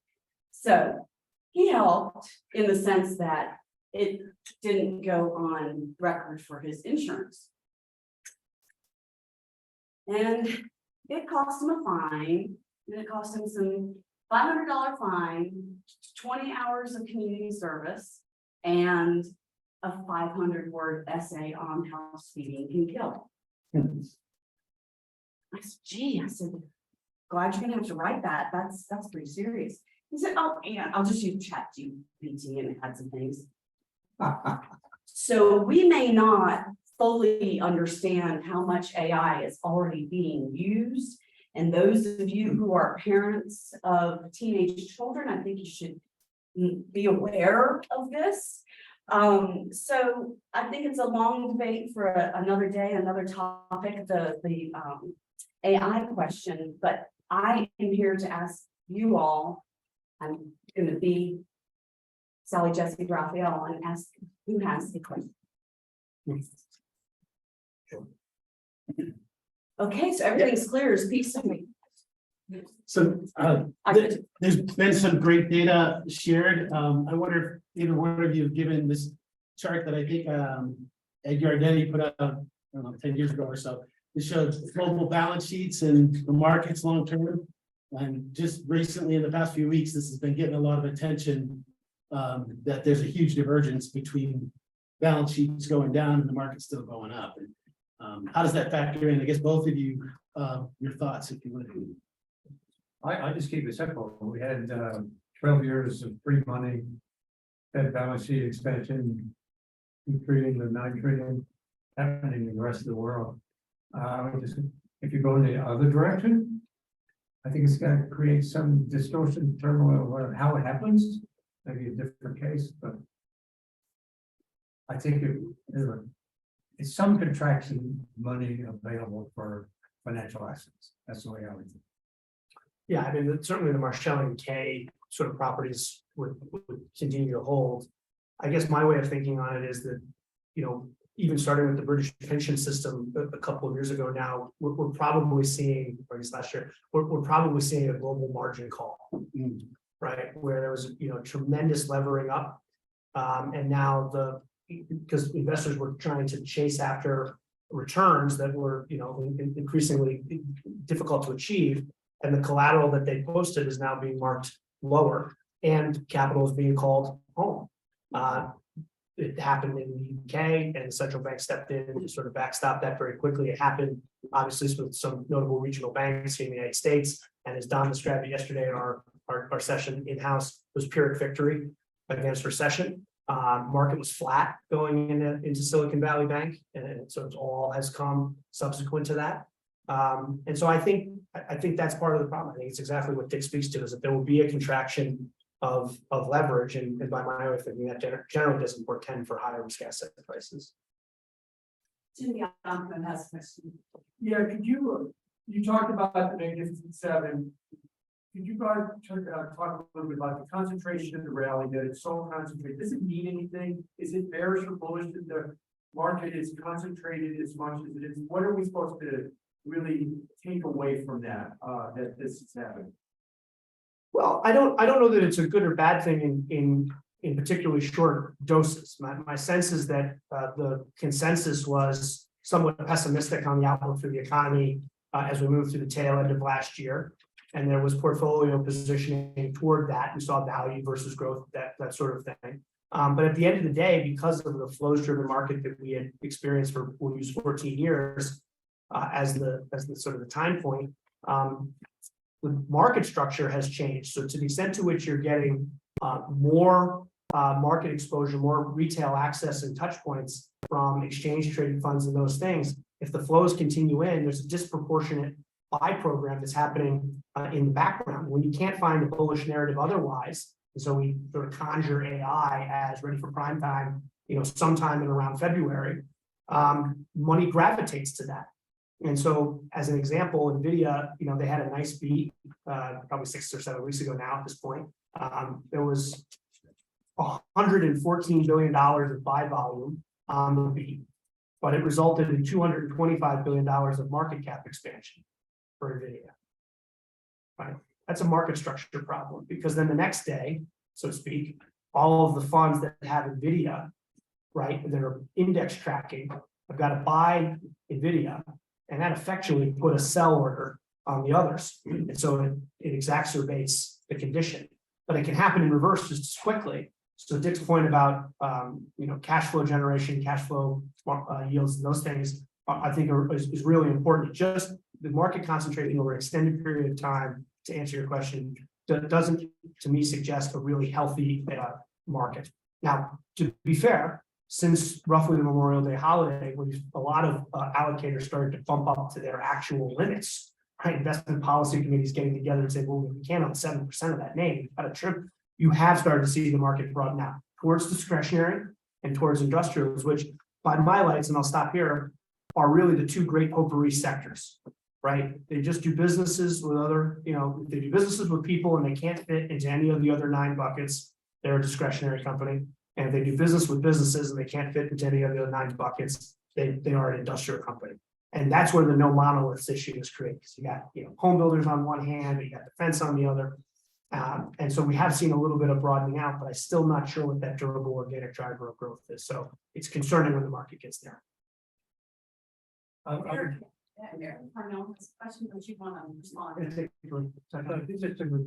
I'll keep it simple. As an officially functioning economy and social, I don't think you can allow that continued concentration of cash flow. It will change, I think, the allocation process going forward. And it's one of the things people don't think about. One of the things of this cycle of the last 15 years is how much money has moved towards index funds. I'm not sure what it is. People say it's over 50% and 55%. And the shocking thing is people 60 or older have 70% of their money in common stocks.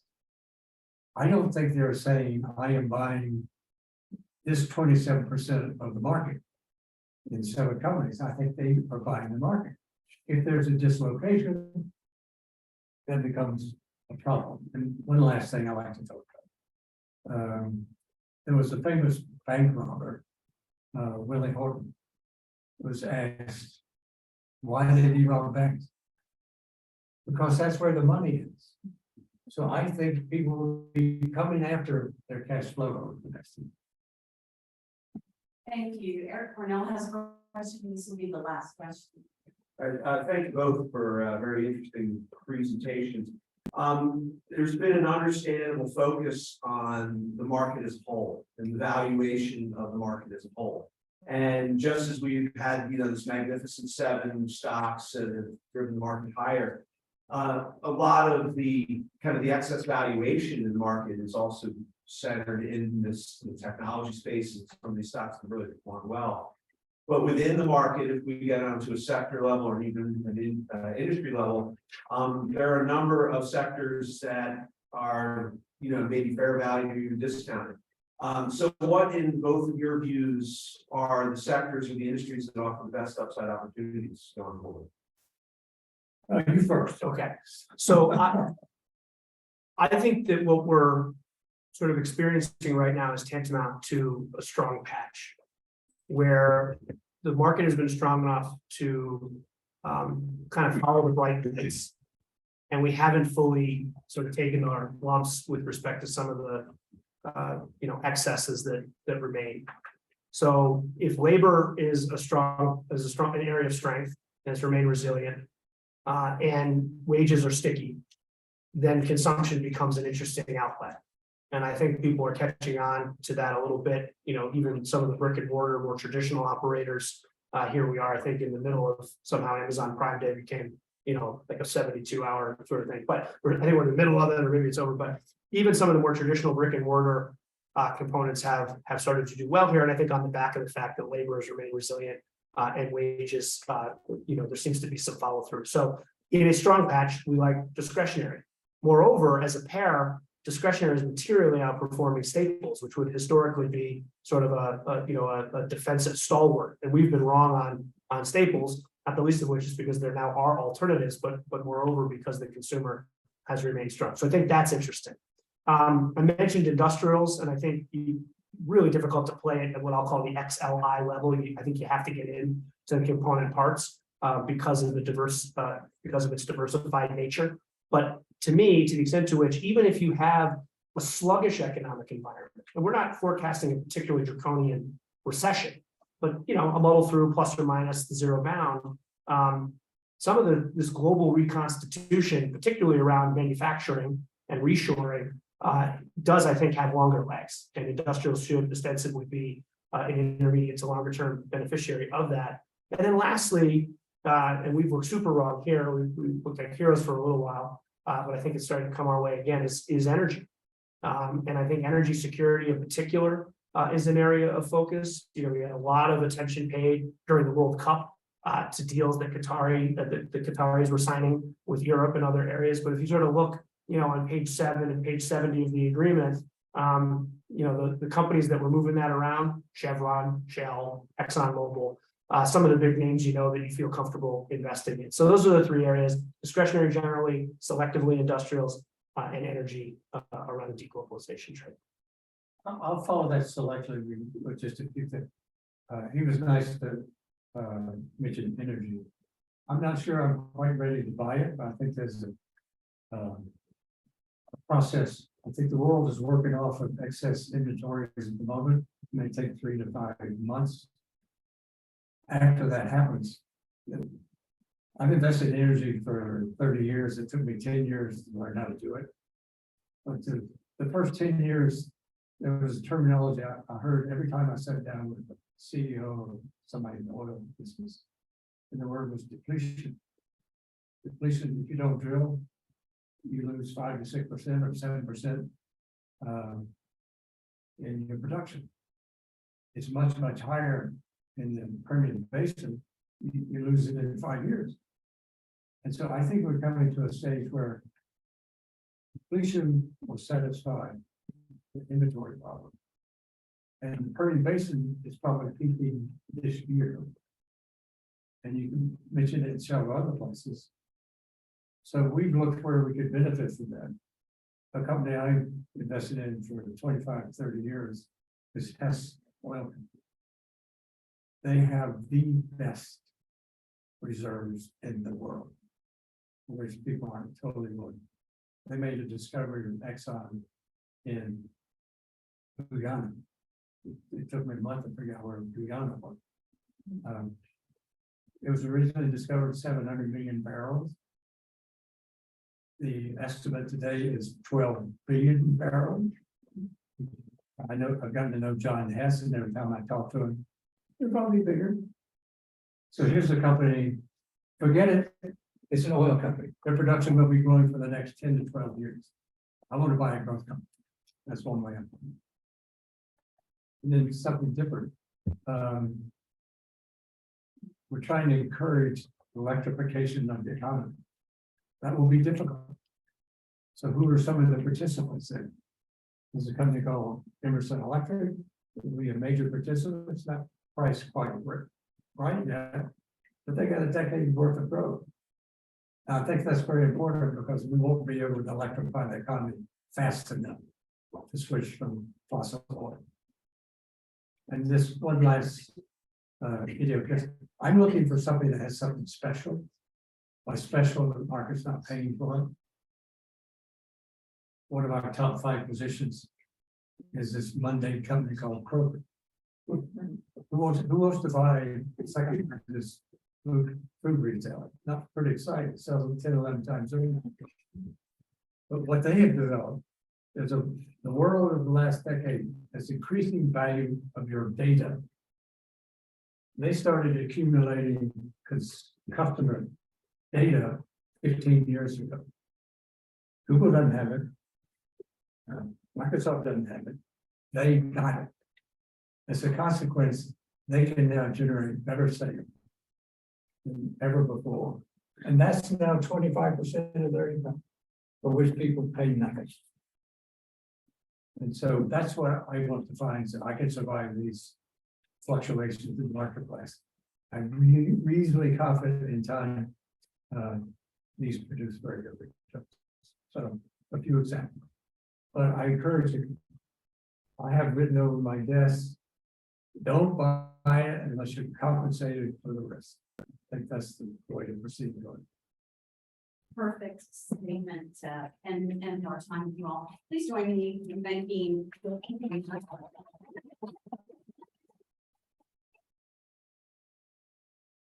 Now you have a B rate.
Bitcoin should have disappeared by now.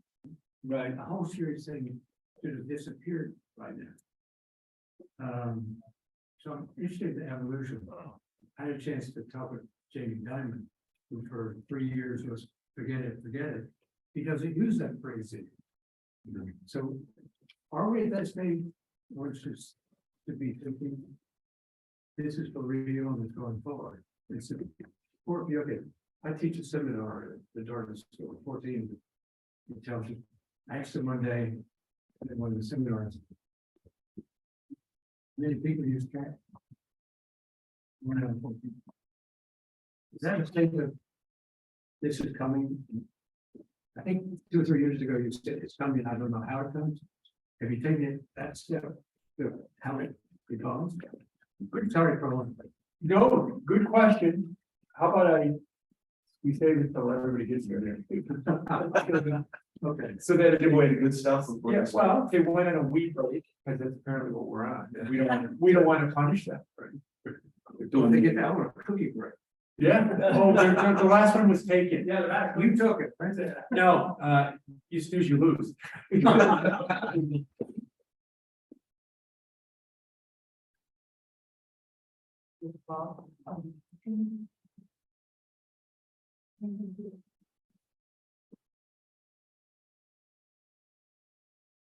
Well, ask this, but would it be better if we just called the AI Skynet? Would it make more sense? Ominously prophetic. All right.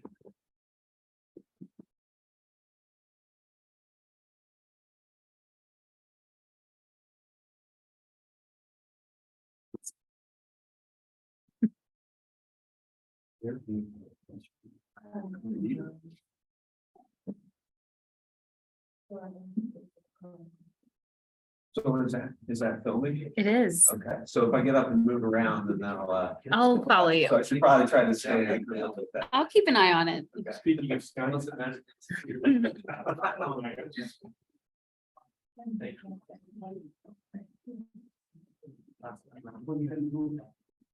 Oh, Eric, I think you dropped this.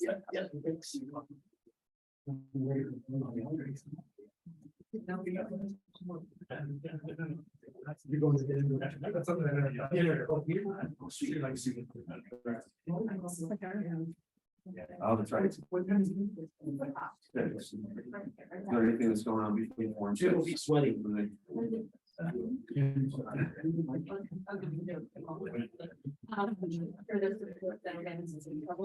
I see. Perhaps there's a recreation. Yes. That's what Jim and I were talking about last. Yeah. I gotta get a picture of that with my wife. I was telling her about it down with bar. Yeah, is this your first time here? That's my first time. Oh my God. So It's taking it all. in. Absolutely happening. Are you going? I didn't. You have to go. All right, we're rolling. Okay. So for our very last session, we're gonna discuss cryptocurrency. And, these two fine gentlemen are friends of mine, who I've had the pleasure of fishing with up in Maine. And, you've already read their bios on the information packet, so Jim Bianca, Eric Renaud. And they, this is a piece of cake for me, because when we did our practice round, because we always have a session with the speakers to practice before we get together in person. I just want to stand out of the way, and they are the program. So please welcome Eric and Jim. I guess, I'll start with your questions and, talk about, at least from my perspective, what cryptocurrencies are supposed to, what is the technology? What is it it's trying to do? You're right in the question. You didn't hear the question. Hopefully the answer will become self-evident what I'm talking about. No one uses cash anymore. I think I've gone to the ATM one time this year, and I got the same $28 in my wallet I've had for the last 4 months. And as a matter of fact, I'm now rarely even reaching into my pocket for a credit card. I'm using my Apple Watch, and I'm on my way. What do you use with tips? Oh, you can add tips whenever you. I always wonder, I can cash for like parking attendant. Oh, for that kind of stuff, yes, but you know, when you buy at a restaurant or even at Subway, you can add a tip if you want to. A lot of the systems have that as an option. So we're all getting more and more comfortable with digital money, but that still doesn't answer the question: what is crypto? What is the problem crypto is trying to solve, and how is it trying to solve it? And I think the problem that crypto is trying to solve is the sovereignty over money. Is money something issued by the state, or is it private property? Now, up until 150 years ago or thereabouts, it was always pretty much private property. It was issued by individual banks in the wildcat banking era or earlier. It wasn't really issued by states until the invention of the central bank. You know, that goes back about 300 years. But with the issuing of money by the state comes a lot of rules and restrictions that people have been pushing back on. So the question is there a way that we can get and create money that goes outside of the state? And that is where cryptocurrencies come in.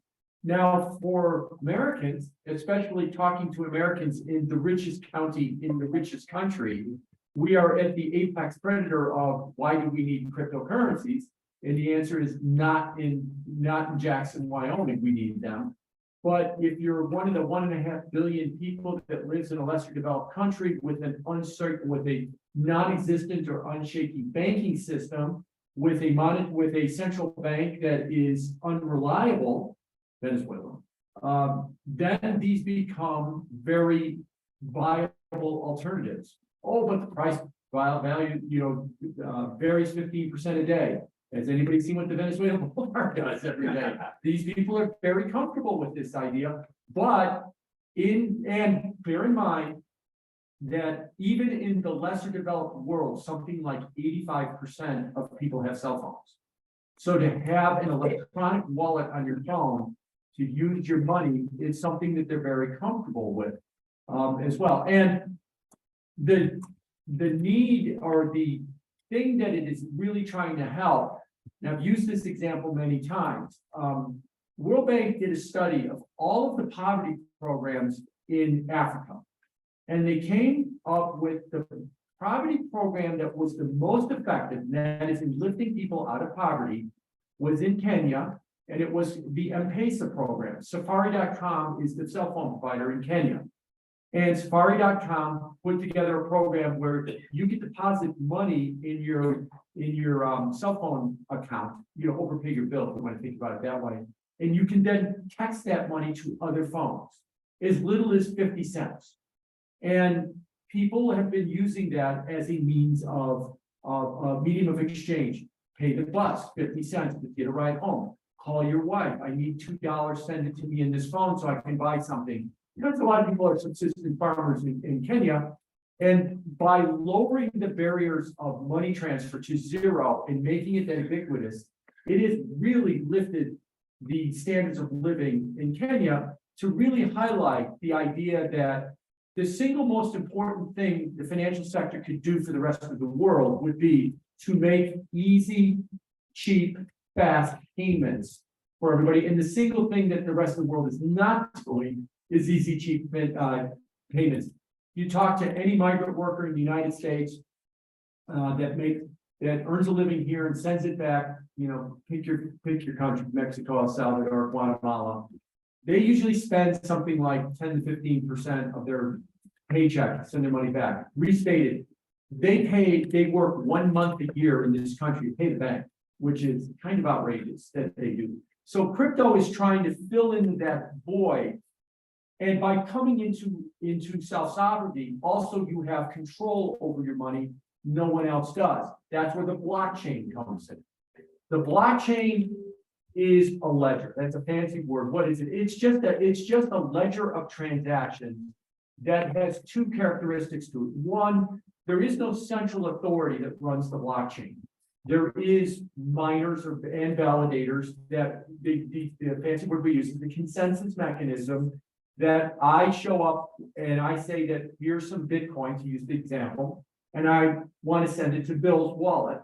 And the miners and the validators make sure that this is not a double spend, which means that I have accidentally spent it before, and that it's a valid transaction, and they execute that transaction on the blockchain.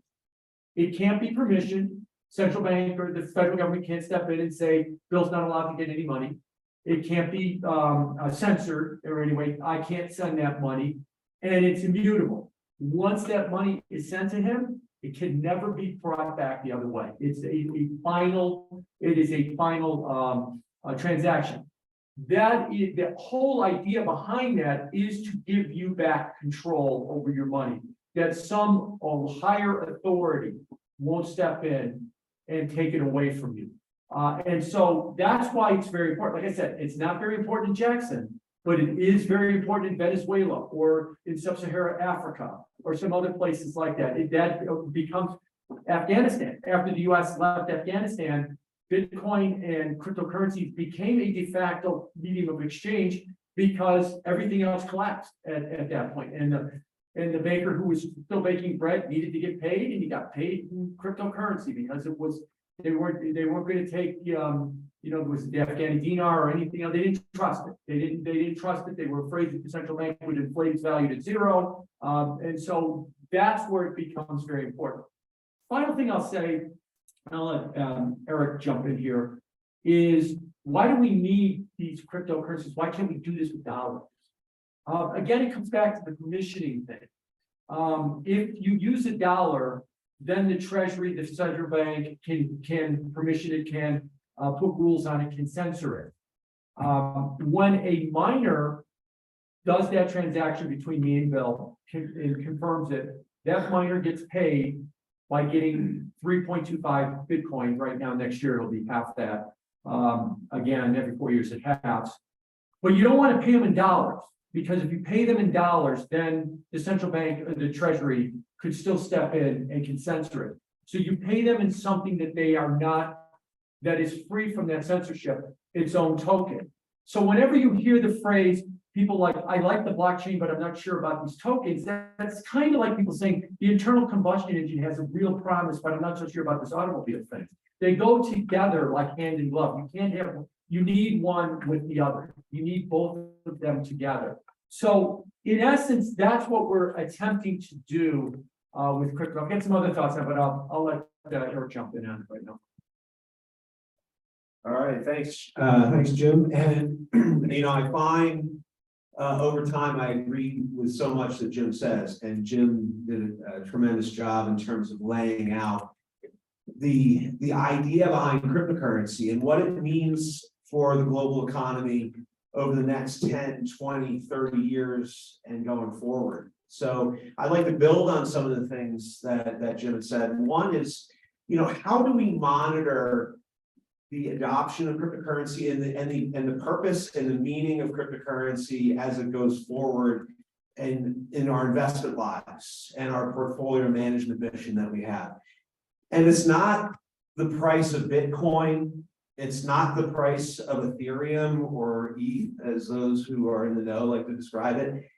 It's the adoption rates that we're seeing. Do we reach a point where we're starting to see the use of cryptocurrencies in a rural region of Guatemala, or the use of cryptocurrency in a part of Ghana?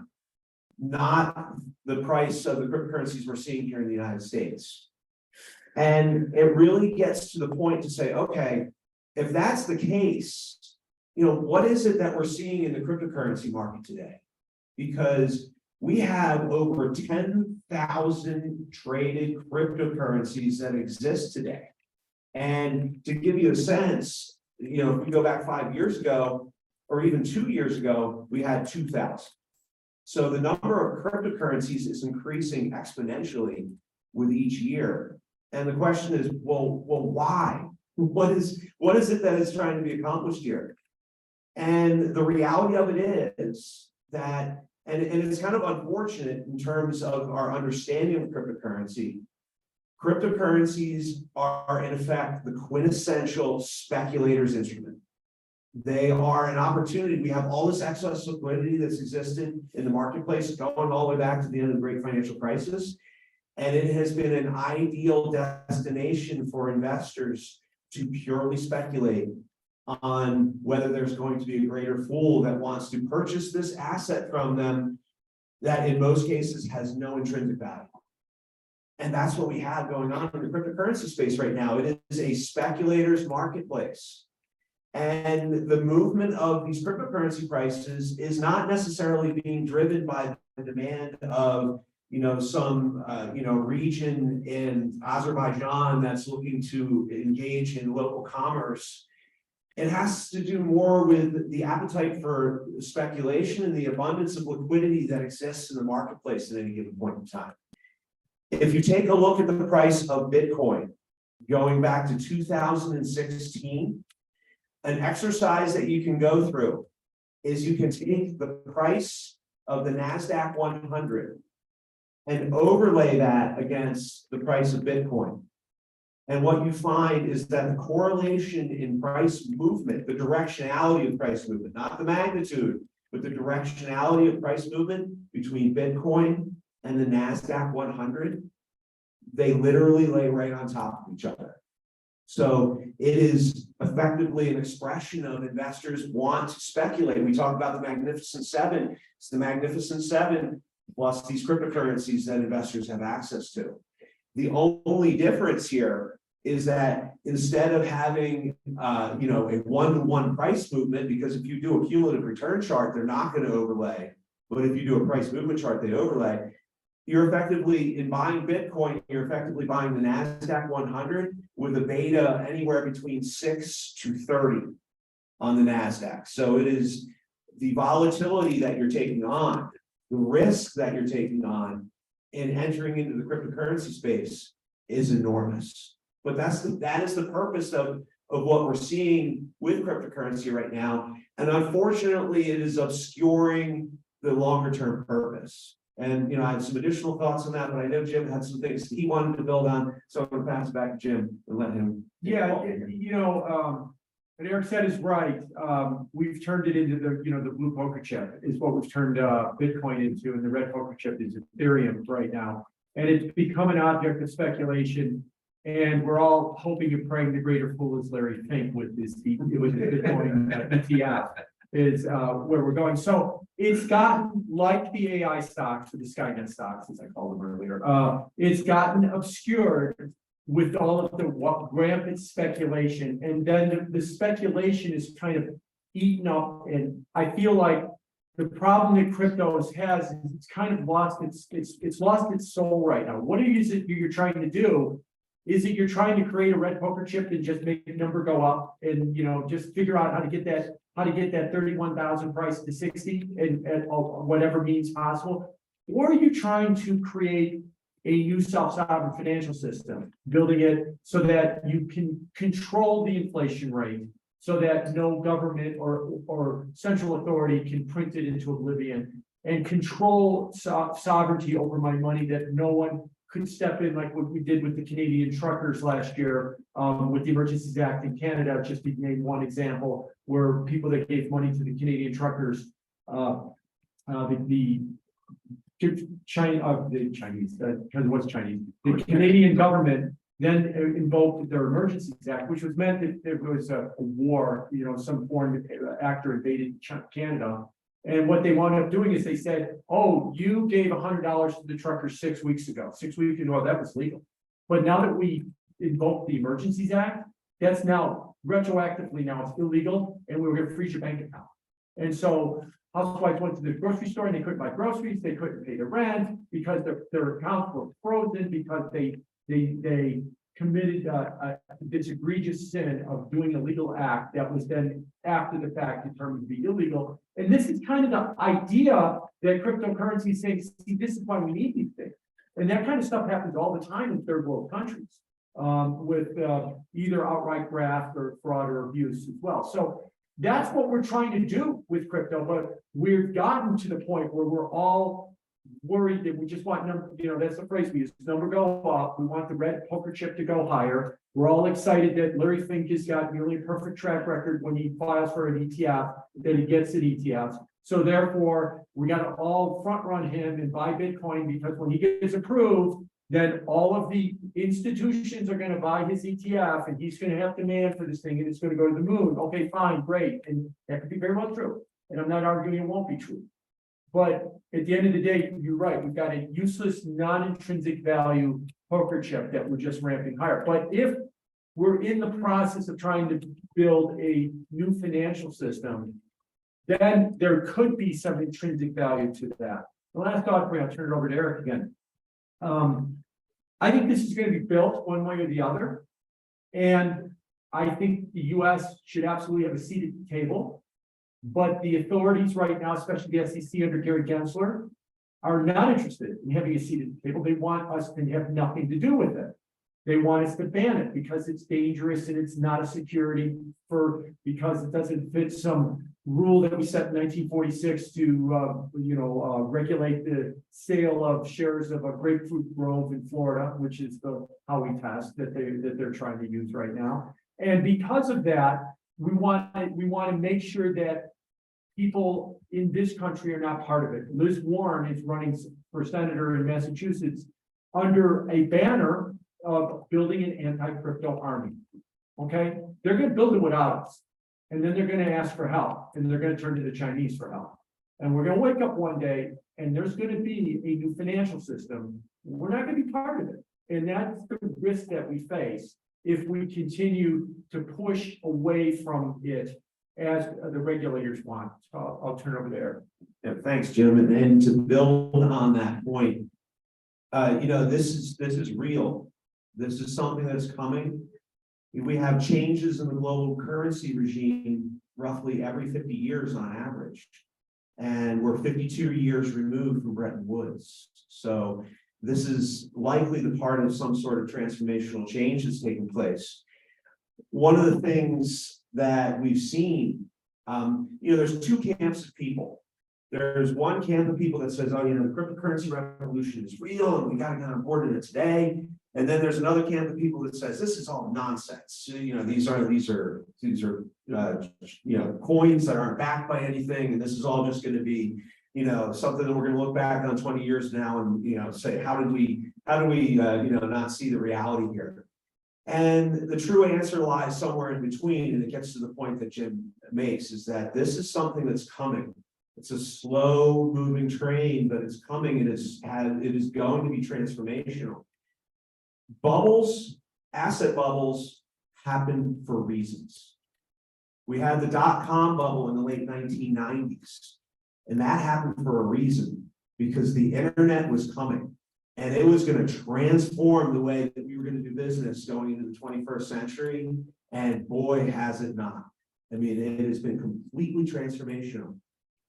But how many of those dot-com companies, the pets.com stock and all those dot-com stocks that were going to the moon in the late 1990s and subsequently lost 80%, 90%, 100% of their value are still around today.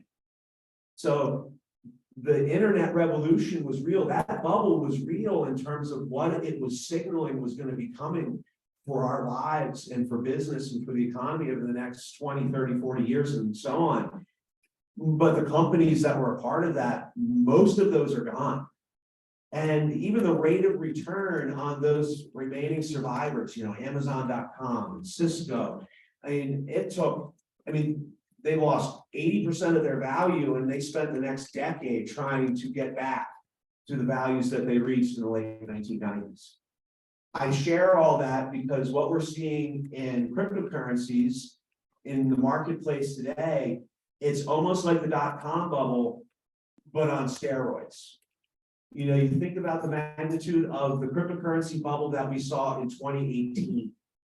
And that was in orders of magnitude beyond what we saw with the dot-com stocks in the 2000s, the late 1990s, early 2000s. It corrected, but then with the onset of COVID and the flood of liquidity that we got from fiscal policy and monetary policy, we put 3.5 times a second echo bubble on cryptocurrencies that has since corrected by more than 50% and has been oscillating around in the time since. So the bubble has happened for a reason, because cryptocurrency is coming, and a change in the way that we conduct global commerce and the decentralization of how we do commerce, that's coming. And to Jim's point, we want to make sure as the United States, we don't have a need for a cryptocurrency in the United States. We have the US dollar, the global reserve currency. We have a strong rule of law in this country. It's other places around the world that need it. But we don't want to forfeit our position at the table in terms of saying how this technology and how this process unfolds in the future, even though we don't need it here, because it's going to come to our shores eventually, and we want to be a part of that. So I have a few more thoughts, but I'll put it back. Yeah, let's go one more round. We'll take questions, and I'll just feed on that. the decentralized finance revolution has been going on behind the scenes. And then there's been really some amazing technologies that have been developed. Automatic market makers. If you are into this space at all and you understand like the Uniswap protocol, it's incredible what they've built. They have built a way to basically trade cryptocurrencies, price cryptocurrencies without the need of a human deciding what a bid and offer is. We don't need those anymore. We do it through liquidity pools.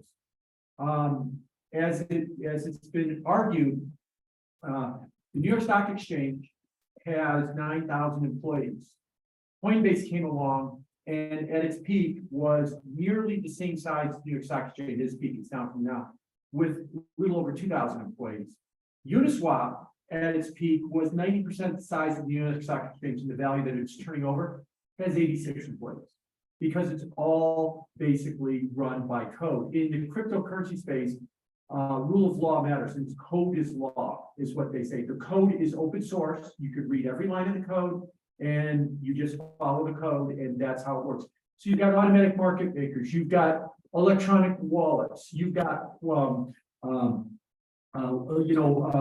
various levels of cryptocurrency. You've got level 1, level 2, the arbitrons, the optimisms of the world that are allowing you. Solana is another blockchain that also allows you to do very high speed transactions, can run up to 100,000 transactions a second on some of these. So if we were to ever go global and become like the medium of exchange and the way that we swipe like with Apple Pay to basically trade these currencies, the technologies are being developed that it can handle that scale. They're not ready for prime time now, but you can see them coming into focus and that they're working on this. And the way that you can trade these things through decentralized exchanges, which nice about a decentralized exchange, it runs by code. That's why they only have 86 employees. Everybody knows how it works. Nobody can come in and can change it. No one can come in and change the rules. Now, what you'll hear from the governments of the world is money laundering. We have to stop money laundering. This is a money laundering haven. Yeah, like anything else can be abused, and it has been in the past, but I would point out that the money laundering rules, by some of the studies that have done, not many have been done, have been some of the most ineffective financial rules ever written. We spend something like $200 in regulations to stop $1 worth of money laundering.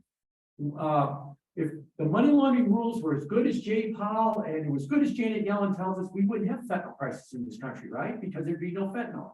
Well, it's as big as it's ever been because none of these money laundering rules really work. And by some measures, the dollar is still, even on a percentage basis, a bigger money laundering tool than cryptocurrencies. There's ways you can get around that too, but if we're just going to just scare everybody and we can't do this because of things like money laundering, recognizing that we're not really stopping it anyway with the current set of rules that we have.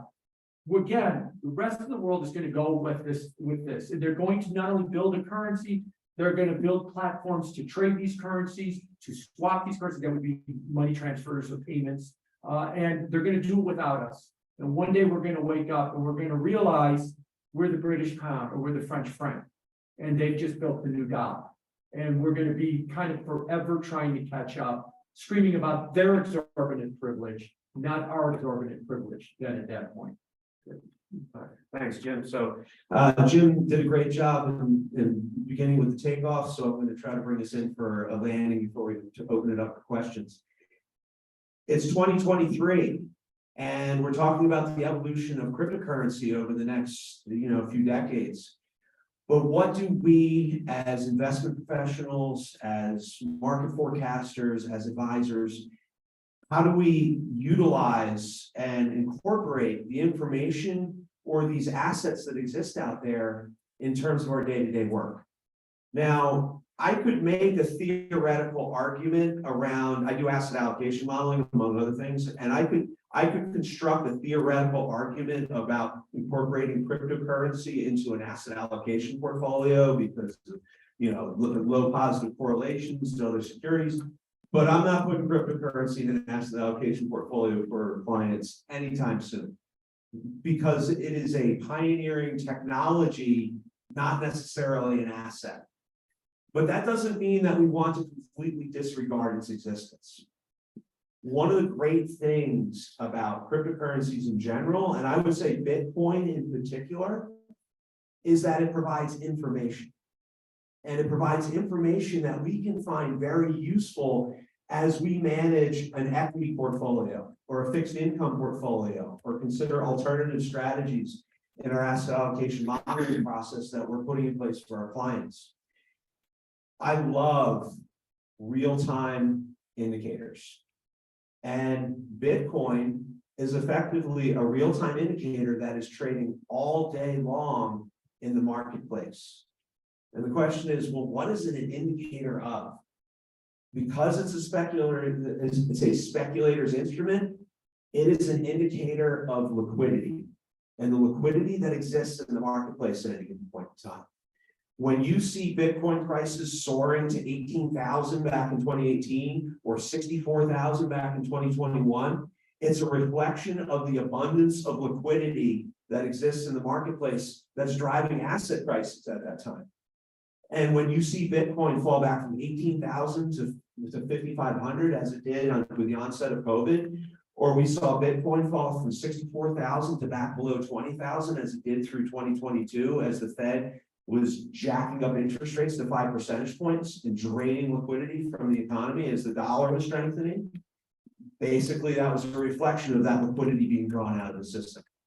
So it is a great liquidity indicator. And one of the things that's even more useful about it is that it is a leading liquidity indicator. We think about when Bitcoin prices peaked in 2018. They actually didn't peak in 2018. I keep saying 2018, it was 2017. It was November of 2017 when Bitcoin prices peaked. And it was 2 months later on January 28th of 2018 that the S&P 500 peaked before we had that pullback that took place. Did the S&P 500 continue higher through 2020? Yes. But, you know, a good point was raised earlier about some of the struggles in the economies outside of the US. I mean, that represented the start of the bear market for developed and emerging economies all around the world. It was January 2018. We get to 2021. The peak of Bitcoin prices took place in December of 2021. When did the S&P 500 peak? It peaked the next month. So not only is it a useful liquidity indicator that we can monitor, but it is also a leading indicator that we can watch to say, okay, Bitcoin prices are pulling back. That may be signaling to us that liquidity is draining out of the marketplace, and we may want to adjust accordingly. So, you open the question. It's a good broken question. I will. Oh, no. That was dead. That was dead. Yeah. So, I actually will ask a question first that comes from David Kotok, a wonderful GIC benefactor and friend of ours. Hey, David. Who says, his question is, what makes one crypto more valuable than another? And then part two is, why aren't stable coins more popular? So we'll start with David Kotok's question. Jim, go first, and I'll. What makes one crypto more valuable than another? Now, as Eric said, there's actually more like 100,000 cryptocurrencies right now. And but that's okay, because in the history of the world, there's been millions of companies that have come and gone, and there will be millions of cryptocurrencies that will come and go, and then the really successful ones will stick. What makes one more valuable than the other is what kind of promise or reality does it have? Does it have a promise of an interesting technology? A Solana blockchain is pushing on having decentralized blockchains that can run at 100,000 transactions a second. What can you do with the Solana blockchain? Not a whole lot right now, but that technology is very promising. That you can see widespread adoption, that it can handle that kind of volume. Others, they're referred to as shit coins or meme coins, and they really don't have any value. And then, of course, the high priest in that one is Dogecoin, that it has no value. But then that's just, in the crypto space, there's a term called degens, which is short for degenerate gamblers. And that's just an object for the degens to play with. And so sometimes the degens will, take the Doges of the world and they'll run them to the moon, Elon Musk. And, as far as some of the other, ones as well. But in the long term, I think it's either going to be that it has some kind of a use case or it has some kind of interesting technology. Why aren't stable coins more popular? There's something interesting going on in stable coins right now too. First of all, I think the biggest thing that's holding back stable coins is regulation. That the central bankers, the BIS, Augustine Carstens of the BIS, are freaking out that a stable coin looks like something that they should be doing, which is they're trying to do with a central bank digital currency. And they're trying to put enormous regulations and restrictions and making it very taboo to own them. So it's really cast a pall upon the wider adoption of stables. Now, what's interesting that's been happening with stable coins since the failure of Silicon Valley Bank, there is a stable coin called USDC Circle. It is a US regulated stable coin. They try to follow all the rules and try to satisfy all the, whatever the SEC wants. They had $40 billion in that stable coin, and they have a reserve of $40 billion, back 1 for 1. And they had $3 billion of the $40 billion in Silicon Valley Bank the weekend it failed. And the stablecoin broke the peg and straight down to 88 cents. And then, of course, the FDIC came in the following Monday, guaranteed everything, and the peg, it repegged. But that was kind of the beginning of the end of USDC, because it's now down around $27 billion, $44 billion, because people have been leaving it. Where have they been going? The other stablecoin everybody knows is USDT Tether. Now, Tether is a foreign operation. It's very opaque. It's been fined by the New York State Attorney General for violating rules. We don't know what it owns in its trust. We don't even know if it's back 1 for 1. It's up to $65 billion, nearly an all-time high. And it is interesting that following the rules seems to have killed USDC, maybe not killed off for good, but let's say hurt them bad. And the players in that space are now trying to prefer Tether precisely because it's foreign and it's opaque and no one can touch it. Because the SEC can't shut down Tether. They can shut down USDC. So everybody's been running to the thing that we've all been telling everybody is the dangerous thing you're not supposed to touch.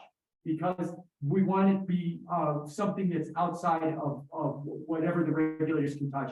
And so that's the backdrop of the stablecoin industry right now. No wonder it's not at $1 trillion. I mean, that doesn't sound very stable coinish, what I just described. It sounds more like wild speculation-ish. And so if you want to look at stable coins in that respect. Now, the last thing I'll say about stables, and I'll let you attack these questions then, Eric. What they are used for is in the crypto space, there is no fiat currency. There is no dollars, there is no pounds, there is no yen or won, any of that stuff. So if I own some Bitcoin and I think the price of Bitcoin is going to go down, what do? I buy a stable coin because it's supposed to be 1 for 1 with the dollar. Even if it breaks the peg, it goes to 88 cents. It's only down 12 cents, it's not down 90 or something. And when you want to price a stable coin, when you want to price Bitcoin, we all are comfortable in pricing Bitcoin in dollars. We quote it as being $30,700, right? We don't quote it, as being 2,400 Ethereum. That's to do that cross rate. So a lot of the trading that goes on in something like 70% of the trading or swaps that go on in the crypto space is with one of the legs being a stable coin. So it'd be a stable coin like Tether versus Bitcoin, USDC versus Bitcoin, Tether versus Ethereum, USDC versus Ethereum. Not necessarily, you can do it, and it is done in small numbers, Ethereum versus Bitcoin, or you can do it that way. So what you do have in the space is even though you have about $100 billion of stable coins, the turnover is about 250 a day. So because it's all 1/2 of a leg of something else that turns over. So it is filling that need of being the grease that makes everything turn and being able to price it. Look, Bitcoin's volatile enough. I'd like to, have the cross be against something that's stable instead of having two crosses of two highly volatile securities like Ethereum versus Bitcoin. So that's really where its need is. Eventually, when we get to the point that stable coins are more settled down, they're not being attacked by regulators, we can see them grow, but they're very afraid of that, because if we ever got to that point, that stable coins start to grow really mushroom in value, we're then that far away from using them as a payment mechanism, that Amazon will start taking stable coins for payment, or, Starbucks will start taking stable coins for payments, and then sales tax is out the window at that point, because we don't know who's doing it or how they're doing it, and it's in a crypto wallet that no one can touch, and so there's no more sales tax. And what we learned this morning is if we got rid of sales tax, this town's in big trouble. If they can't sales tax anything else, they'll have to go to property taxes at that point. All right, well, thank you, Jim. Jim's answer was so good and complete there that I kind of want to go into a little bit of a different direction. And maybe it's the college professor in me. If you haven't been able to tell, it's been tough for me to stay tethered to this chair. It's the Irish, and I want to get up and move around. But there are a couple. Maybe I'll take it through, Phil. So I got to do it. So I got to do it. Got to release. We're 10 minutes away. So to go kind of on an econ 101 basis, as we're talking about currencies, there's a couple fundamental characteristics that need to be in place when we're talking about currencies. It's got to be a store of value. It's got to be a unit of account. It's got to be a medium of exchange, and it's got to be accepted as a form of transaction broadly in the marketplace. So for all of those things need to happen for cryptocurrencies to really manifest themselves in this growth process that they're going through over the next 10, 20, 30 years. So when we're talking about, Bitcoin, which, is ubiquitous in a lot of sense, everybody knows what it is, everybody talks about it. Some people think that cryptocurrency in Bitcoin, they represent the same thing, not recognizing, for those that aren't as familiar with the cryptocurrency space. And then with stable coins, also the successful adoption, not just having something back the value of the currency, but being able to maintain that stability so that we can have these cryptocurrencies start to manifest those characteristics that will actually make them legitimate currencies. And that's part of the long process. Going back to the point that Dick made in his presentation was such a good point to be made, and we're seeing it with AI. We saw it with the internet 20 years ago. We're seeing it with cryptocurrencies now. The technology being overestimated in the short term and underestimated in the long run. And that's part of that adoption process, is going to be part of that evolution. And it'll be interesting to see what cryptocurrencies that we see today will exist 20 years from now, and also the cryptocurrencies or the related technologies that don't even exist today that are going to be driving this brand new technology that we're seeing continue to unfold as we go forward over the next 10 to 20 years. Let me use a case study. Brian Moynihan, Bank of America. Thank you. Okay. Brian Moynihan, head of Bank of America, has done a very good job of keeping up with technology. Everything you described, what should he be doing today that the payment mechanism probably changed? Take our turns here. I'll turn to you, Jim. Yeah, the payment, well, let me start off with the second half of your question. The payment mechanisms in this country, just to kind of go off on a tangent, are changing in a big way. We're getting this month Fed Now, and that is a 24/7, 365 payment system. Right now, when you make a payment, you've probably done this, if you ever noticed this, when you pay your bills online, it takes 2 days for the payment to go through, because it has to go through the automatic clearinghouse, the ACH. That is now going to change to being instantaneous, 24/7, 365. That's going to, remember my M-Pesa example, that what we're finding out from banking is for 40 years, everybody said, there's lending, there's investment banking, and then there's this sticky stuff called payments. We'll stick that down in the basement because it's not, and it's turning out that payment thing might be the most important of the three, and it's kind of coming back up into the C-suite as being very important. That 24/7, 365 could be really revolutionary in a lot of ways. in order to send money at any time. And it's also going to put a big burden on the banking system. Right now, if somebody starts a rumor at 11 p.m. on Saturday night that Bank XYZ is out of business, and everybody picks up their phone and says, "Get my money out," it doesn't leave till 9 o'clock Monday. But if it starts leaving at 11:30 and 11:45 and midnight, 1 a.m. on Sunday, somebody better be at the Fed window at 1 a.m. Sunday because that bank, and somebody at the bank better be awake because they might have to call the Fed window at 1 a.m. on Sunday and say, "I need a loan now, not Monday at 9 o'clock. I need a loan now in order to meet these payments." Now, the Fed's going to try and alleviate that by putting some restrictions on Fed now. 25,000 is the limit you could say take out in non-business hours, 100,000 during business hours, or some version of that. But eventually that's going to get chipped away at and stuff, and it's going to fundamentally change the banking system. This is going to be a big deal. So write that large and go back to my example that, if you want to send money back to El Salvador or Guatemala or something like that, you got to pay 15%. Brian's got to start thinking about how do people send money to anybody else in the world instantaneously for free without any account. Now, people in Jackson will say, "Hey, dude, I could do that with Venmo right now." Yes, because you live in the United States, you have many tens of thousands of dollars in the bank, and you can download an app called Venmo, and because you have so much money in the bank, they will waive the fees. But walk into a bank you have no relationship with and hand them $100 bill and say, "I'd like to send this to somebody in Guatemala," and see how much it costs you to sit and how long it takes you to do it. And, he's got to start thinking about that. I'll walk into Bank of America. I don't bank with Bank of America. Say, "Here's $100 bill. I'd like to send this to my wife in Chicago." And they'll have a tour in 5 seconds for $100, not $99.99. That's where we're going with payments. And that's what they have to start thinking about in terms of payments. Payments is very profitable business for the banks because they charge a whole lot for it. It's going to change quite a bit. And then as far as cryptocurrencies go, I think they're going to have to get into the game with this technology too. Now, to Moynihan's example, and even to Diamond's example, Diamond, calls it shit and calls it all the kind of dirty names, and he's got whole departments of people working on it behind the scenes. So they know that it's coming and they're working on it. And the regulators are probably doing them a favor by at least slowing down the process so they can take more time to absorb it. But I think that they are working on it. So that would be my best guess on that question.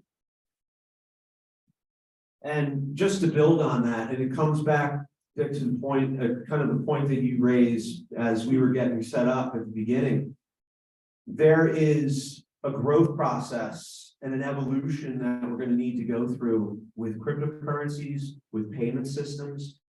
We think about the banking system, we think about the fiat currency system. What is it all built around? It's built around confidence.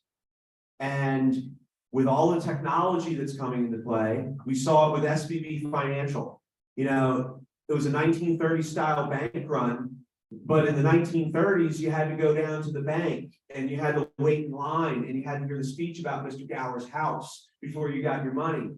Well, nowadays, the best thing you want to teach a 7-year-old what a bank run is, that's 8-minute clip from It's a Wonderful Life. There's never been anything better. It absolutely is. And I take that, and when I teach econ classes, I should then talk about the banking system. I show that clip to help illustrate it. Well, now we're gonna have to get a second clip if they ever make a movie about the decision of what withdrawal bank in Silicon Valley, and you get on your phone and instead of having to make your way down to the bank, you click that transaction, boom, it's done. And I knew, I guess that a quick digression.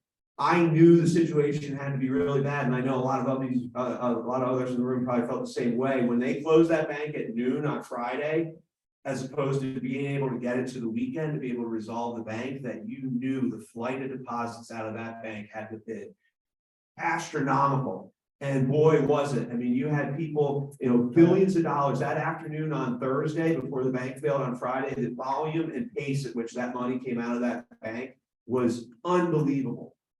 And I raise that because it's important, because one of the things that we will need to be prepared for as we go forward, the convergence of payment systems with cryptocurrencies. And oh, by the way, central banks saying, hey, okay, these digital currencies are increasingly manifesting themselves and we don't want to lose control.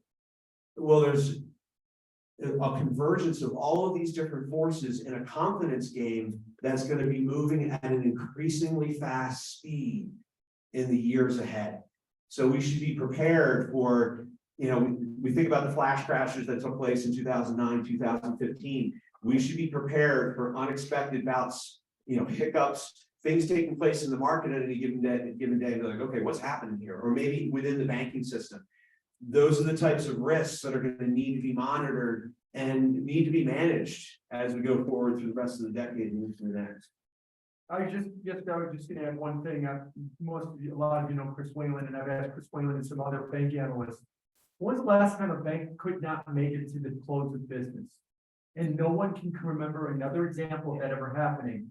And that's because of these and the speed at which that money was leaving. They could not even wait until 6 p.m.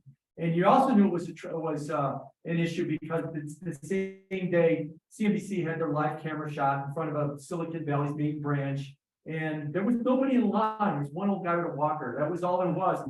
Because everybody was withdrawing their money at home on these things to just illustrate that, we're in a different world. Other questions? Yes, that's what I was gonna ask. Any questions from the audience? Oh, the whole thing? Yes, hold on just a second. Go ahead. Don has a question. So I wanted to ask, is there any ability, let's say you had a new cryptocurrency that was going to be tax compliant, that was part of the competitive advantage of this new concept. Is that feasible, or because of the ID laws and the way it is structured, that's just not even possible?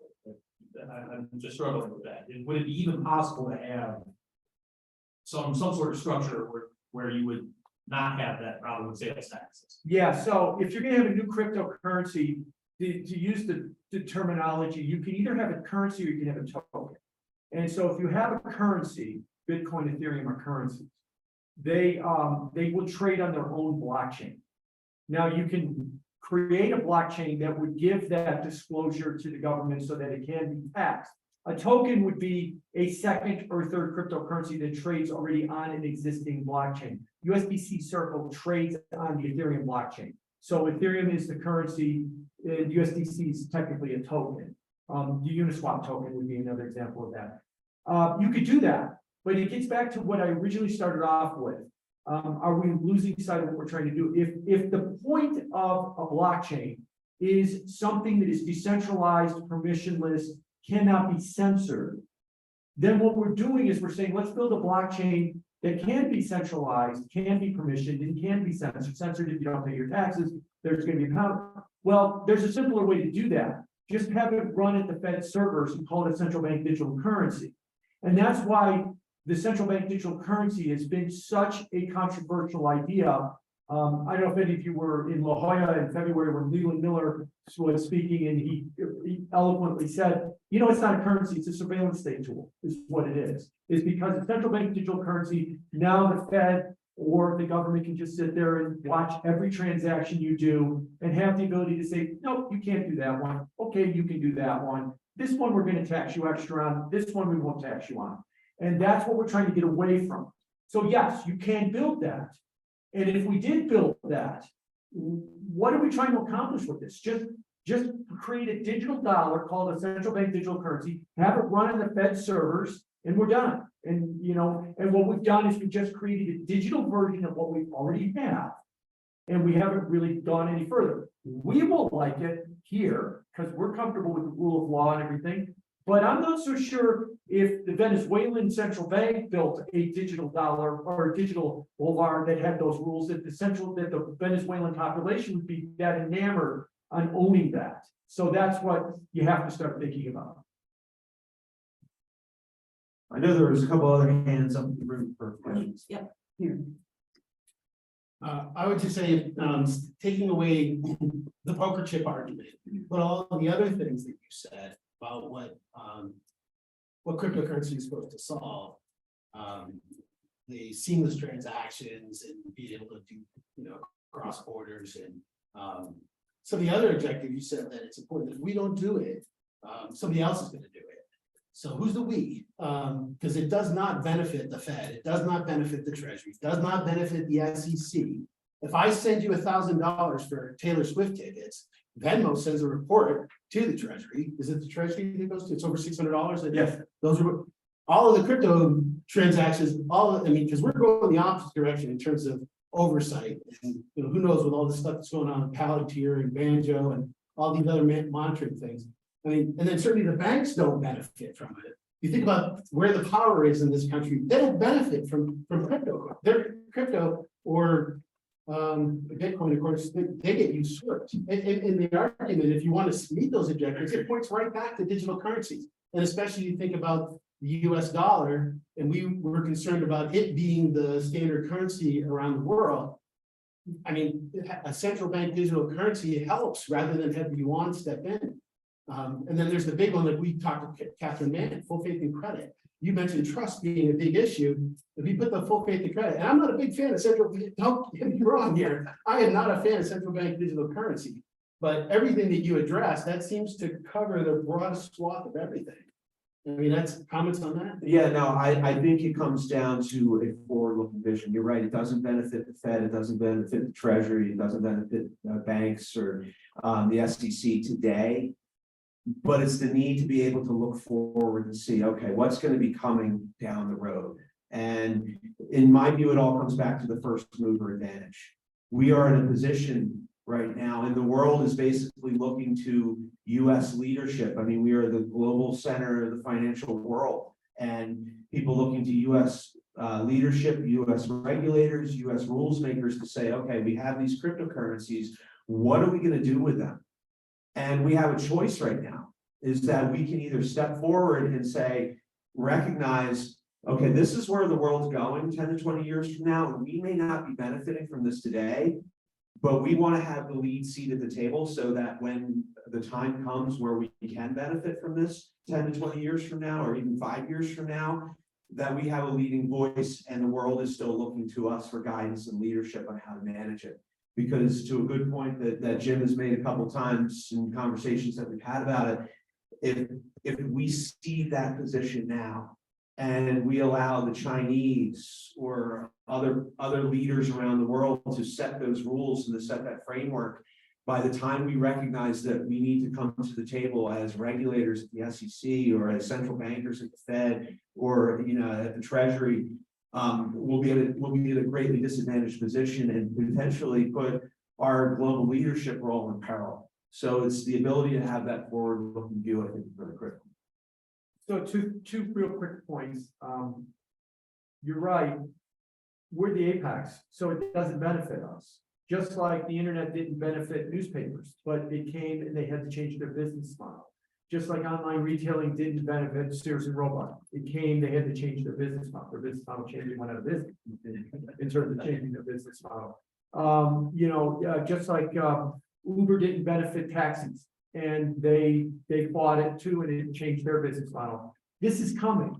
And you could say it doesn't benefit us. Okay, fine. It's not going to stop it from coming. It's just, but maybe you want to have a seat at the table and figure out what your new business model is going to be along the way. What we don't want to do is what the World Bank did in the last couple of years.